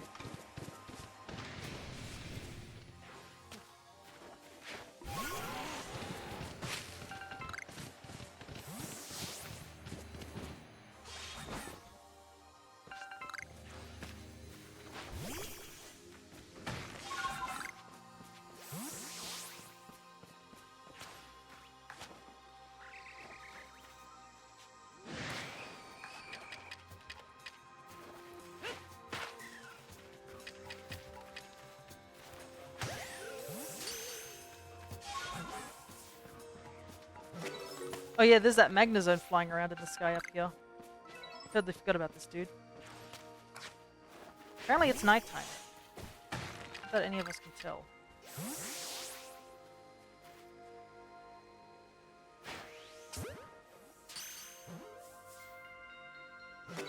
Oh, we got him. Nice.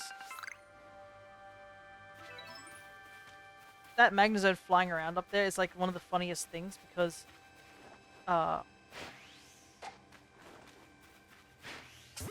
normally you've got quite an arm. These are feather balls, so these fly further than the average Pokeball. They're made to be very light.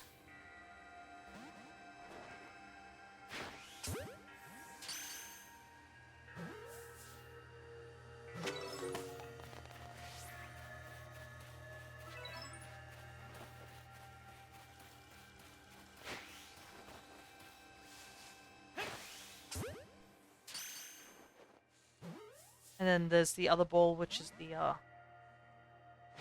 heavy balls, which are very heavy to throw and barely go anywhere, but if you hit it with a back strike, it actually has a higher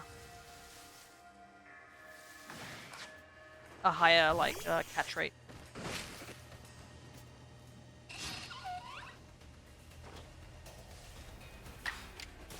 I guess we're gonna just fight.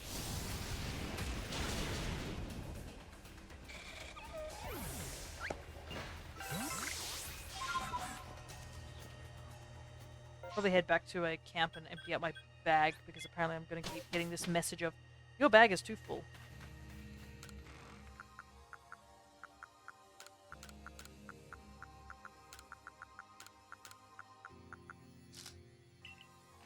So light ones are hard to catch with, or are they better for the throw?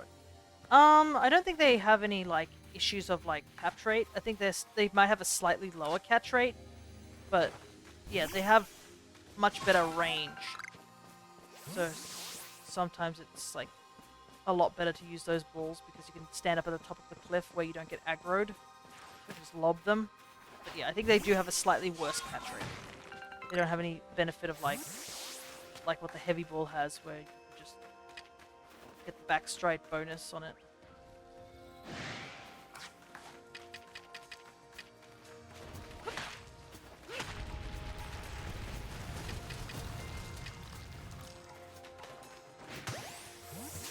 I remember just getting a ton of quick balls. Yeah, quick balls and feather balls are different. Feather balls don't exist in any other, and the heavy balls don't exist in any other games except these ones. But yeah, the quick ball is good because you can use it turn 1.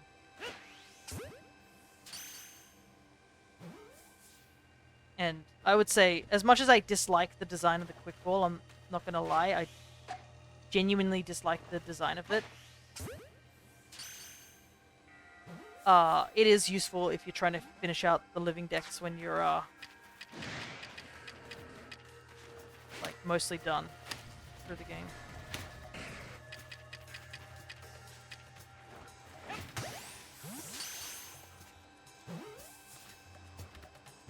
Ooh! We got a time-space distortion. I think this is the first one we've seen of this, playthrough at the moment. Might as well do it. Where's it at? Down there. We've got plenty of bag space at the moment, so we'll just make our way downtown very carefully.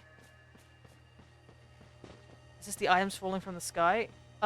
Basically, a time-space distortion means that, like, time and space gets warped in that one area, and random Pokemon get, like, thrown out into it, including some rather rare Pokemon. And depending on what area you're in, the Pokemon change of what can be caught in these little bubbles. They only appear depending on how long you've been in the area. Every time you leave the area or you go to sleep, it actually resets the counter.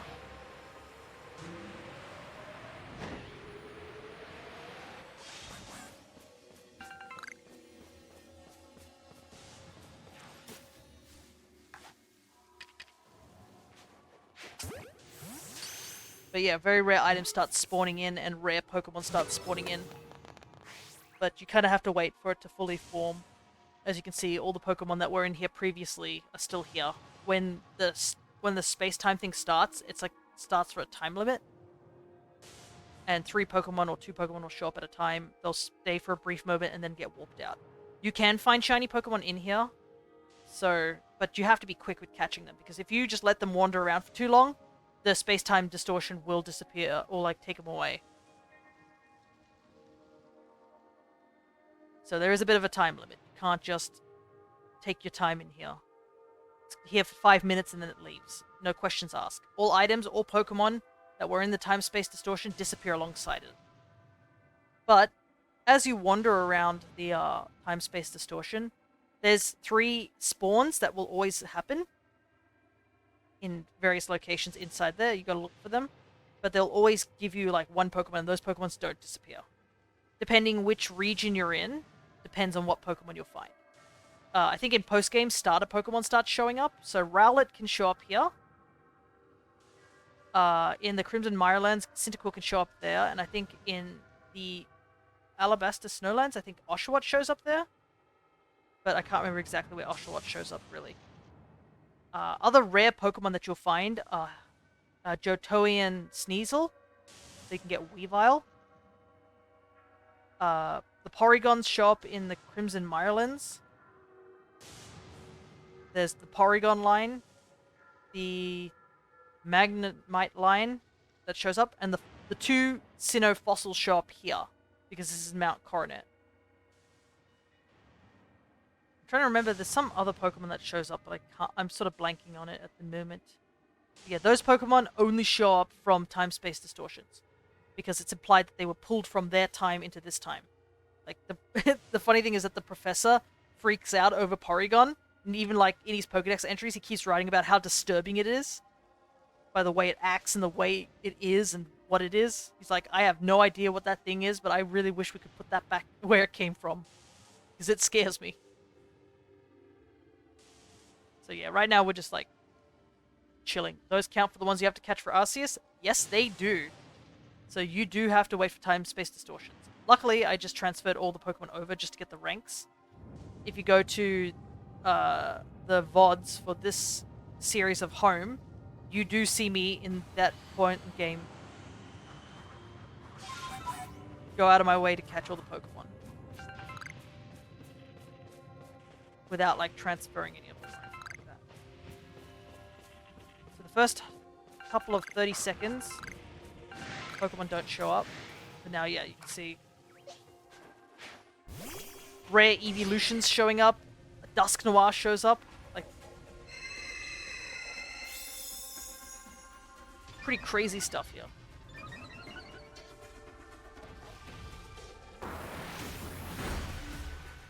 But yeah, they're very, very strong. So you want to be very prepared if you do go and fight these guys.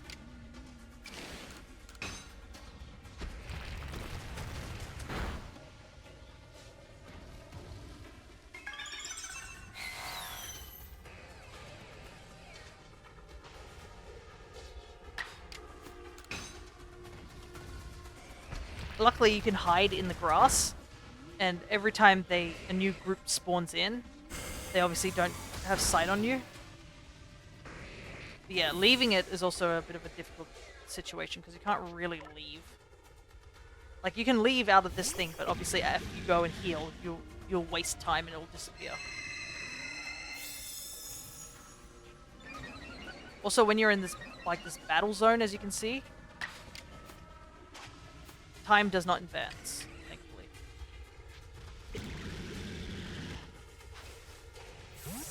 But you can find a lot of trade items, the ones that like evolve trade Pokemon in these time space things as well.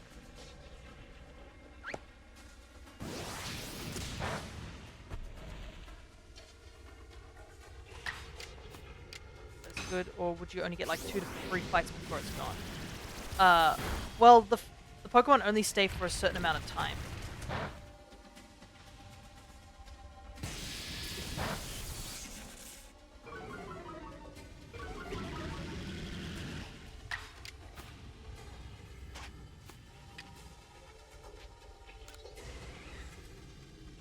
You'll see in a moment, because I'm going to try and do some hiding. There's a giant gold nugget in the back, and I want to grab that. That's good money. Jolteon's being a pain.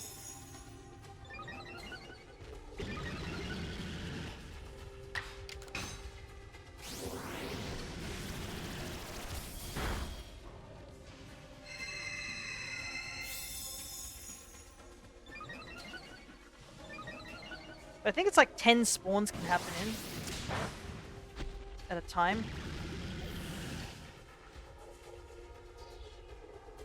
But yeah, this is definitely a good thing if you also want to just get levels, because if you hide in the grass and just capture Pokemon, you can get a good chunk of like EXP. But I need to collect all the items first before I go hiding in the grass. Unfortunately, those Pokemon spawned on top of me, so there's nothing I could really do about that.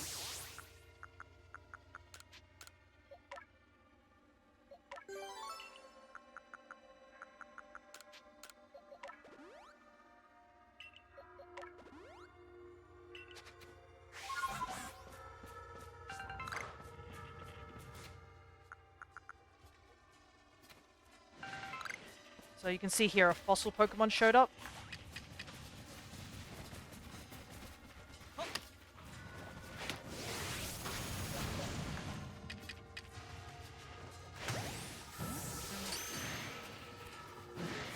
Now you can see the next batch of Mon have just spawned in.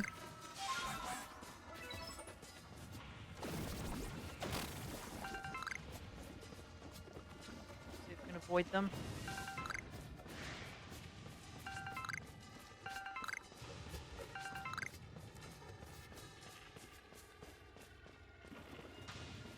Trying to find that other spawn in.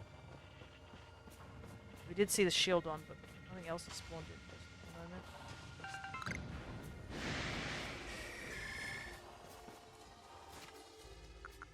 I don't need this leaf stone, I can discard that. One shot.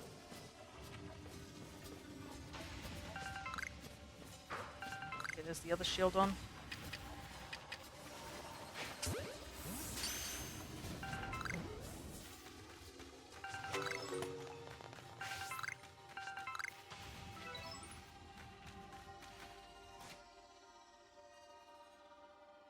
Magnemizer. Apparently those Pokemon somehow didn't spot me.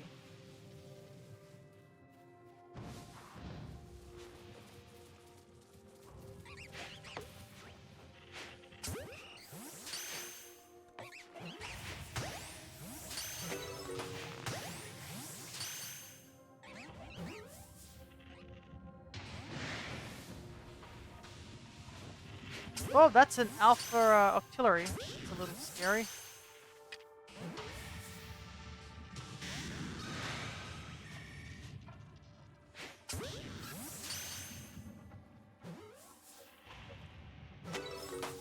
Somehow we managed to catch the Alpha one. But yeah, you can see like that other Octillery that was attacking us just vanished before he had a chance to even do anything.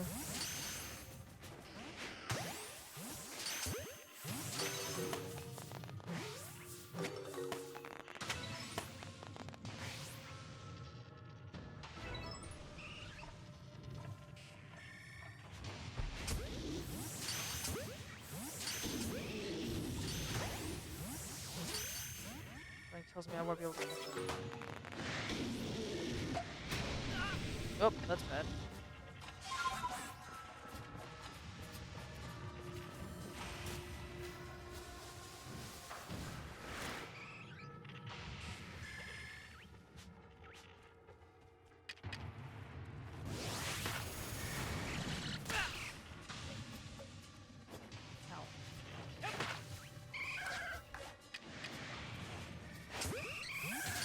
Kind of hoping that everything else didn't aggro on me, but well. Yeah, if you don't catch them in the time that like they show up, also they just vanish.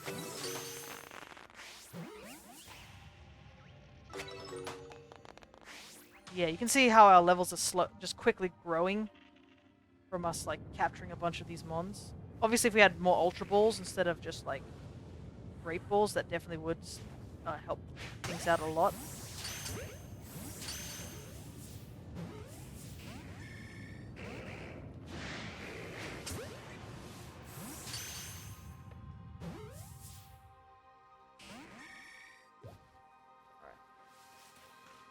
Not bad.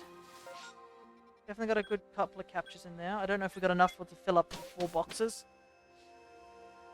But we'll see.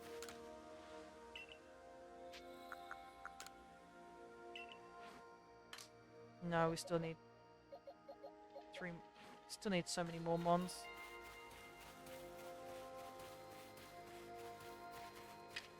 I'm running low on Pokeballs too. Seems pretty successful. It definitely seemed pretty successful. We got quite a lot done.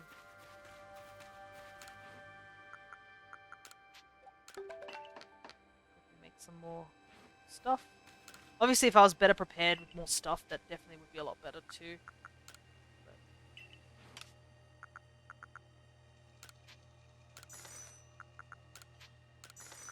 Sell off these things. Store these things. Just make sure that we have more room. But I think we did get a little bit of leveling. I'll have to double check and see if we've got enough to deal with what we're about to do. It's still sketchy. Like, if worst comes to worst with the fight, I might just transfer my Pokemon up to my other file. Do some leveling up for them.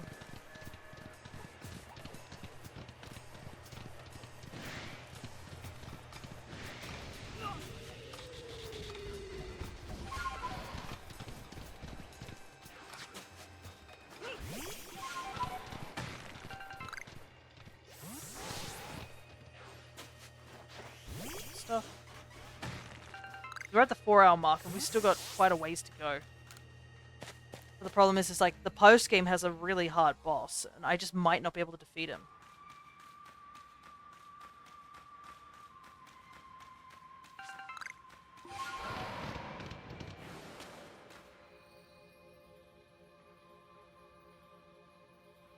Alright, first of the 2 fights we need to get done.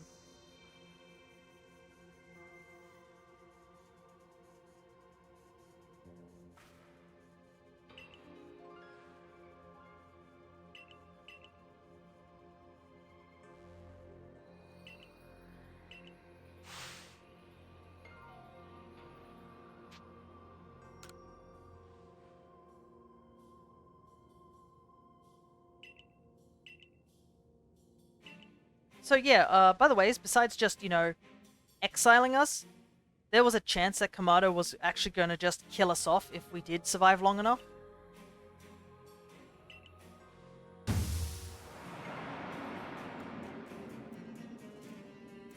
Because, yeah, he's got a ninja on his side.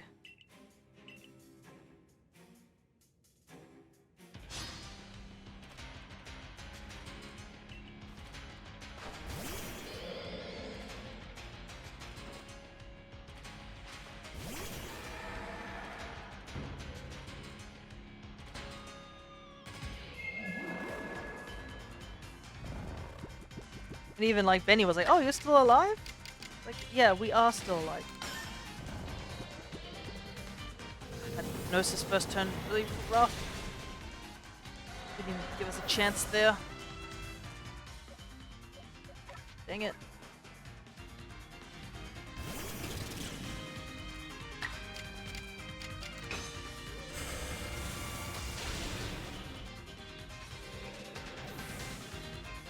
Get a quick drink of water.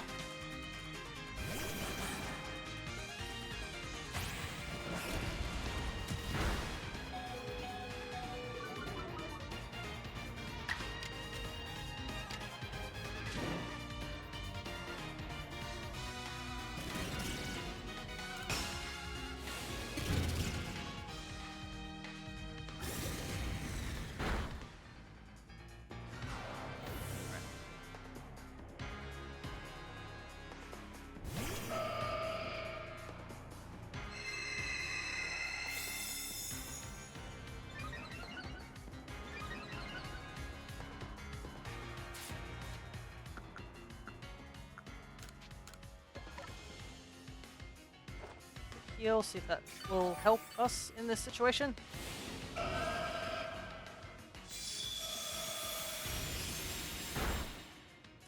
Nope, because we're about to get obliterated.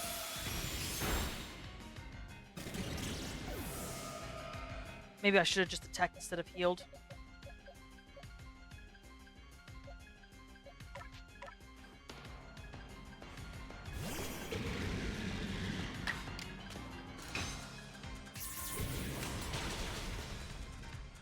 Ooh, nice crit. That's perfect.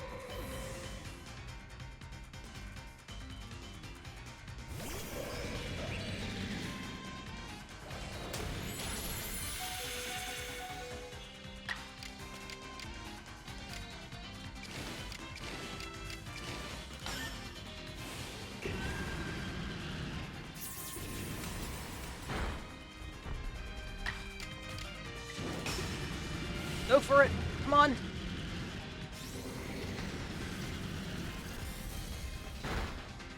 Okay, thank goodness.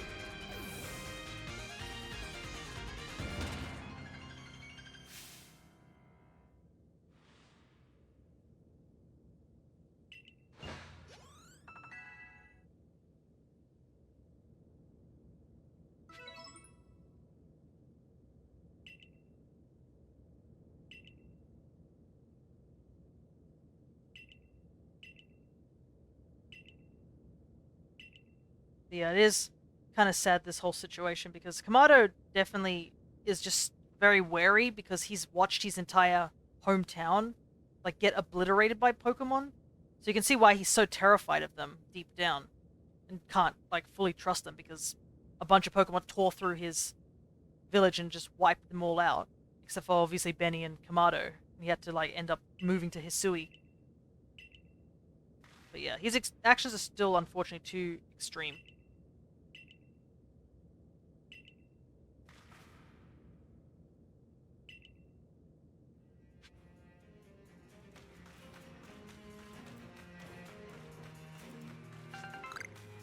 Yeah, also, another dark point.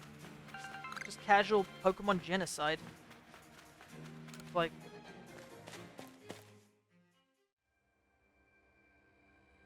And I think it's sort of implied that Kamado is from the Kalos region.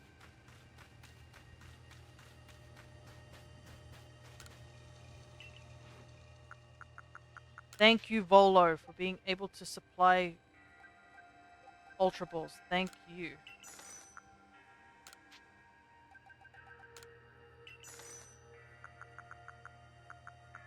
So I definitely needed them.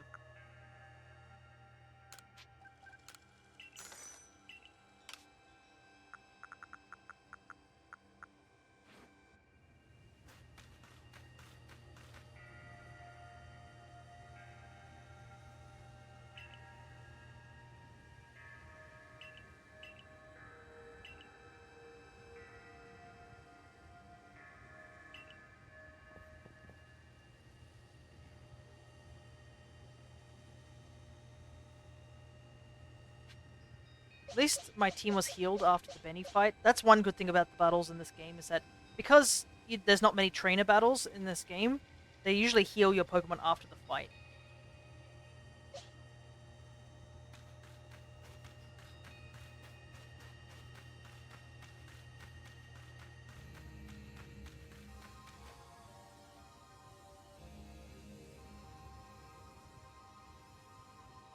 And also, yeah, another reason that he could be from Kalos is that the armor he's wearing is a lot like the Elite Four member that you see in that game.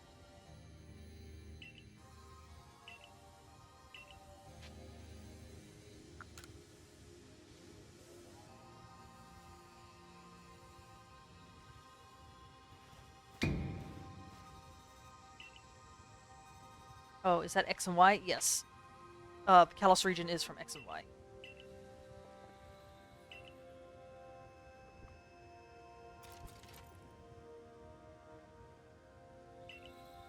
But yeah, the dialogue does change slightly here, like depending on which of the two leaders you did choose. I think if you chose Adaman, Adaman does more of the talking here over Irida.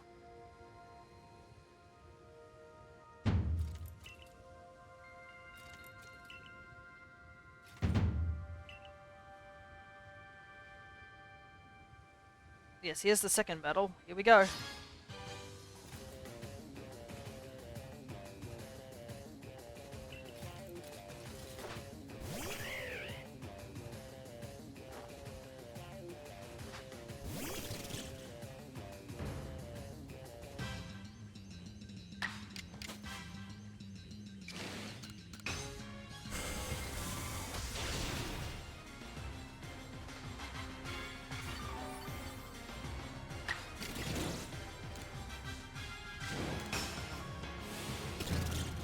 I know this risks me getting hit twice the next turn, but I need to make sure this braviary goes down.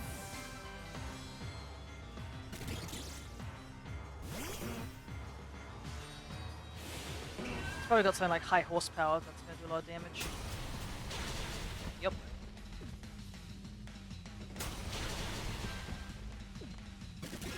Unfortunately, I don't really have anything to tackle Snorlax.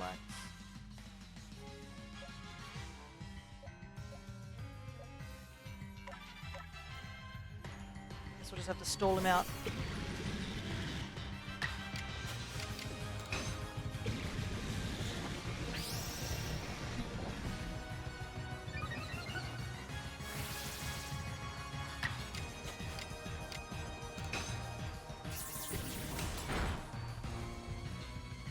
Ooh, nice, another crit.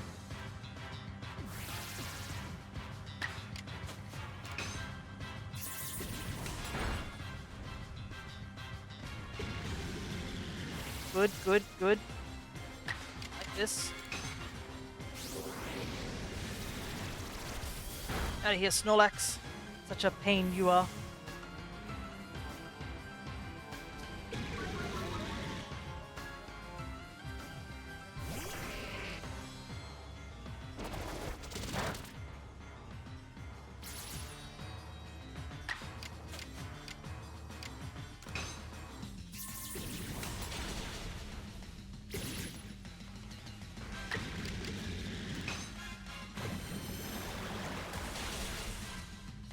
I have to get used to the fact that some moves are different in this game than they are in the mainline game. Like, Water Pulse apparently is like Aerial Ace in this game where it never misses. But obviously it can't confuse. And obviously, there's no special attack or attack stat in this game. It's almost like the original Pokemon games if you think about it.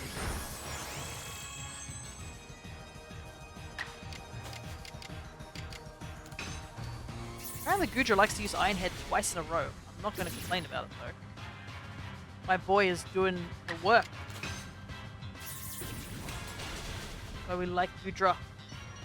I had him in my first playthrough of this game blind. Because I really want... I don't know if I found out there was a Hisuian form. I think when it evolved into Sliggoo that I was like, oh my god, there's a Hisuian form. I got really excited for it. Alrighty. Good level ups all around.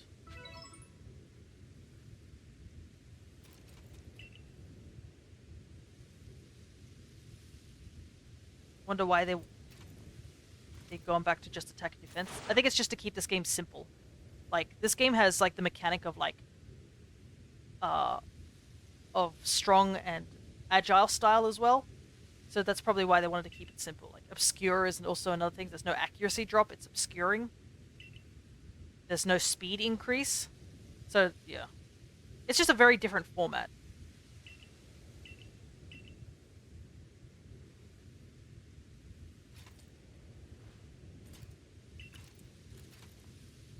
Man, it must be very hard to do a proper bow in armor like that.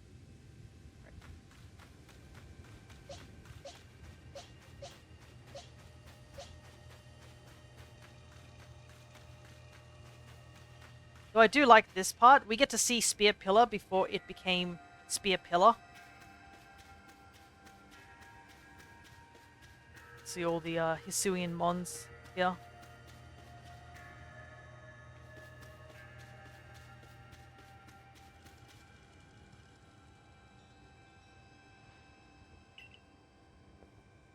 Wait, what is this? There's a voice in my head. No? In my heart? It's speaking to me.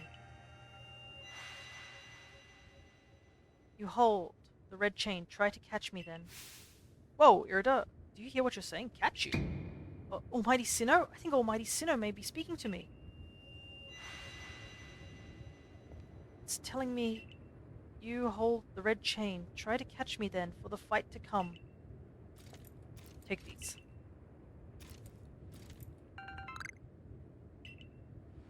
Throw a Pokeball at her. I think we should probably focus on that thing that's coming out of the portal.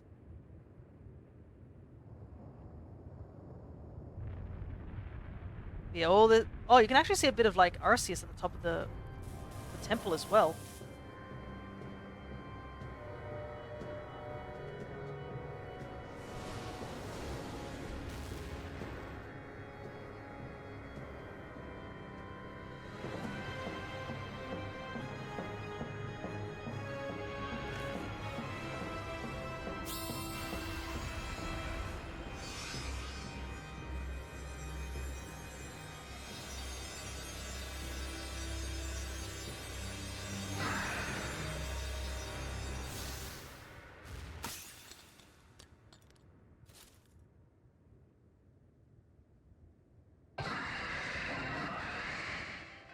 Here we go.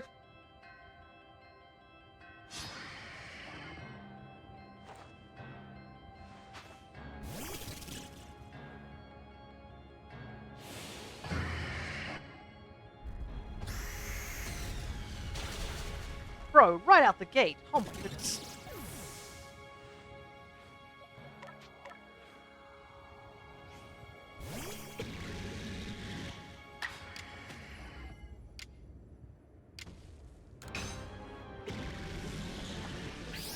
Overquill literally exists only to be obliterated. I feel sorry for him. Every time I put him at the front of the party, he just gets obliterated before he has a chance at anything.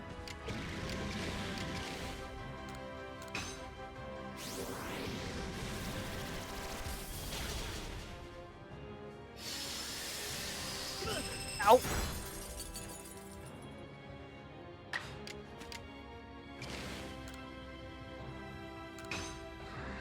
We do have to catch Palkia, so we can't KO him.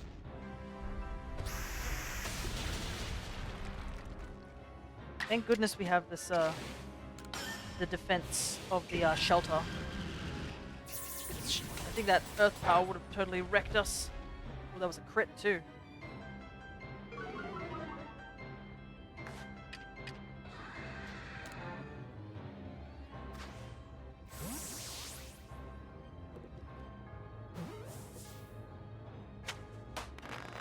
I believe Palkia and Dialga, when you do fight them here, do have a higher catch rate, but we still have to work for it. Yeah, because you do need them for the story.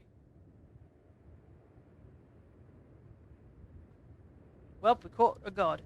He caught it, right? He caught Almighty Sinnoh. Red Chain's been shattered, but we still got the Pokemon of the Lakes to thank for getting this far. Oh, well done, Fia, my boy. Masterfully handled. I was watching the whole time. Where did you guys get here?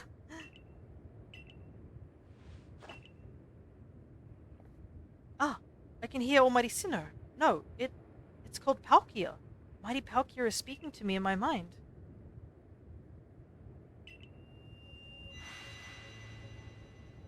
Space-time grows chaotic. The power fails. The frenzied one comes now to fight. That is why I am here. You're telling me there's another one? But the red chain smashed to bits. No way even Fia could tackle another Pokemon as strong as the last one now.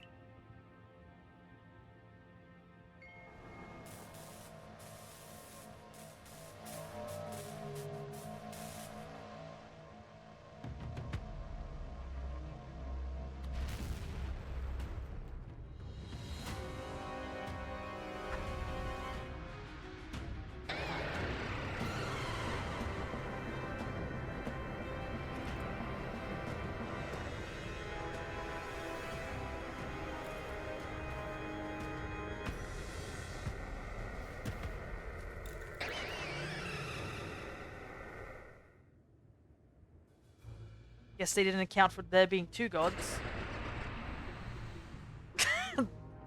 Certainly the finest text there. I always love when Pokemon do things like this, where they're like, they have to try and make Pokemon sounds. They're like, yeah, that sounds close enough.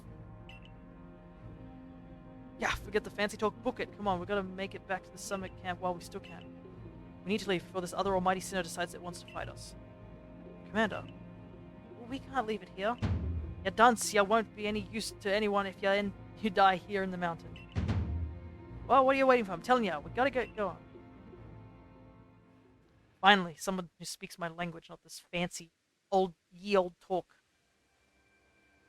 Alrighty. Gugubala.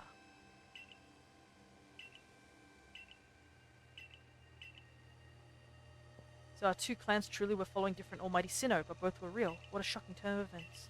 Say nothing of the shock of hearing the commander speak so differently. I must apologize from the bottom of my heart. My country was coming out. I must apologize.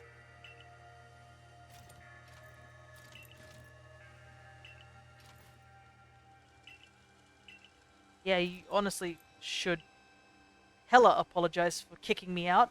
Like, bro, I almost could have died. If it wasn't for the fact that I have protagonist powers, then I easily could have died in the wild because of you.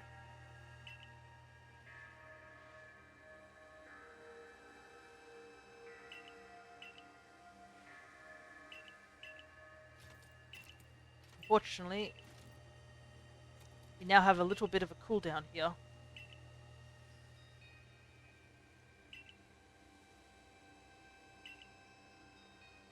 But yeah, Palkia is going to tell us that we can do something with the red chain. Stone of Creation's beginning, the red chain of red, the vessel of humankind's invention. Unite these three and calm the chaos now disturbing the flow of time. I wonder if... I can't remember if Dialga and Palkia actually speak in different ways. Because obviously, if you chose Adamant earlier, the Pokemon you would have caught about this point would have been Dialga instead of Palkia. And Dialga speaks through Adamant.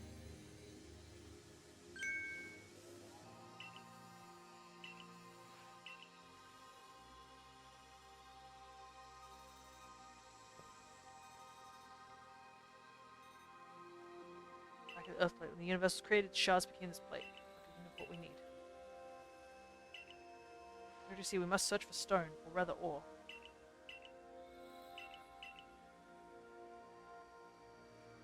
And yeah, just Volo casually talking about the plates.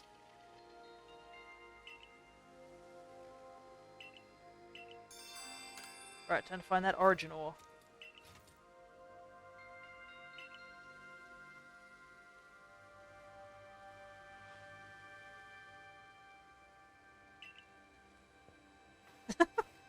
I'm here. Rejoice.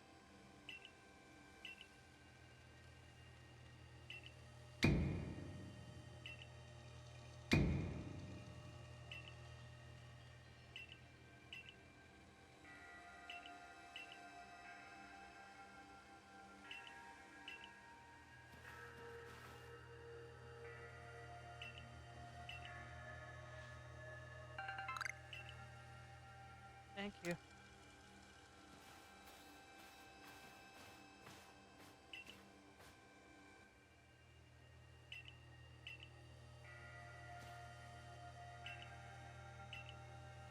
I also like how these two eventually end up just bickering.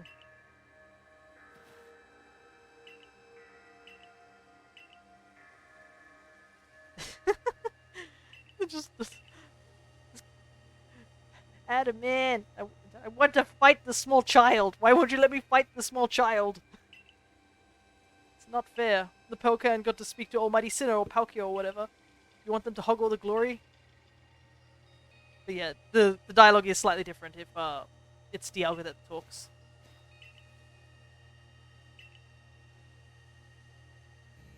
Alrighty.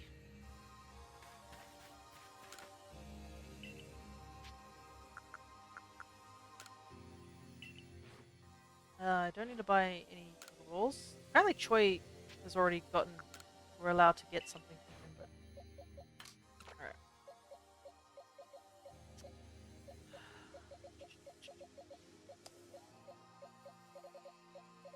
I don't think Zoroark really helps us here. So I think we'll take Palkia instead.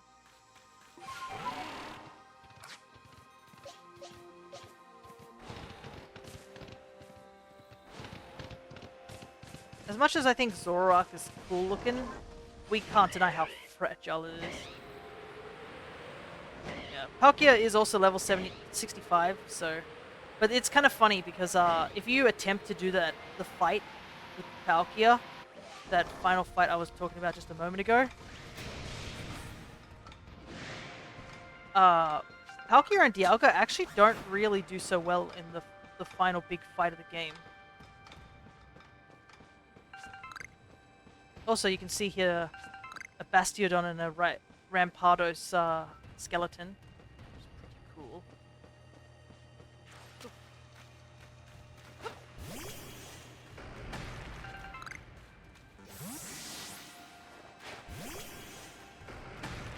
Yeah. You kind of think like, oh, because they are the legendaries of this game that they do pretty well, but like, yeah. When you get to that final boss of the game, what you're fighting totally trumps those two. If you're not careful. Like, the final boss, we'll call it, has, like, everything, enough coverage to take you out.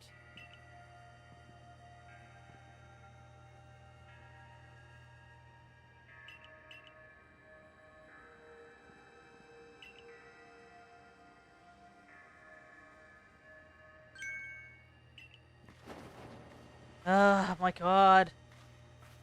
Hi, you three, which we haven't seen in a while. Clover, we haven't seen you since you walked out of the clan. Where have you been all this time? I don't have to tell you nothing.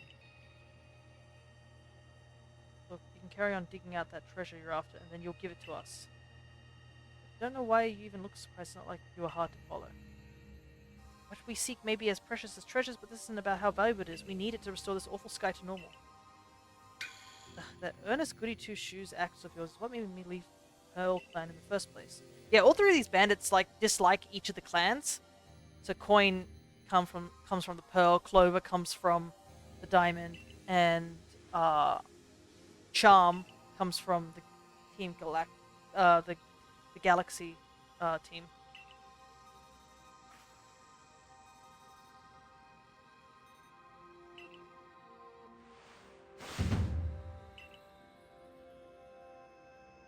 But it doesn't make these guys god-awfully annoying.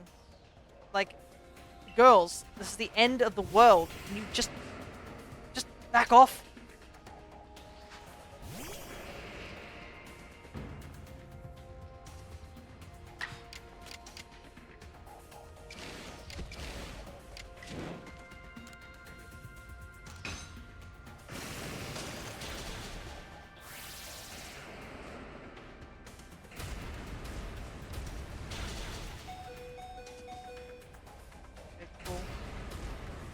That was a waste of time for that mud slap, huh? Crit straight into death. Ugh. I'm feeling cynical. I don't actually doubt that you would see this in the Intel world. No, I don't doubt it either. We've already seen what the big C did to us. Like, people were going after toilet paper and such, and I remember seeing somebody's comment where they were like, oh, I always wondered about in zombie apocalypse movies how is it that, you know, humanity just gets totally destroyed by zombies that don't even move that fast? And then they were like, after the pandemic, they're like, yeah, never mind, I totally understand how the end of the world could have happened pretty easily. Because we've got people who don't believe it happened, people who are purposely spreading misinformation. We've got people who are like, not doing the right thing.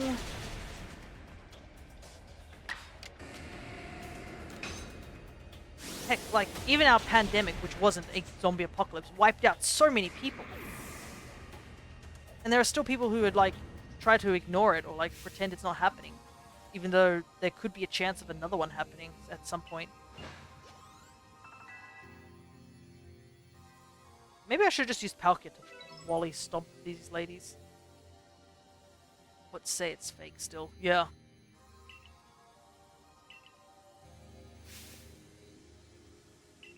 Like, look at these ones.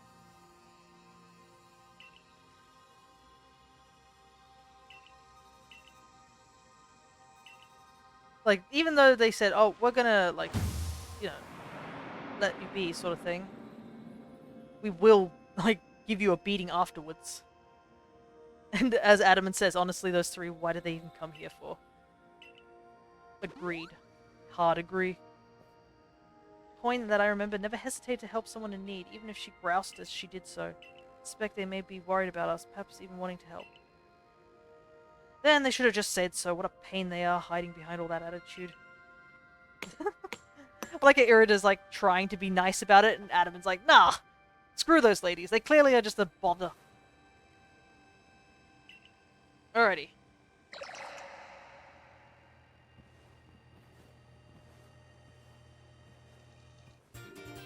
Got our origin ore.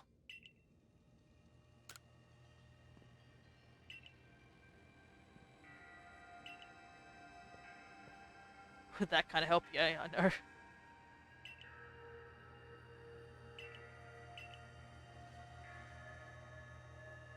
Right.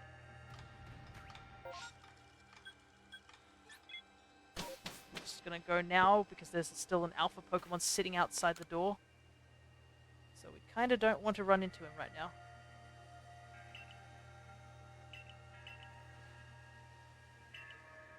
Hey, nice. Nice catch.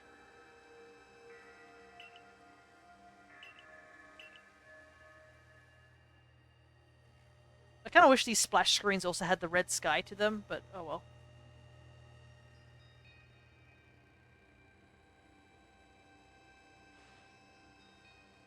Rowlet and Oshawott just been chilling in here.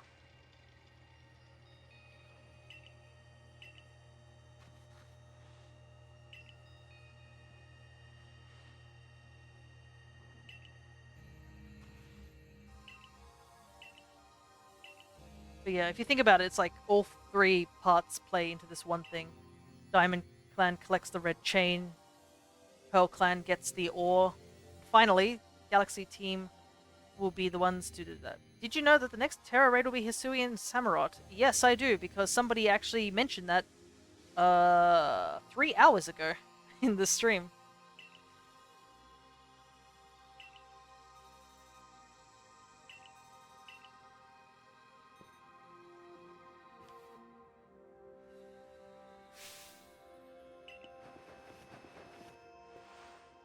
But welcome back, Chris. Good to see ya. Here we go, the Origin Ball, which is a really cool looking ball. Like, look at that. Ah, it's like the Cherish Ball, just a stone version of it. It's so cool. Hello there, Triggs. Triggs MM2, I think I'll say that. Welcome. We're right at the tail end part of the main story for Pokemon Legends Arceus, because we're trying to catch 2 Pokemon for my Living Form decks.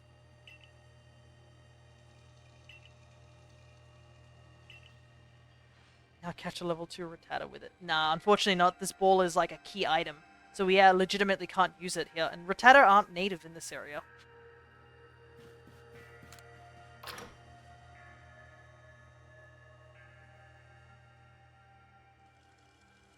But this is a very, very interesting fact about this ball.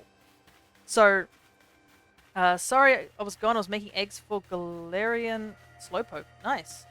I have 4 stars, and I started yesterday. Nice. I've been speeding through the game, so I don't have as many stars in this file. I have completed this game to, like, get the shiny charm in the first file of this game. This is just a very speed-up playthrough of this game. I have played through this game already earlier, if you want to check out it on the YouTube channel, where I have a playlist of my living home decks episodes where I'm catching a bunch of Pokemon for it. But yeah, the last 2 Pokemon I'm missing before the DLC is in this game. And thank you so much for the follow. We have hit our goal of 150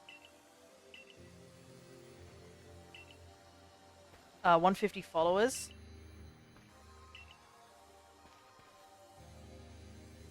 So we are going to be doing a shiny month hunt where we're hunting in all 3 of these games, being Legends Arceus, Scarlet and Violet, and Sword and Shield. while I was surprise trading earlier, I got a Hisuian Zorua in Scarlet and Violet. I've seen a couple of those too. Because I know there are some people who will catch them here, catch a regular Zorua in a Moonball, and then use a special breeding technique so that they can get the Zorua in a Moonball. Because they think the shiny Zorua would look very nice in a Moonball. Which I don't doubt.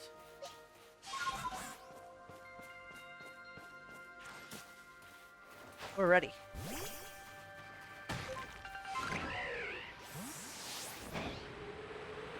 This is it. Let's get this main story completed so we can catch the 2 Pokemon we need.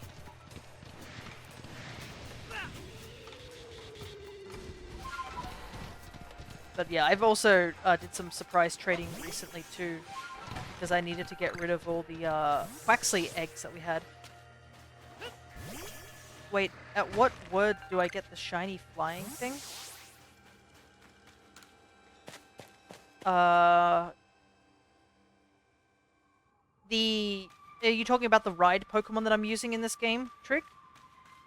If you're talking about the Hisuian Braviary, you get that at the last area of the game. Each of the different regions gets you a ride Pokemon. Hisuian Braviary is the very last one.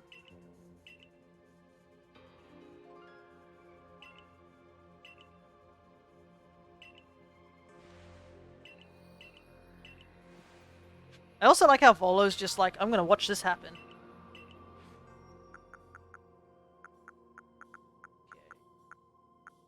Thankfully... Yeah, I don't have any money to buy anything anyways, unfortunately, Volo. Pick up these iron chunks so that we can make some more Ultra Balls if we do run out of them. Also, Triggs, now that you're following, you should be starting to accumulate stream avatar points. So you should be able to acquire some more avatars if you just stay in the chat.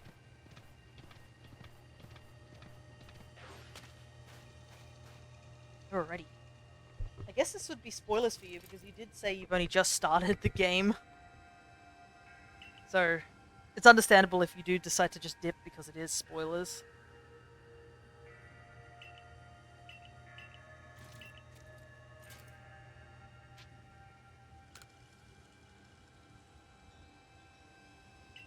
Because, yeah, at this point, this is going to be a bit of a major spoiler if you haven't looked up anything in the game about what I'm just about to do.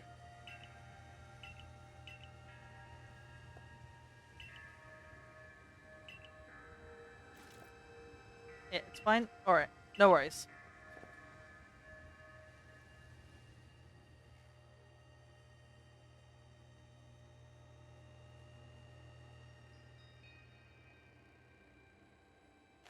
Because I can't stop the cutscene now.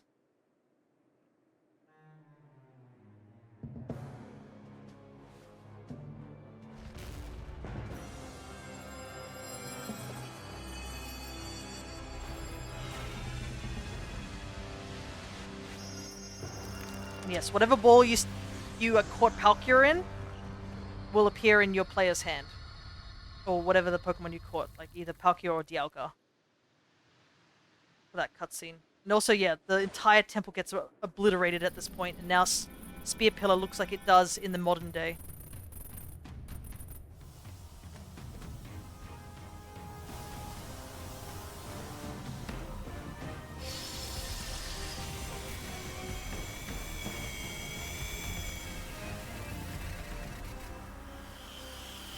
We get some cool music now. Anyways, time for Dialga Origin Form.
which form of origin do you like? I think Dialga's looks a little bit better than Palkia's. They both look very odd, but... Well, actually, I don't know. They're both very interesting forms, to say the least. Is this Dark Souls? Oh, this is the easy one. Wait till you have to fight Arceus. That is rough. 1, 2, 3...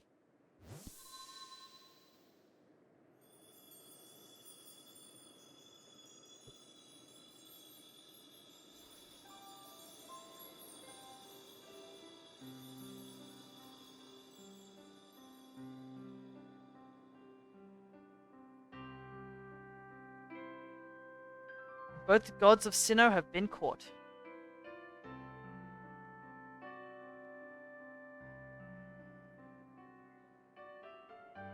But I think I vaguely forgot to mention something that I was talking about earlier.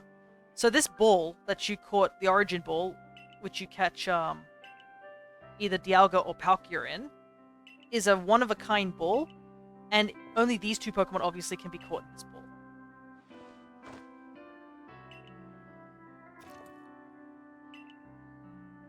So there's actually this interesting thing. Somebody did a video recently where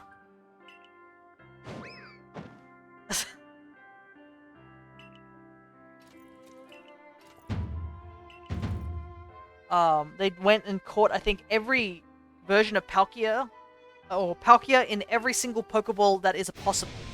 Because Palkia and Dialga are the only Pokemons currently, as we know of, that can be caught in every single available Pokeball that has existed.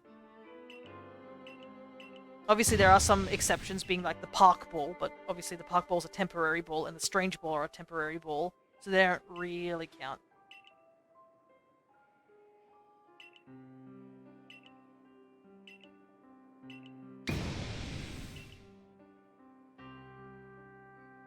But yeah, some guy did a series where he basically caught Palkia in almost every single, like, Pokeball, which would have taken a very, very long time, because one, you either have to play through majority of Pokemon Pearl and Diamond to catch them. Well, Pearl for him, because he's doing Palkia, I believe. I think he was doing Palkia, I can't remember, I think it is Palkia.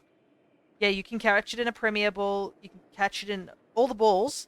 The Cherish Ball, because you can catch it if you use the DNS method, where the DNS method for getting old Gen 5 events gave you a shiny Palkia, and that comes in a Cherish Ball. You can find Palkia in the Crown Tundra, and you can get every Apricorn Ball and almost every modern ball in that game, including like some of the rarer balls, like the Sports Ball and the Beast Ball. You can get, and the Safari Ball even. The Safari Ball and the Sports Ball, which are very rare balls, because obviously they're locked to certain very, very specific things in the games. You can get those from the Cramomatic in Sword and Shield. And because you can catch Palkia in Sword and Shield, you can legitimately just keep doing the Crown Tundra over and over again, because Palkia is in the Dynamax adventure, so you don't even need to level up or anything like that. So you can catch a bunch of them just by obviously resetting the game over and over again and transferring the Palkias to home. And then finally, you'd have to catch Palkia in every single one of the special Arceus balls here. And that's a lot as well. So that's all the Pokeball, the Great Ball, the Ultra Ball, because they have unique designs in this game, the Feather Ball set, the Heavy Ball set, and then finally the Origin Ball. So basically you'd have to choose Adamant instead and have to fight Palkia in that battle we just did.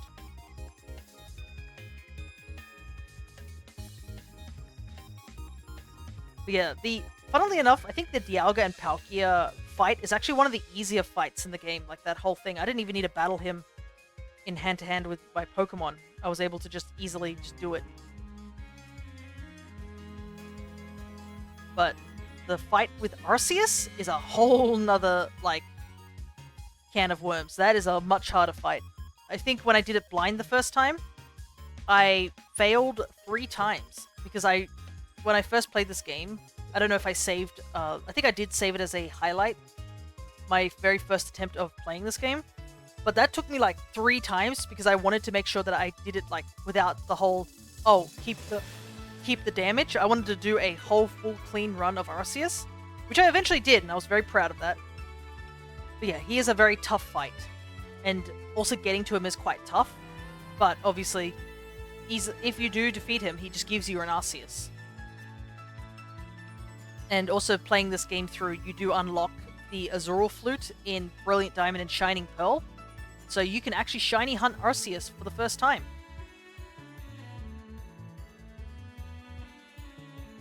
Yeah, take part of me, mortal. That is true. He literally just gives you a hand. Literally.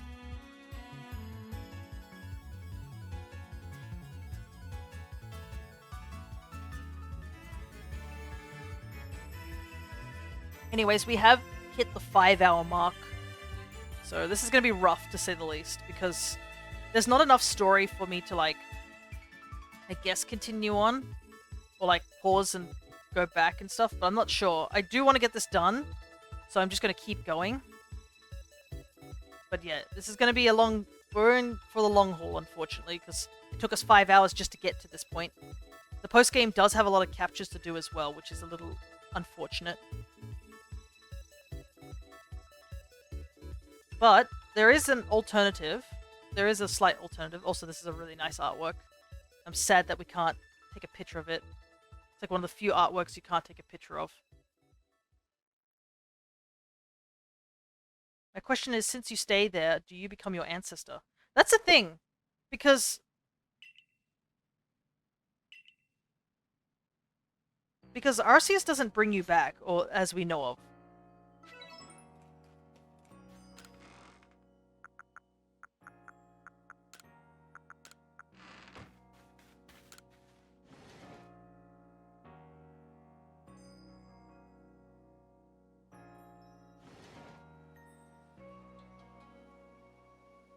But that also begs another question, is like, does Ingo ever go back?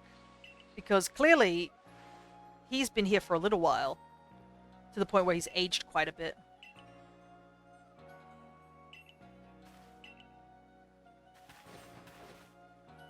And we don't know how much time has passed since he disappeared in the present day. And you can't forget that he actually has a twin brother.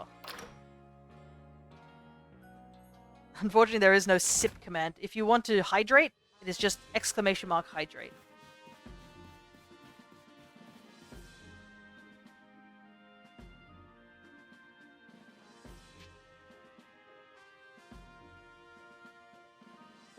Which is what I'll do right now.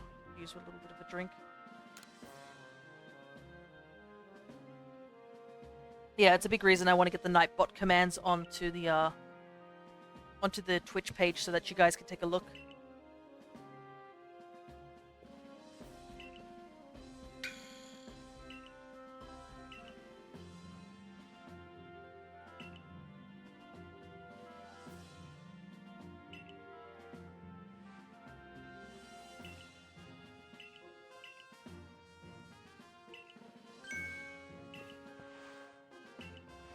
Ah, here he is.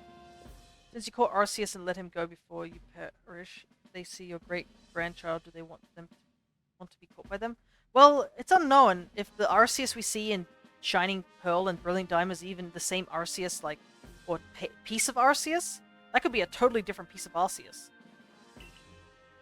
Remember, Arceus made the god of time and space. There's no, like, doubt he also has rule over space, time, and everything.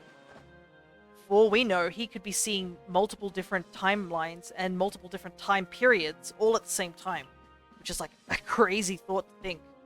But yeah, the Arceus that we catch in Shining Pearl might not be the same Arceus piece that we catch in Legend Arceus, but Arceus is aware of us catching the two separate pieces at the same time.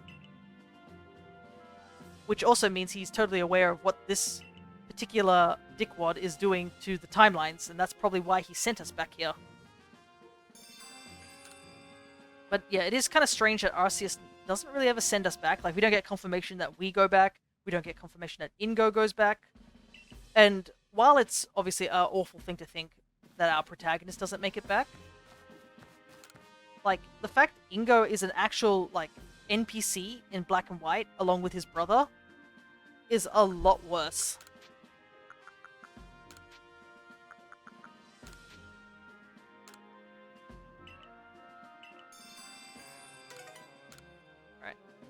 there's a bunch of quests that I haven't done, but we're not going to pay attention to those right now.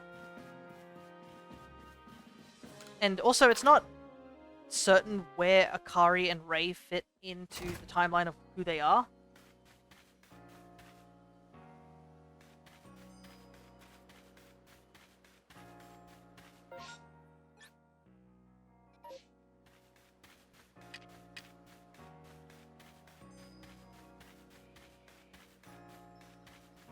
Because they look a lot like Dawn and Lucas from Diamond and Pearl, but clearly they're not.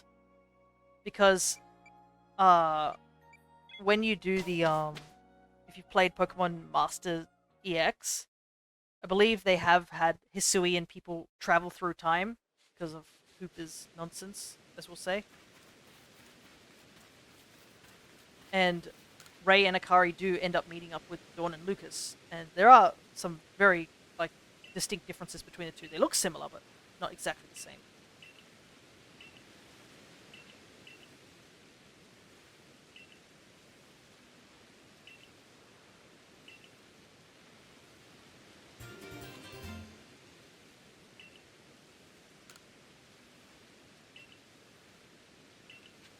Alrighty. Finally, after 5 hours, we're finally going to be capturing the very first Pokemon that we need. Like, oh my goodness. It's taken quite a while to get here.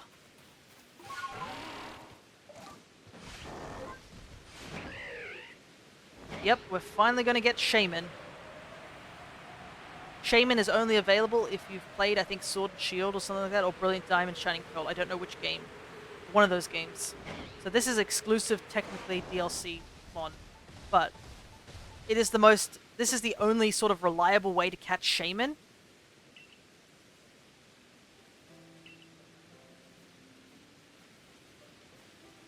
And this is also the most reliable way to catch Darkrai, because currently Shaymin and Darkrai are locked behind mystery gifts. And unfortunately, Brilliant Diamond and Shining Pearl's mystery gifts, despite you're able to shiny hunt those two, we just don't have access to those mystery gifts anymore, which is unfortunate.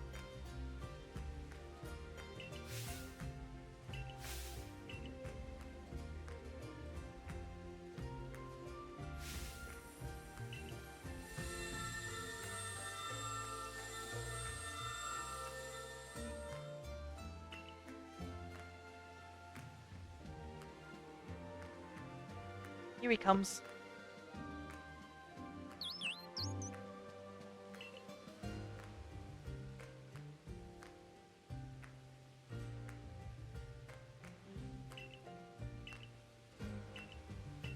Yeah, you can catch Shaymin here, but the problem is that Shaymin can run away, and I don't have smoke balls to, hide in the grass at the moment.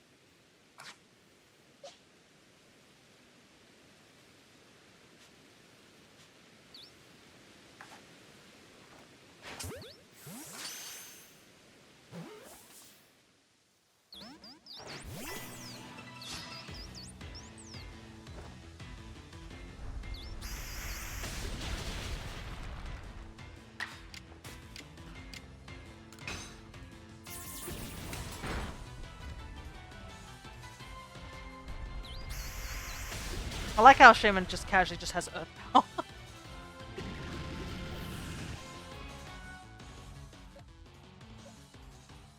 Problem is we don't want to KO it, so we've got to just play it safe. Even if it means some of our mons get KO'd.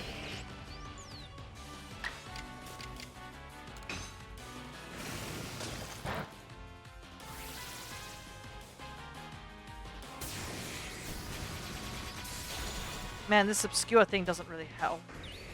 You have to fight the baby. Yes, the baby that is casually taking me out pretty badly. Yes, we do have to fight the baby. Also, someone's just tearing down the road just outside my house.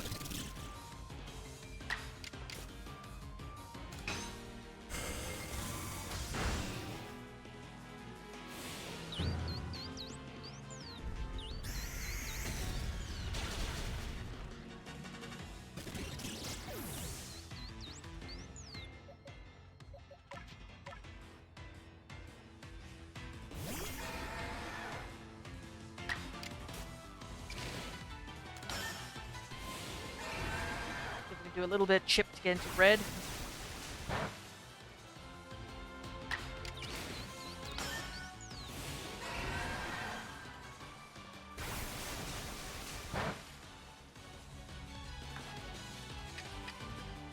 Alright.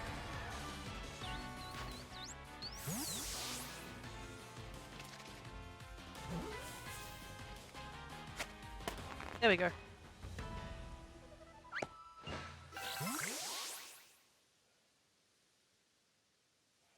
Shaymin has been caught.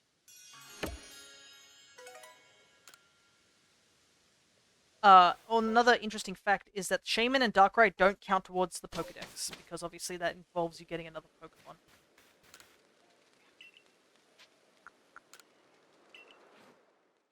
Don't have any money to do any shopping anymore.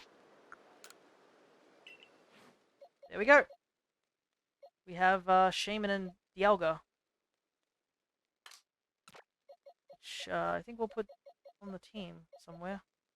I don't know if Overquill's really been helping out, so I want to bring Shaymin. But there is something we have to also do to this Shaymin. Because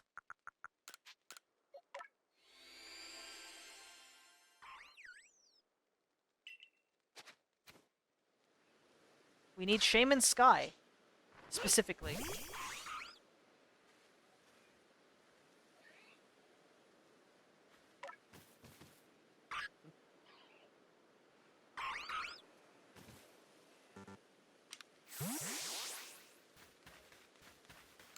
Yep.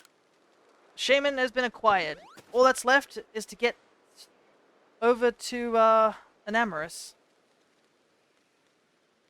And unfortunately, I believe you have to do the whole Dialga thing before you can get...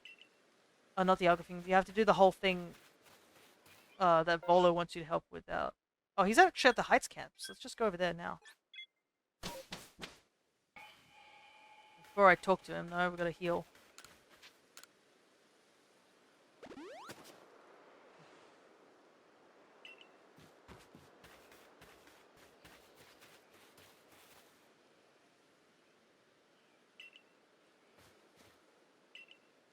Surrounded by the Hoppit gang in Pokemon Scarlet. Yeah.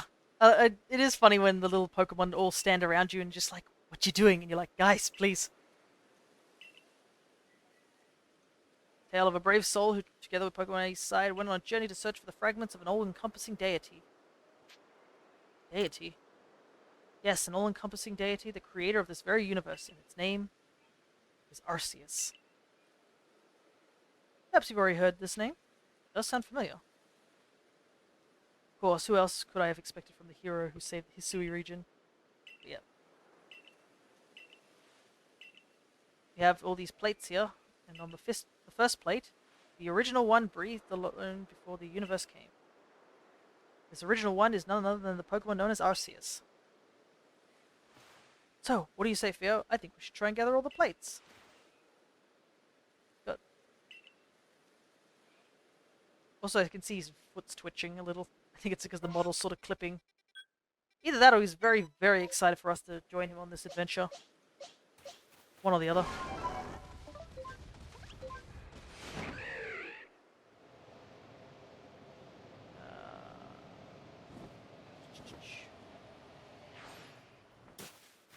This way. But yeah, I'm assuming, Chris, you're going for a Galarian Shiny Slowpoke. I do need to get 2 more of those eventually. Somebody gifted one to me as a trade, but I still need 2 more if I want to get the Shiny Galarian, Slowbro, and Slowking.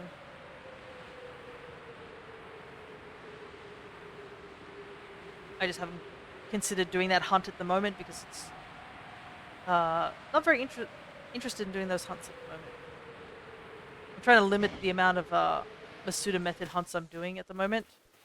But we did get very lucky yesterday with our Masuda method hunting, because we did get 2 Quaxleys. But now I'm in that weird situation of whether, do I want to continue hunting Quaxley? Or do I just want to, like, do I want to go and start another one?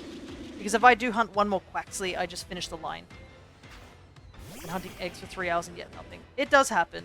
Sometimes Masuda method just be really rough.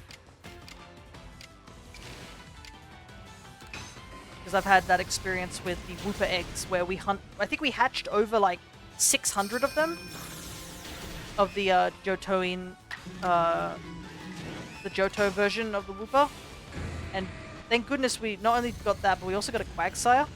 So, and Quagsire and Wooper also have gender differences, so I was able to keep both of them.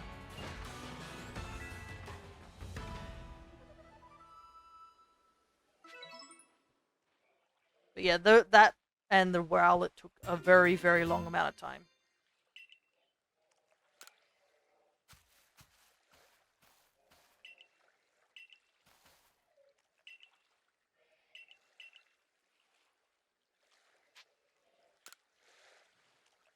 Gotta talk to Miss Kogita.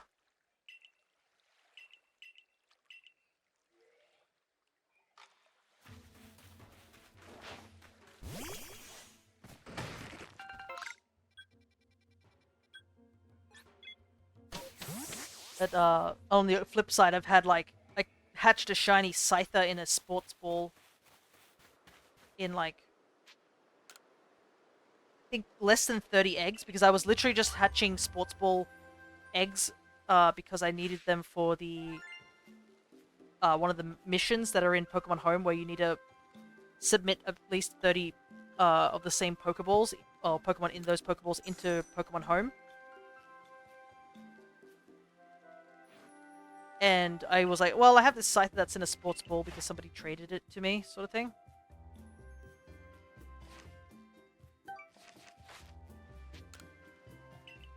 So I decided, like, I'll just quickly hatch, like, 30 of them before I do the Rowlet eggs, and I just happened to get a shiny Scyther. And I was like, okay, I see how it is, game. Not looking for a shiny Scyther specifically. Well, at the time, I did need one, but, like, just the fact that I was not even hunting for it and managed to get one really shows. And then Rowlet and Wooper take, like, eons, and then Fennekin and Scyther take very little time. Getting shinies be like that? Yeah, pretty much.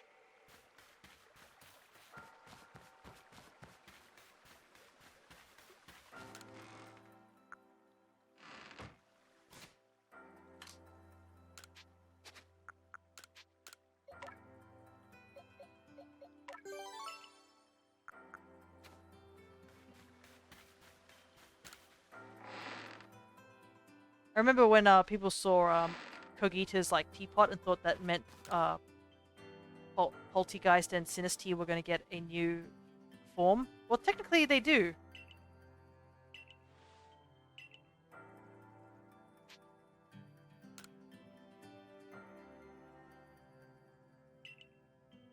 They get Sinistcha and Poltergeist, though it's not the same as the teapot that she has. I often wonder something about Kogita's design. She has these puffy like things on her hat. Is that part of the hat, or is that a hair? I don't think it's hair. It's similar color, but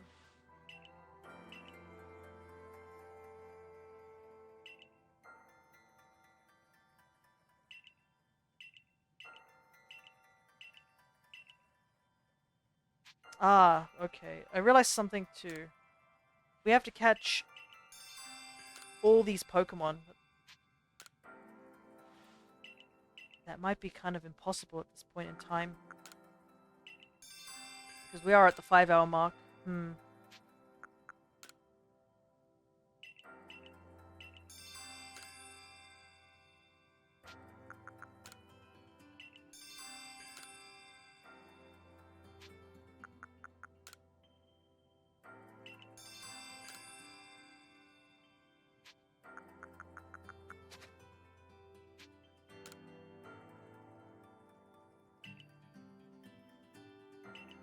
I did want to finish it, that's for sure, but like, now that I'm looking at the amount of tasks that I have, it took us like, what, 2 hours just to catch a good chunk of these Pokemon and we didn't have to go far? This one's a lot different. We do have to go like everywhere and there's a lot of Pokemon to catch. So it actually might be worth just holding the story here.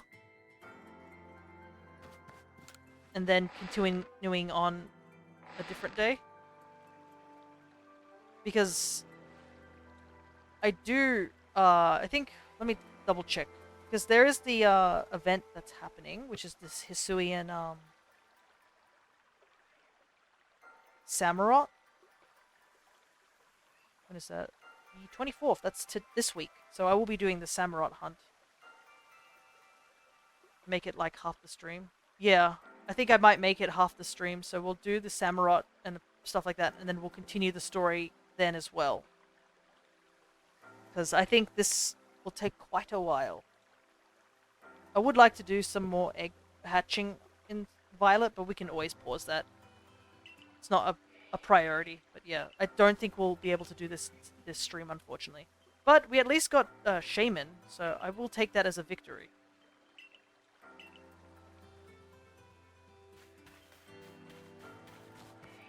And probably we should put the Shaymin into our home decks instead of having it in our team, I guess.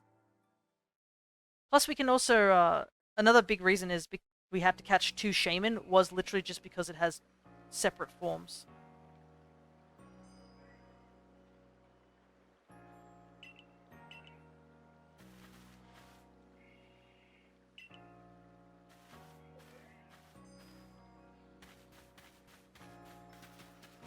And yeah, we're gonna have to fight Komedo again.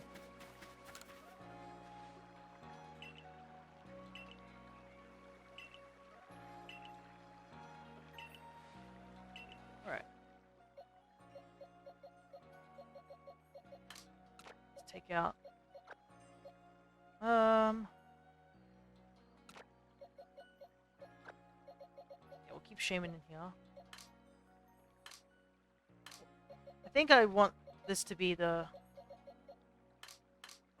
Or maybe we'll overquill so we don't have too many dragon types because we got a lot of dragon types. So do that.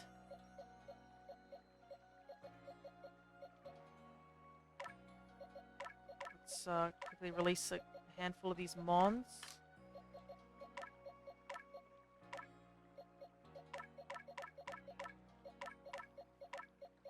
Try and get ourselves a lot of grit.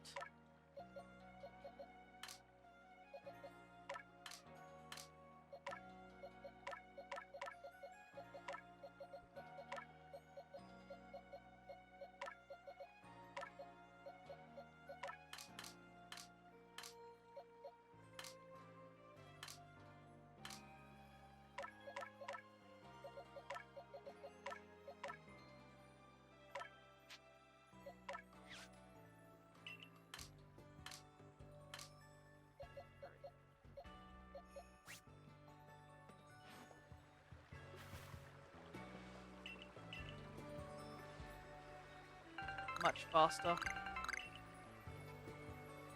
And we can also put this into our team because our team is going to need the grit to be able to handle what we're about to fight.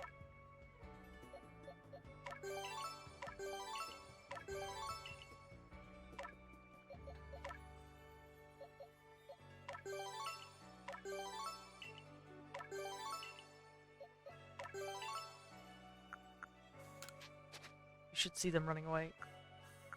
It would be nice, but that would be too much processing power.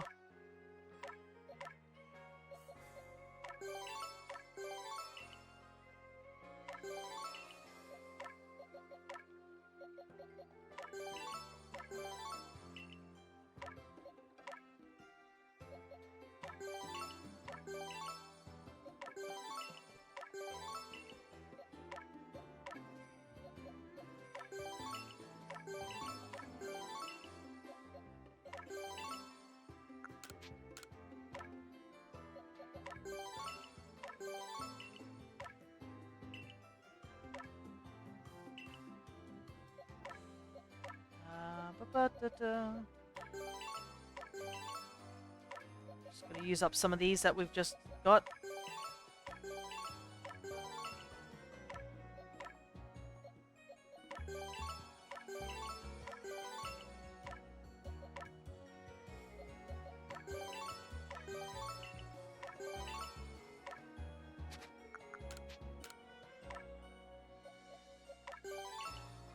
Ready?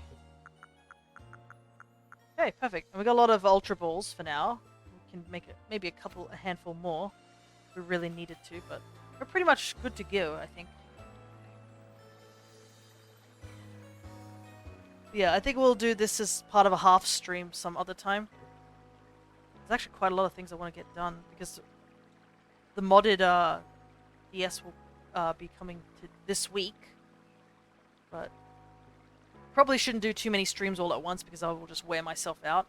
So we might keep the 3DS thing until like the week after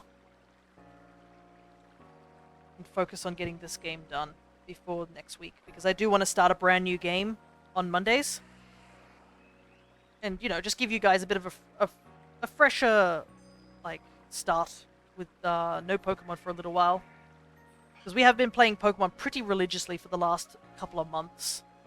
So plus it will give you guys plenty of time to get your Dynamax battles ready and stuff like that for getting further into the games of like Scarlet and Violet so you can get the shiny charm or even just the ingredients.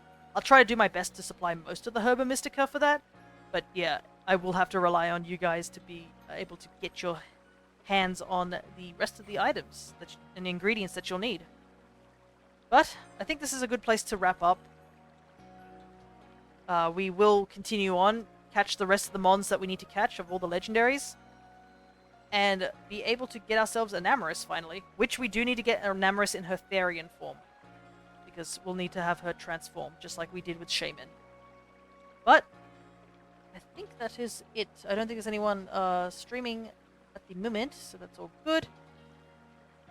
So, I hope to catch you guys on Wednesday, as long as nothing sort of pops up randomly.